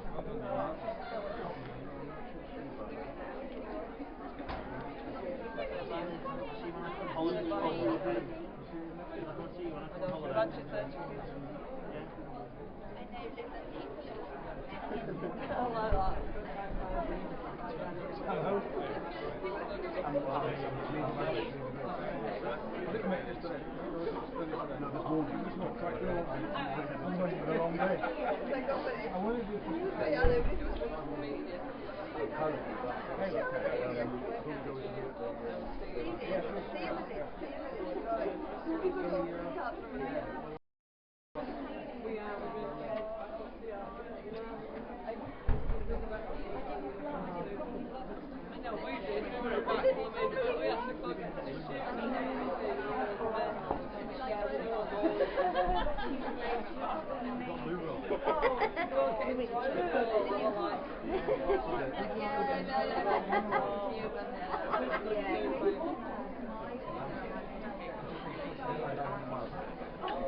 I'm not going to take that from you this time.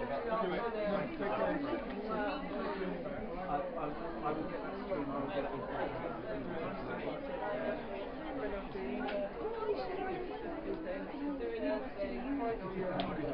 Never met the people. Yeah. But we really like we know I've done one episode.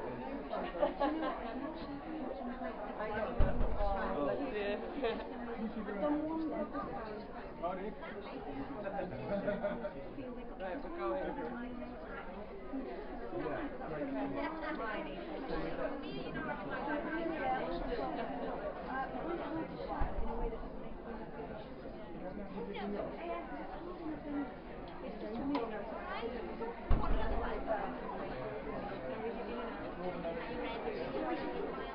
I will leave you, but I'll be in touch.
There's a lot of bottles of water.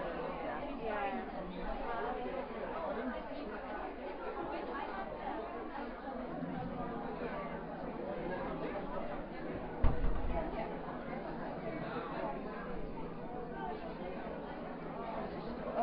Imagine.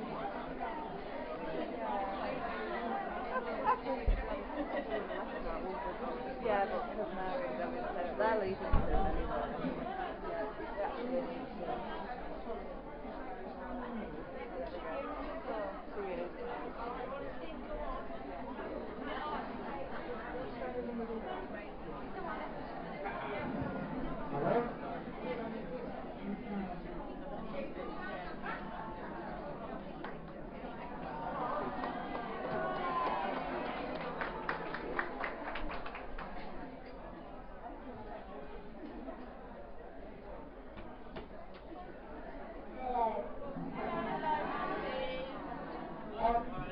My sister is 8,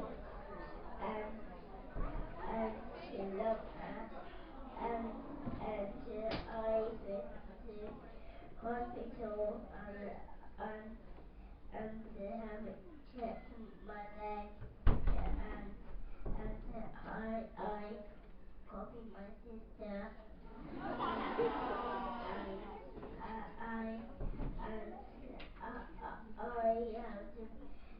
have the baby. I have the baby on I have a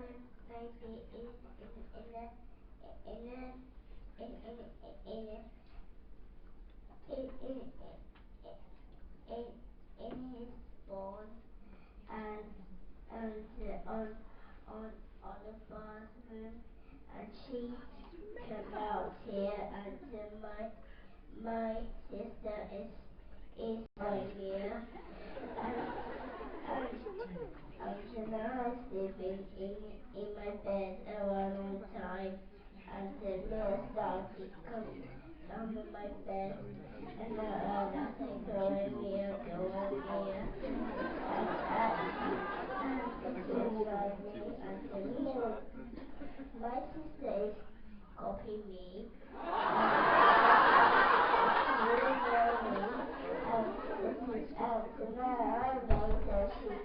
and my 11, she 11,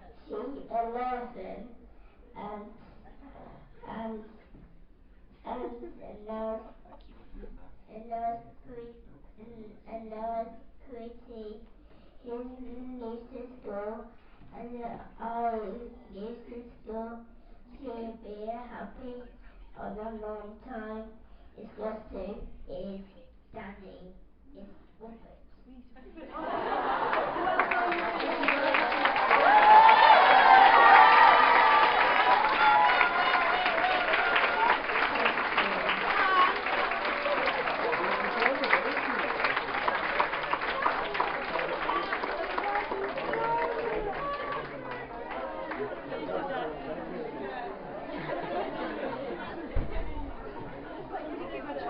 Somebody give her chocolate.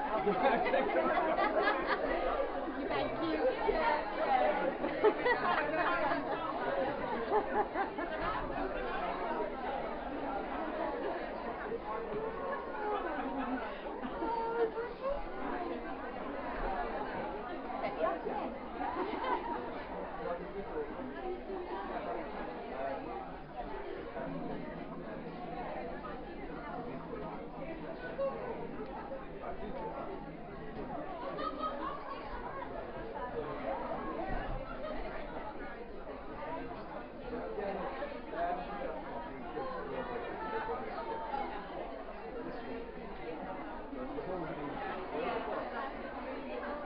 There's mine. What are you looking for? I'm looking for my mum's one of these.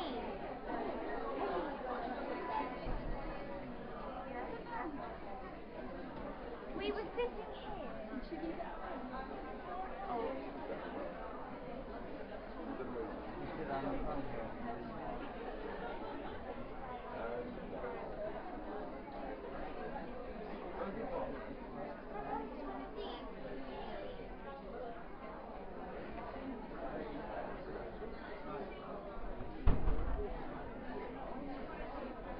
Where have you sat?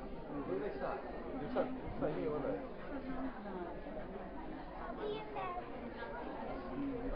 Leah, where were you sat earlier? No, this morning.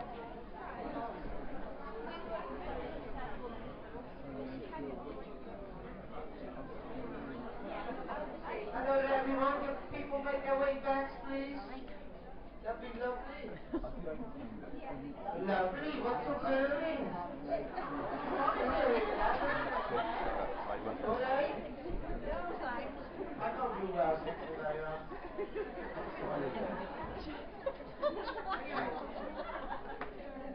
We've got Sarah Clayton here, and she's going to talk about postural care. So, can we have applause for Sarah Clayton?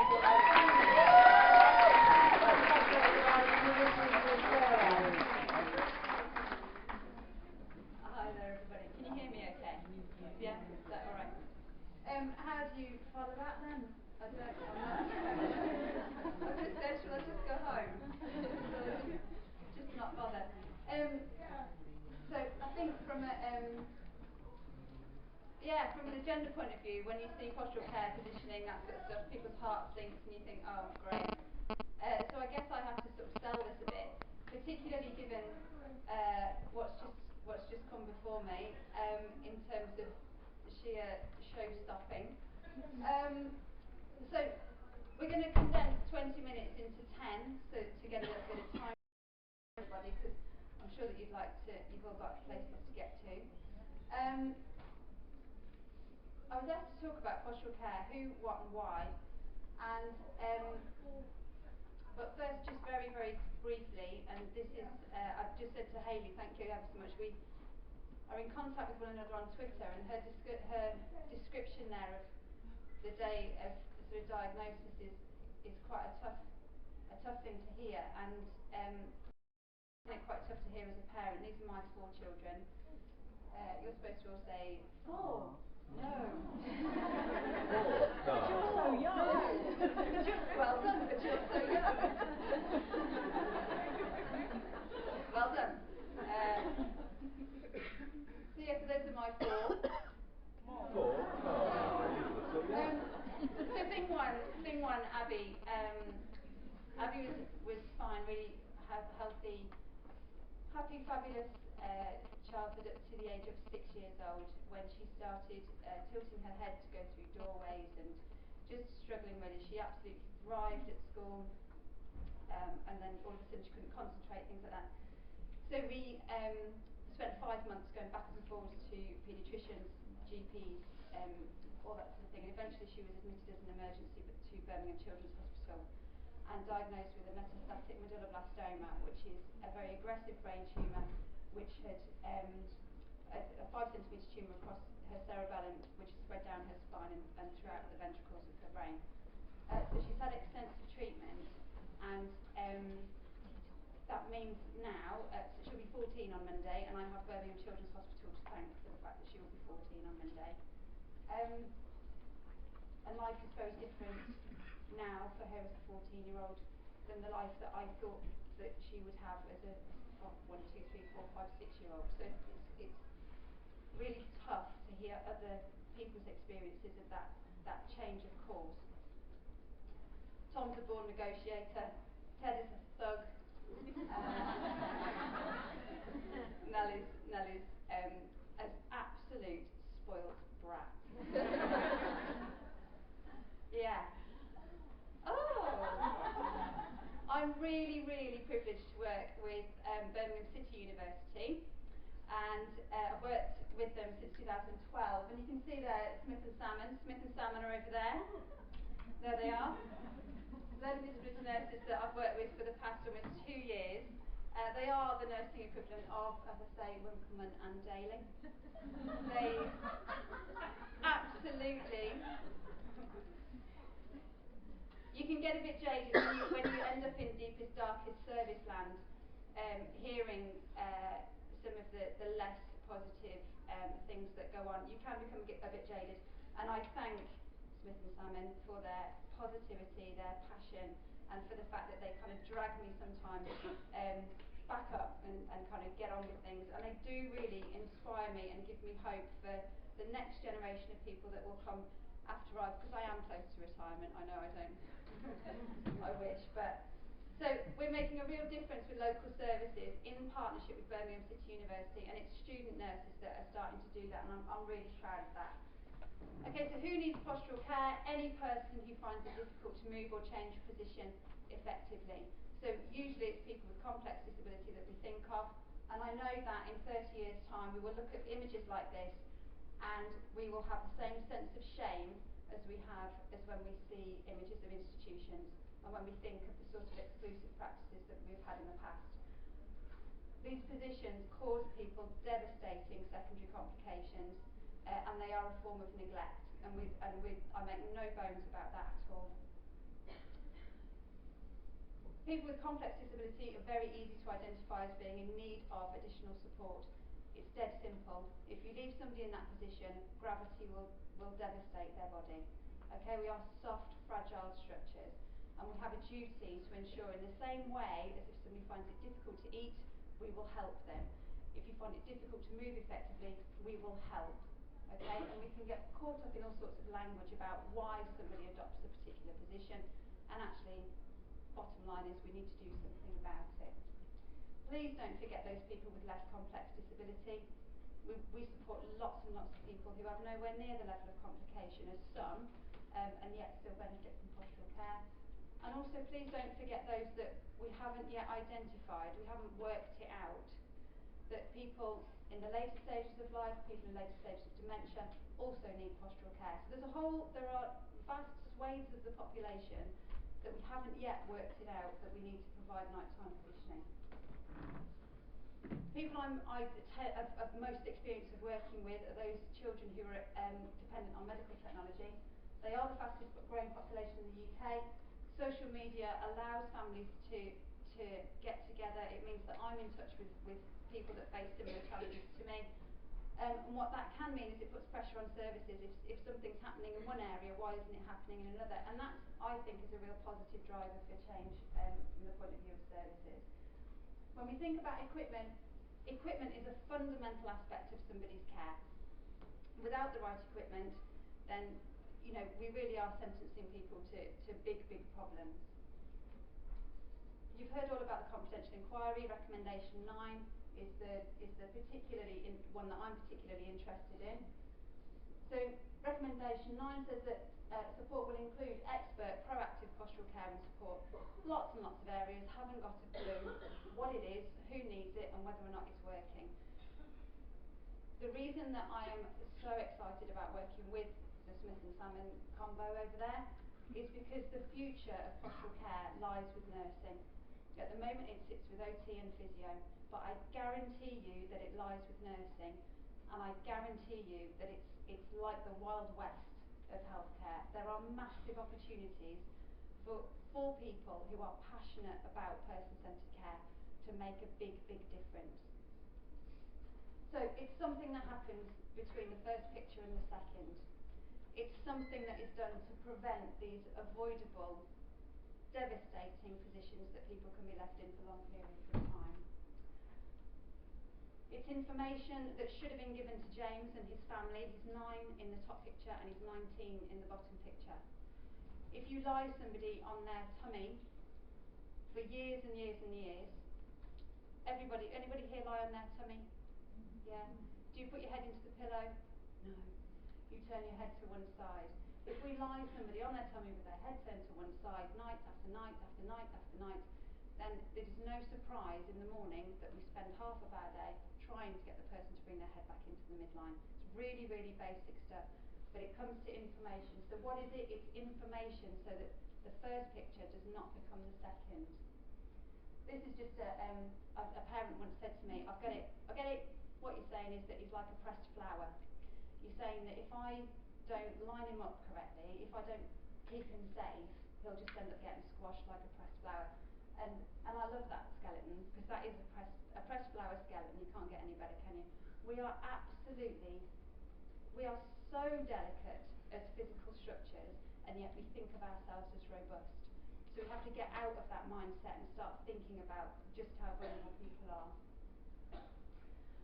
We haven't even got the 2 seconds that I said that I thought that we would have, but when you look at those images, if you're used to nighttime positioning and you're used to supporting people in lying, these images are fine. If you're not used to it, then there are certain things that might come to your mind. So just have 5 seconds and just think of a word that comes to mind.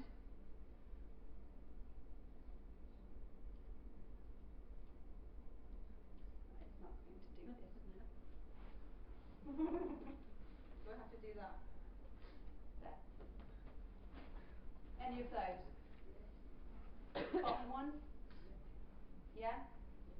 Okay. So restraint, one of the things that we need to be really aware of is that if people aren't used to night positioning, they may well think that what we're trying to do to somebody is to restrain them. And what I'd argue is that if you don't understand the risks that are posed by leaving somebody in a destructive position, I too would think of it as restraint. What we're often doing is we're faced with what we think that we can see risk, but we may not understand the benefit, and we may not actually understand the risk. If you're used to working with children and have not worked with adults with complex body shape, it may well be that you don't realise the devastation of somebody's hips dislocating and what that means lifelong for that person. So when it comes to risk and benefit, we have to trust people. We have to say to people, here are all the risks, here are the intended benefits, and then help people to make their own decisions. And as parents, we make decisions all the time based on risk and benefit. And sometimes we'll even restrain our children because we understand the risk. But we don't think of car seats as a form of restraint, do we? We think of them as a form of protection. And night positioning is a form of protection. It is not a form of restraint if it's done properly. So the why, so we know the who, the why. The why is absolutely as plain as anything, really. because children are usually born symmetrical, because the patterns of distortion are predictable, so in the same way as if you lie somebody on their tummy, you're going to give them a strong head turn. So the patterns are predictable, and because this is an extremely unpleasant way to end your life. When it comes to changes in body shape, it's very difficult to find someone that's accountable. It's very difficult I couldn't find someone that's accountable for this, what's happened to this young man. Because it's not an acute event, it isn't something that happens there and then. You couldn't say, well, if you had done such and such, this person would still be alive. And because of that, we pass accountability on to somebody else. It might have happened in children's services, it should have been the physio, well, it should have been the OT, well, it should have been, well, if his mum had done what we'd said that he should have done, this shouldn't have happened. And because of that loss of accountability, it means that it's very difficult for families to tie somebody down. What I would say is that we are all accountable for this. Okay, every single one of us that supports any, if you support anyone who experiences changes in body shape, you are accountable. If you know that that person's seating system isn't right, you have to do something about it. If you know that somebody's being put to bed with no support whatsoever and is staying in one position for hours and hours, you must do something about it. Okay, potential challenges for families very quickly. It's really hard to change your behaviour, 2 minutes. Equipment provision. Look at the BHTA, British Health Trades Association's report last year on equipment provision for children with complex disability. More than 60% of identified equipment that's needed for children is currently unfunded by statutory services. Okay, so more than 60% of the equipment that we identify as children needing, families have to get from somewhere else. So they're going to charities, they're going around pubs with buckets. All this is absolutely dire, the equipment situation that we have at the moment. But when you get it right, it's bloody powerful, incredibly powerful. So this is Tommy at 40 and Tommy at 42. All right, all of this work with him was done with by personal assistants. It's not some flash fancy therapist, it's personal assistants that did this work. It's not about equipment. Any of you that are adventurous and fancy going to Peru, have a look at Eleanor's project. They're always looking for people that fancy going out and supporting people over there. Eleanor's project works in the foothills of Lima. There is no healthcare system, there isn't any equipment system, so it's all about bodging. It's all about creativity and finding stuff, you know, cushions, towels and teddy bears, but it's about the knowledge. It's also about being gentle with families. If it's taken Michael 34 years to adopt this particular night position, it took him 5 years to get back to a more symmetrical position, but his mum was absolutely devastated at the thought that she had done something that could have added to the difficulties that he faced. So go gently, go incredibly gently with families.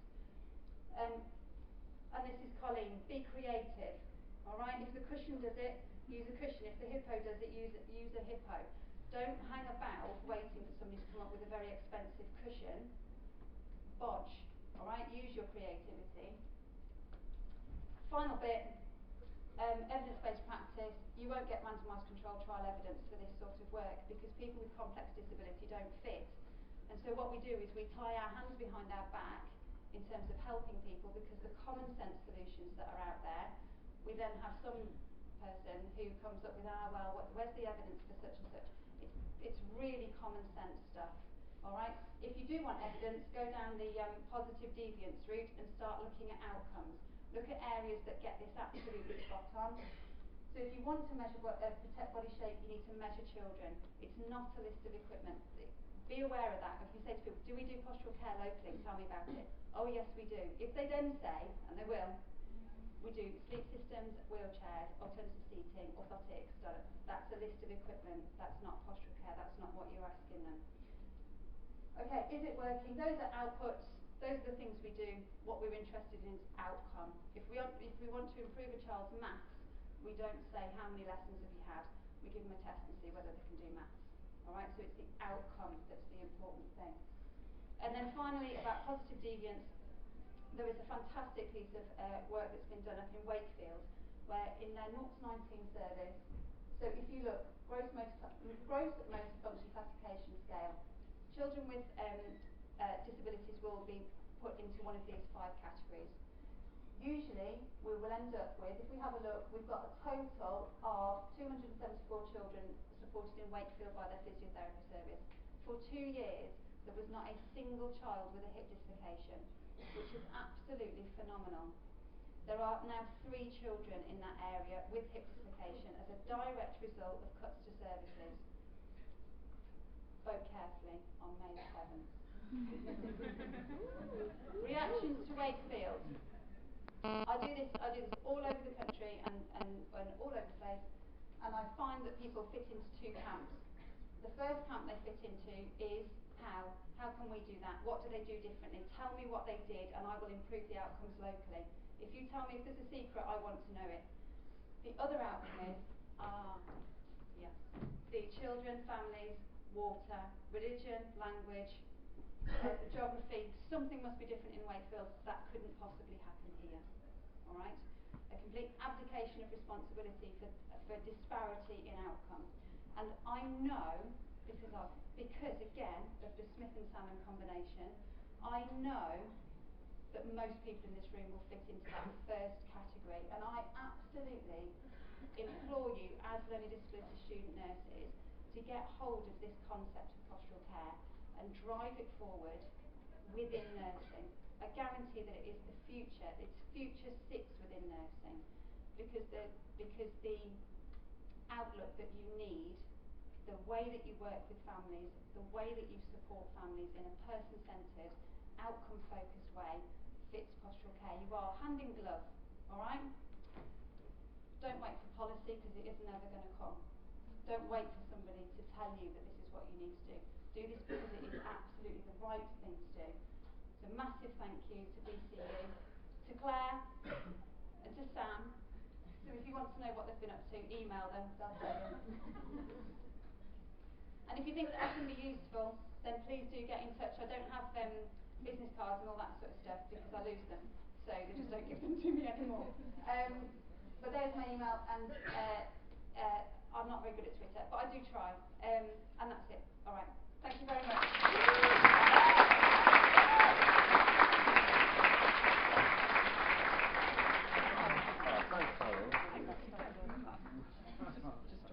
Hi everyone, before we go to the next speaker, quick announcement. I see that people are going home, which is fine of course, not yet. But fill in the evaluation form please, and put your badge in the box downstairs, or please fill in the evaluation forms. That's really appreciated. Thank you very much.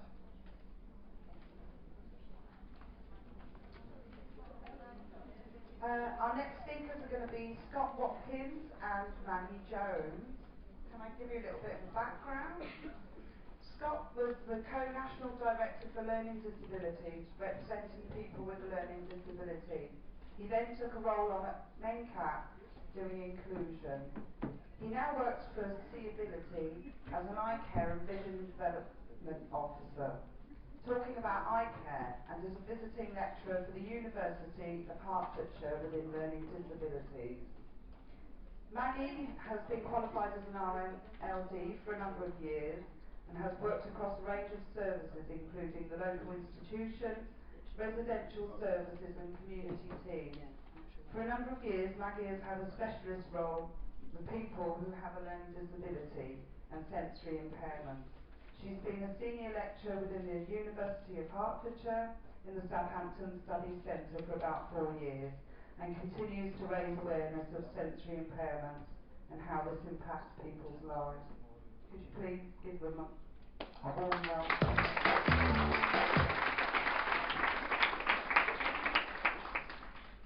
Slight anxiety as who's going to fall off the stage first. And who's going to break the technology. Who's got the capable hand? Good with technology, not all the time though. So just press that one. No, please. Okay. You can start. What we want to do today is give you a little brief overview really of kind of like the issues around sort of people with a sensory impairment or visual impairment Scott, who you probably all spotted today and yesterday, has been out on his seeability stand. And you guys have been absorbing all the handouts that have been available there. But one of the questions that's been coming through is, how do you support someone who may have complex healthcare needs and profound multiple learning disabilities to have an eye test? And we want to sort of say, well, actually everyone can have an eye test, and we want to just give you some hints as to what you should do and what our role should be in supporting people who have a visual impairment and learning disability. Going to start off though with some statistics, because that's where we're going to go. Just to kind of give you a little bit of an idea about the number of people with a learning disability who also have a visual impairment. And Emerson and Robertson in 2011 suggested around 50,000 people who are known to services have got a visual impairment, and 19,000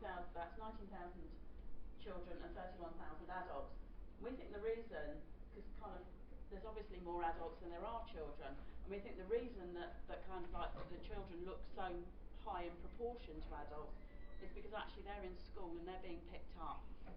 A lot of the adults have been in services for many years, but they're not actually coming up on any of the statistics. And about 15,000 of those are registered blind.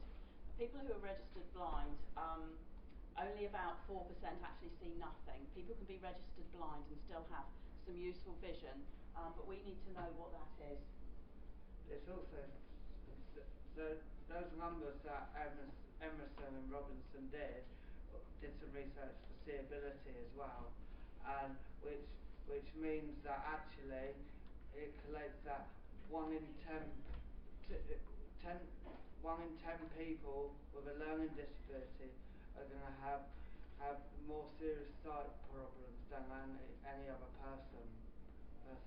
So that's why this work is so important, and we need to make sure that we continue to give people good eye care and easy accessible information. And what's worrying is that there's a huge number of people who aren't known to services who we know will have a visual impairment, and over the next 20 years it's expected to rise by about 0.5% per year, and a lot of that's going to be those very young children who as they're growing up, you know, they're born very prematurely, so they're at much more risk of having that severe sensory impairment or severe visual impairment. And I think we also know that, you may not know this, but I do, because Seeability are running a project with, which is about to lobby government around sight testing in special schools, because we know that children in special schools do not get proper sight tests all the time. Some special schools are doing it, but some special schools don't. So we set up a project within Seeability to help children with learning disability to be able to see, so they can do their work better. Yeah, Seeability also know that people with a learning disability are 10 times more likely than the general population to have a visual impairment. And the more profound someone's learning disability is, or physical disability is, the more profound their sight loss is going to be, or sight impairment is going to be. And about 6 out of 10 people with a learning disability need glasses, quite a large number. But we can tell you all about the statistics. We're going to ask the experts now. So, Seeability did a film about making sure that people with learning disabilities, and to tell professionals like yourselves about eye care messages that you need to know in order for when you go through your career and progression. On that, that's fine. Otherwise we'll do these other ones. We weren't sure whether it was going to open here, so we've got 2 versions. Luckily we have plan B.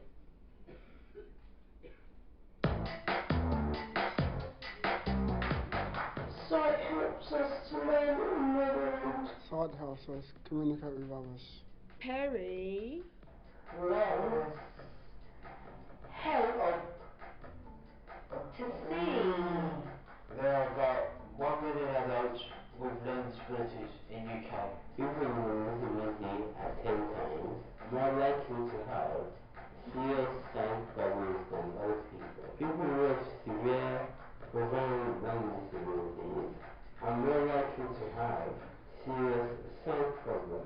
research shows that 1 in 10 people with learning disabilities will be blind or partially sighted. This means that more people that you might expect are living with a sight problem. People with learning disabilities may not know they have a sight problem. People with learning disabilities often can't tell people about their poor sight. Many carers and supporters think they know that the person they support can see perfectly well. Many carers and support workers do not know how to recognise the symptoms of sight problems.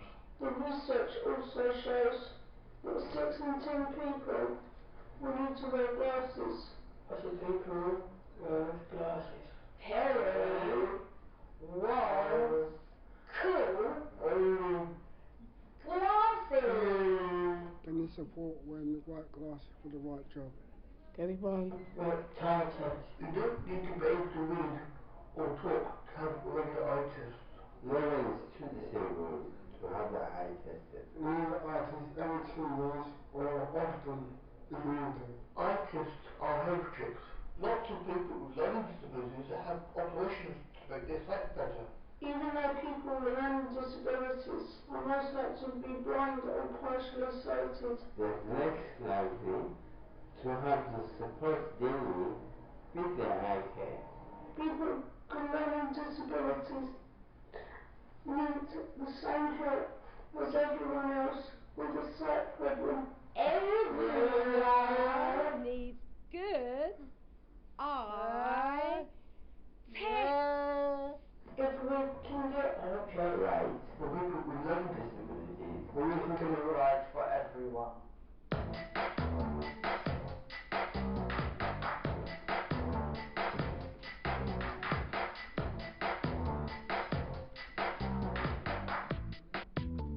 Sorry, not sure what happened with the sound there. Work.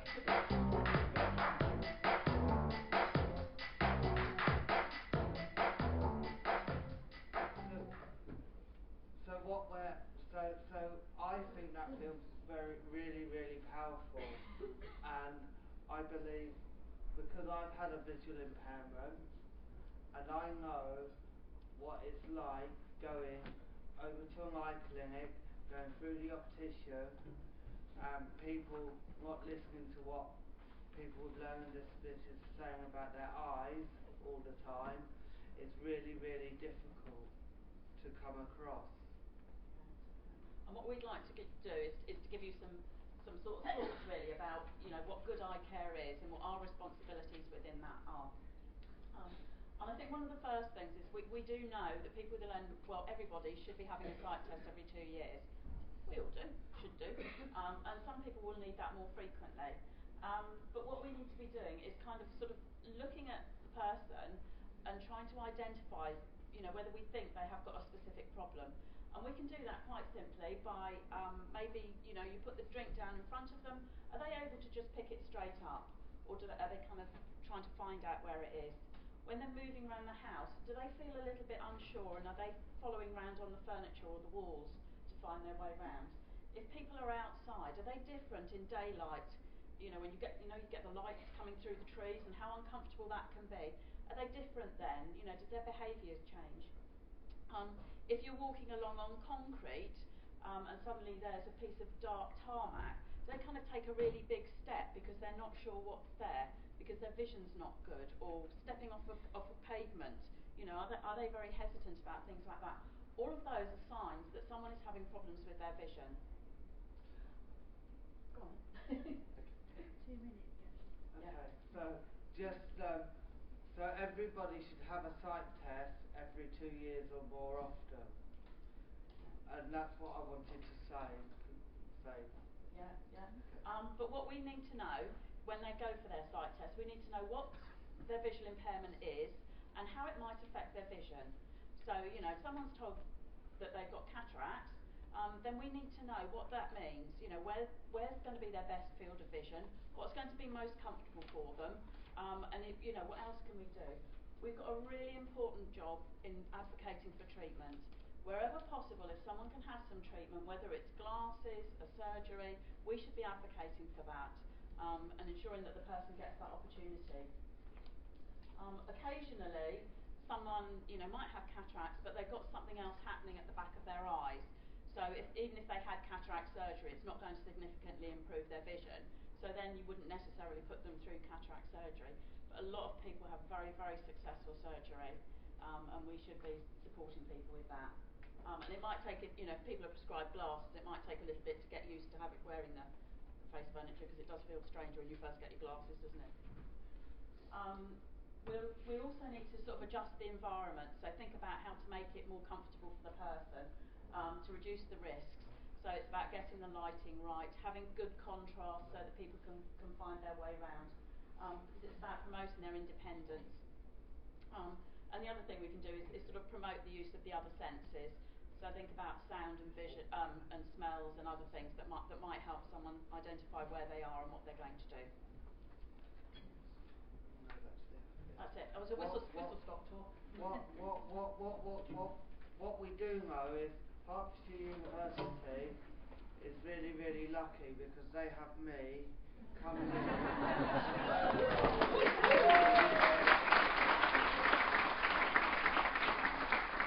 Coming in to teach their students, and for those who are here from Hertfordshire, you know who you are. And I know that I've been round up to Ormskirk, University of Edge Hill as well, and taught there. And what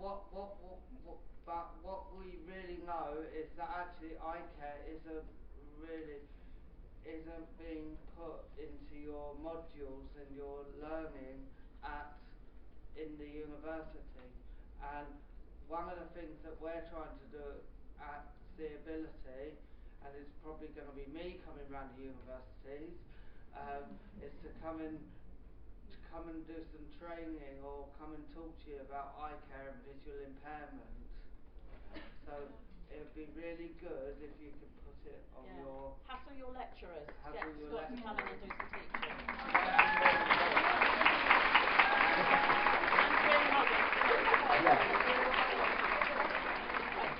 Thank you very much. If anyone wants any more handouts or things, we've got some there.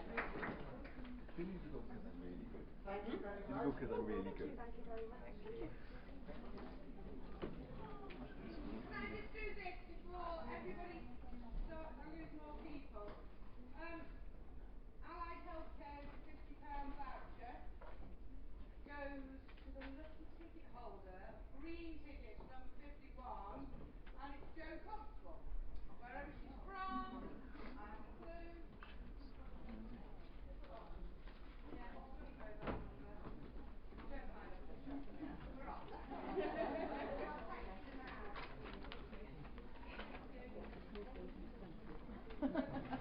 Okay, let's welcome to the stage Michelle Parker, Sally Wilson, and Lindsay Davis, will attend the PCE workshop.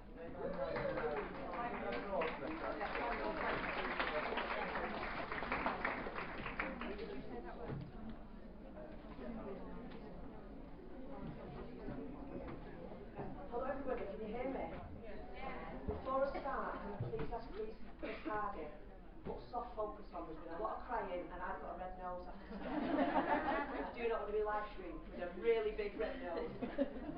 I'm Michelle, this is Sally, and I've got Lindsay. Unfortunately Kay couldn't be with us. So yeah, unfortunately Kay couldn't be with us. And we're the guys that last year, if any of you were at Positive Choices last year, can I have show of hands? You were there. We were the people that were jumping on you with a research questionnaire and saying, can you please fill this in for us because we want to do some research and we want to send it back to you.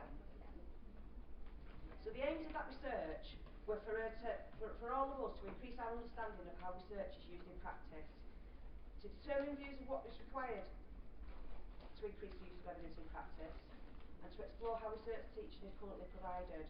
There were 6 people involved in the team. For some reason, the lovely Ruth Northway isn't up here with us, and actually, we applaud you for giving us the opportunity. It's something we would never have done without you, so thank you. Yeah. And Neil Gray.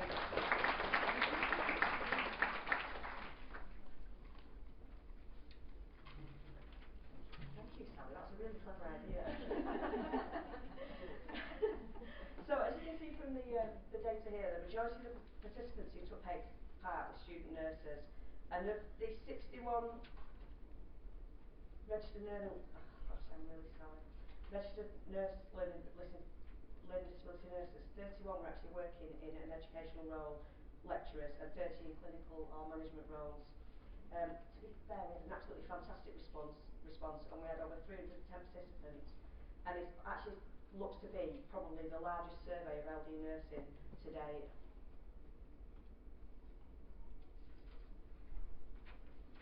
So this question here, how often do you read research? We got some really, really good data from this. 85% of participants indicated that they read research at least once a month. Almost a quarter indicating that they read research more than once a week.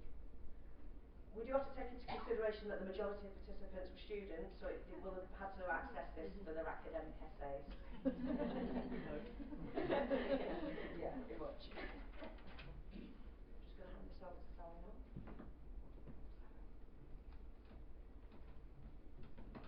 Okay, so we asked people how you would rate your ability to critically analyse research, and I think it's really positive looking at that graph that 90% of you, there or thereabouts, rated yourself as being acceptable or better. I think that's really, really encouraging that you are critically analysing the research that you're then using in practice. Slightly concerning that 10%, 1 in 10 of you felt that you were poor at analysing research. We need to be able to critically analyse research so that we know that it can be used in practice, that it's fit for what we need it to be.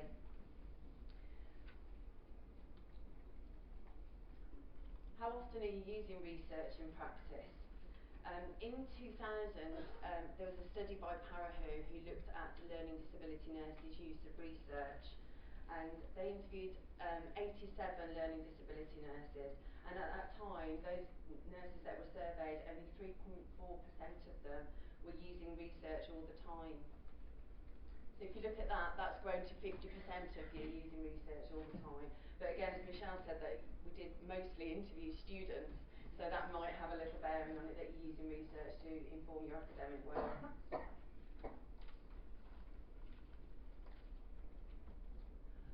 What limits your ability to use research? It's kind of interesting that over half of the participants said that it was lack of time. When we know about evidence-based practice, we know that research has to lead our practice, and yet we're not having the time to access research to use it. 40% of you also indicated that there weren't enough learning disability studies, there wasn't enough research for you to actually access to use. And that's quite interesting because we probably know that we need more learning disability specific research. But equally, we're quite an innovative branch of nursing. So we also maybe need to look at other fields of nursing, the research that they're using, and whether we could make some reasonable adjustments to make that work for learning disability nurses.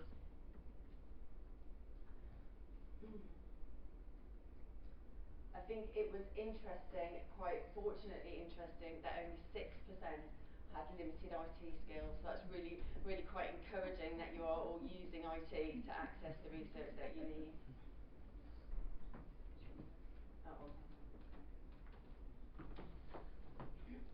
One of the questions asked what people thought that the priorities for future research in learning disabilities should be.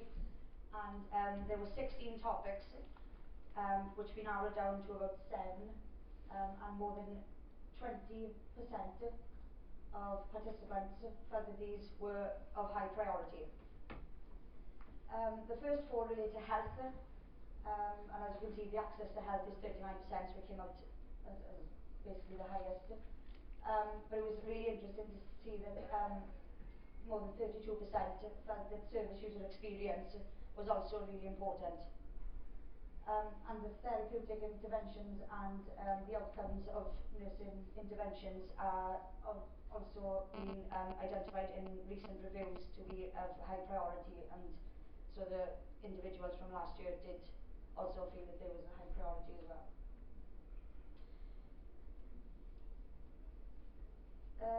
At the end of the survey, there was an open question about research teaching, and obviously 212, I think it was 212 people actually wrote their thoughts and feelings down. So Ruth had to go through, and Michelle had to code all the themes that were coming through, and these were some of the common themes that they found. So some people thought that the variation between the universities, so it wasn't taught the same in each university, so some were having it as a module, some were having it as a year, or some was brought in from the start, so it was kind of different across the board. So people thought that if it was the same throughout the board, that everybody would have the same input and everybody would learn the same about research. Lots and lots of people said that it should be done right from the start. Some said that they was just being brought in their third year and they felt that they didn't feel confident enough to be using research or to be critically analysing research when it came to their dissertation and stuff, because it wasn't given until the third year.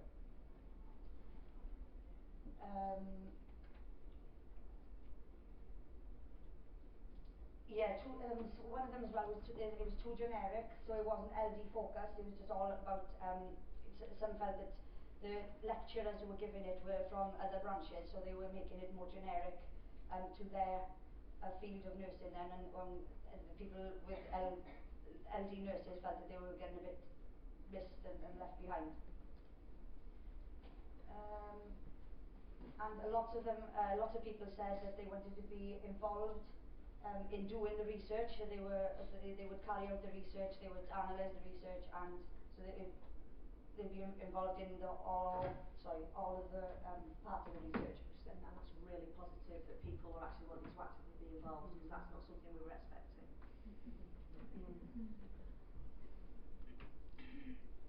Yeah, and a lot of people said they wanted more opportunities to do research.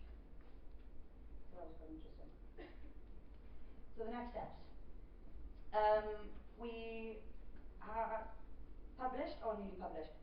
Going. Fingers crossed. Fingers crossed. Okay. One paper's actually gone for publication,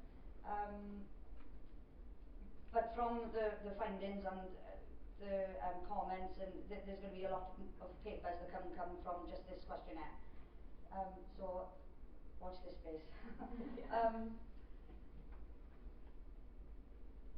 A position paper concerning the learning disability nursing research produced by the Academic Network has been forwarded to the UK steering group and also to the Centre in Commitment, and it's just an ongoing development really.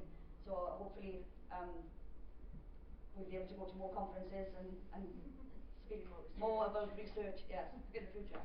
But if you need any information about it, Ruth is the research queen. Yeah. So, yeah, the tiara, yeah, the tiara. But yeah, you can contact Ruth or any of us as well. We're all on Facebook or social media. Can I just say before we finish, please don't be scared about trying it. I've never done any research. Not me. None of us. No. And we've just flown with this project, and we are so proud and so grateful to Ruth for giving us the opportunity. Please don't be Get scared. involved. Get involved. Yes.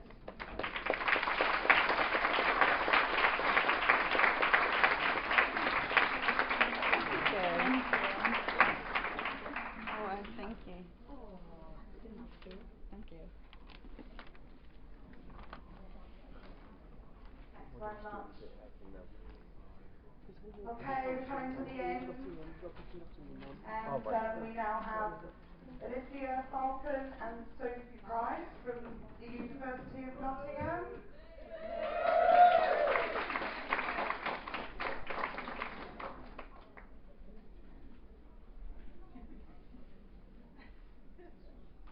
I get into trouble for getting the name wrong. Can't coding.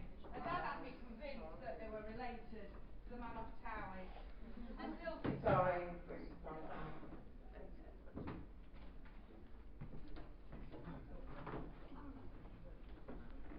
Hi there. First of all, we'd like to say thank you to Cardiff for putting on this great event. It's been a really it's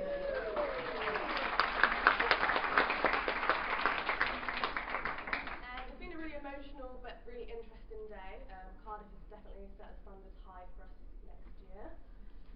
My name is Sophie Price. I'm a first year student at the University of Nottingham studying learning disability nursing, and I'm a Goodwill Ambassador.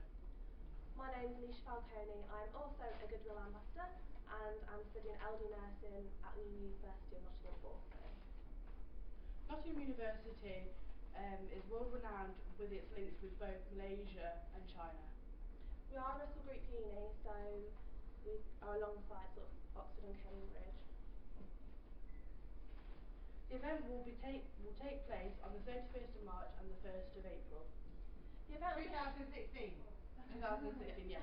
The event will be held in the Coates Road Auditorium, which is located on the University Park campus and seats 550 people.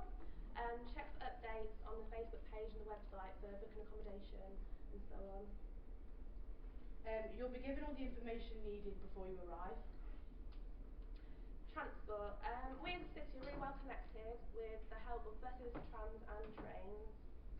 Currently, the tram system is in their second phase of construction, ensuring that the University of Nottingham is well connected with the University of Nottingham.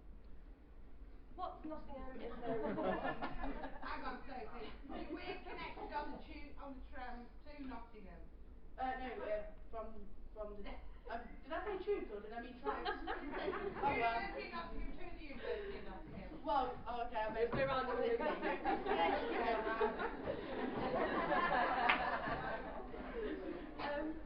What Nottingham is known for.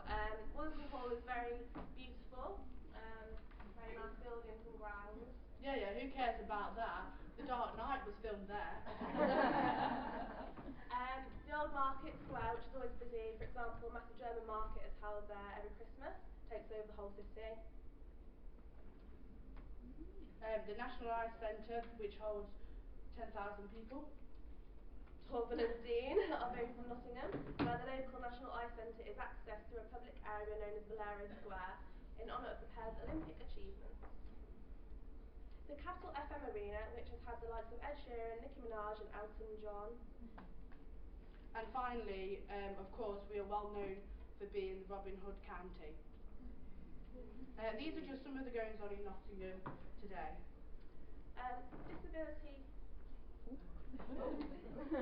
Disability awareness. As you can see in the pictures, we have totally mastered the selfie. No, in all seriousness, we as a group actively raise awareness, for example, Down syndrome awareness, as you can see in the two pictures on the right. You might have noticed a lot of blue going on in the photos. Well, how could you not? It took me a good hour and a half to get that shade of blue. It's not easy.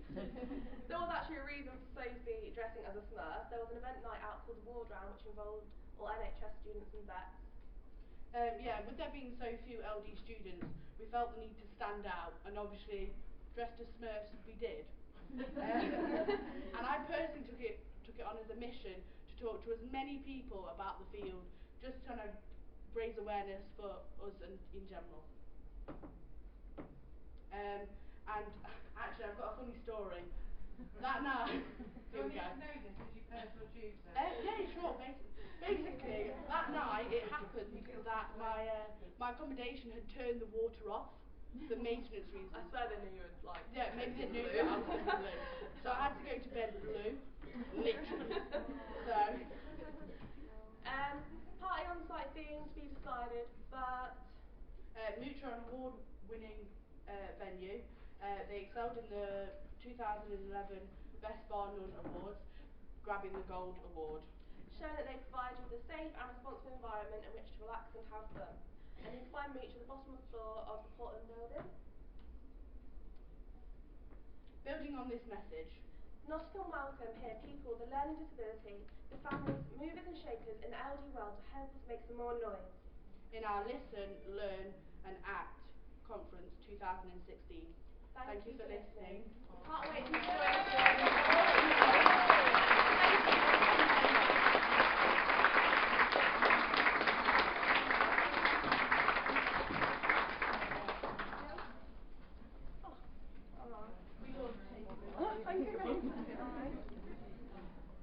Thank you very much, everyone.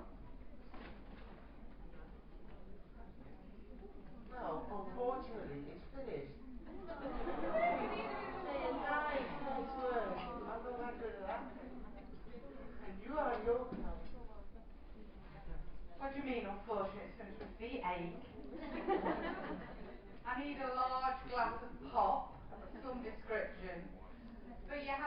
truly amazing. By my estimate, stood here, sat here, there must be over half of you still left.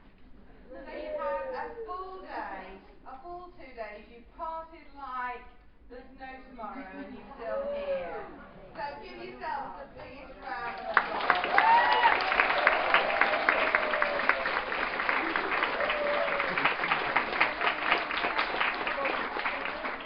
Every year when I get in the coffee shop after this conference with my girls, I say, shall we do it next year or shall we give it to somebody else? So, I think we'll do it again next year. Yay! Look forward to seeing you in Nottingham. Thank you so much everybody for helping. Thank you so much for your contributions. Ross and Chris Hardy, you are the superstars.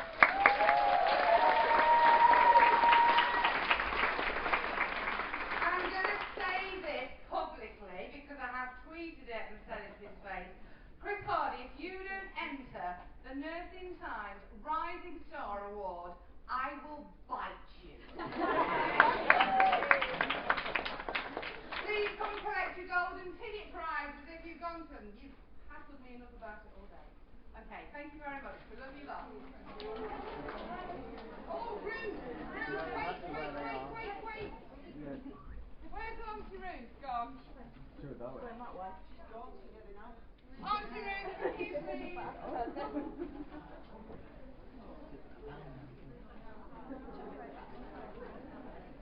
Just sit down for 2 more minutes, please.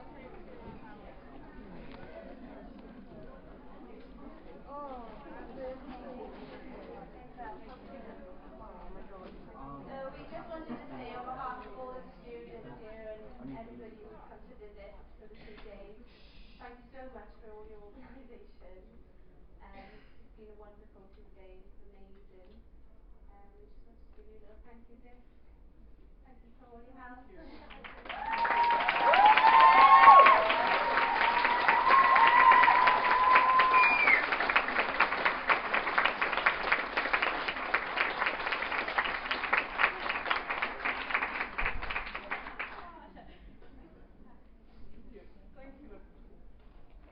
I just say thank you to everybody here as well, because I think one of the things that's made me most pleased about the last couple of days is just partly I've been so proud to be a learning disability nurse, but I've also been so proud to see how the next generation of learning disability nurses are coming along. I think you've all been a real credit to the profession, so thank you very much. And I'm now offering a large glass of pop.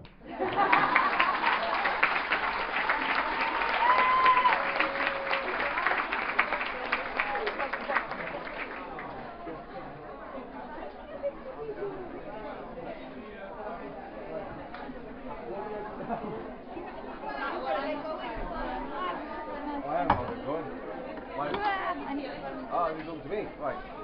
Most of this, so I can just stay. Has anyone lost a ring? Got a ring here. Has anyone lost a ring? Hello, everyone. Another ring is lost. Oh, sound. Well, somebody lost a ring.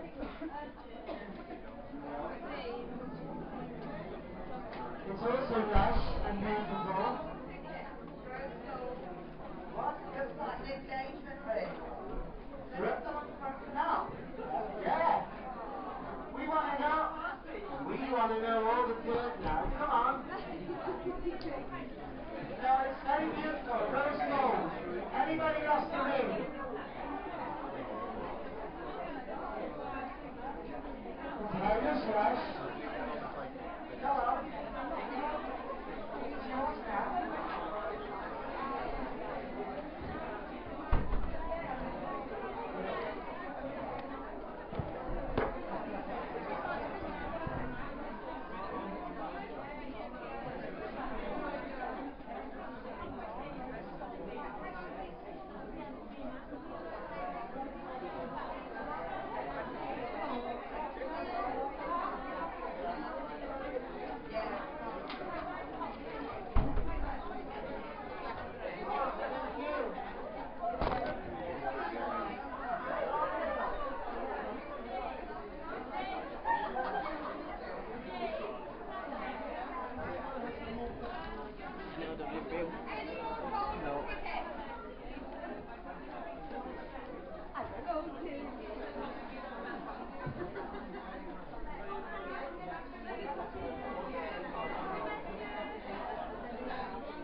going too.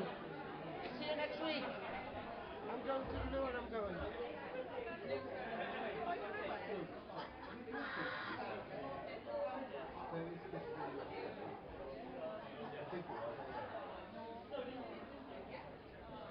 think that's the communication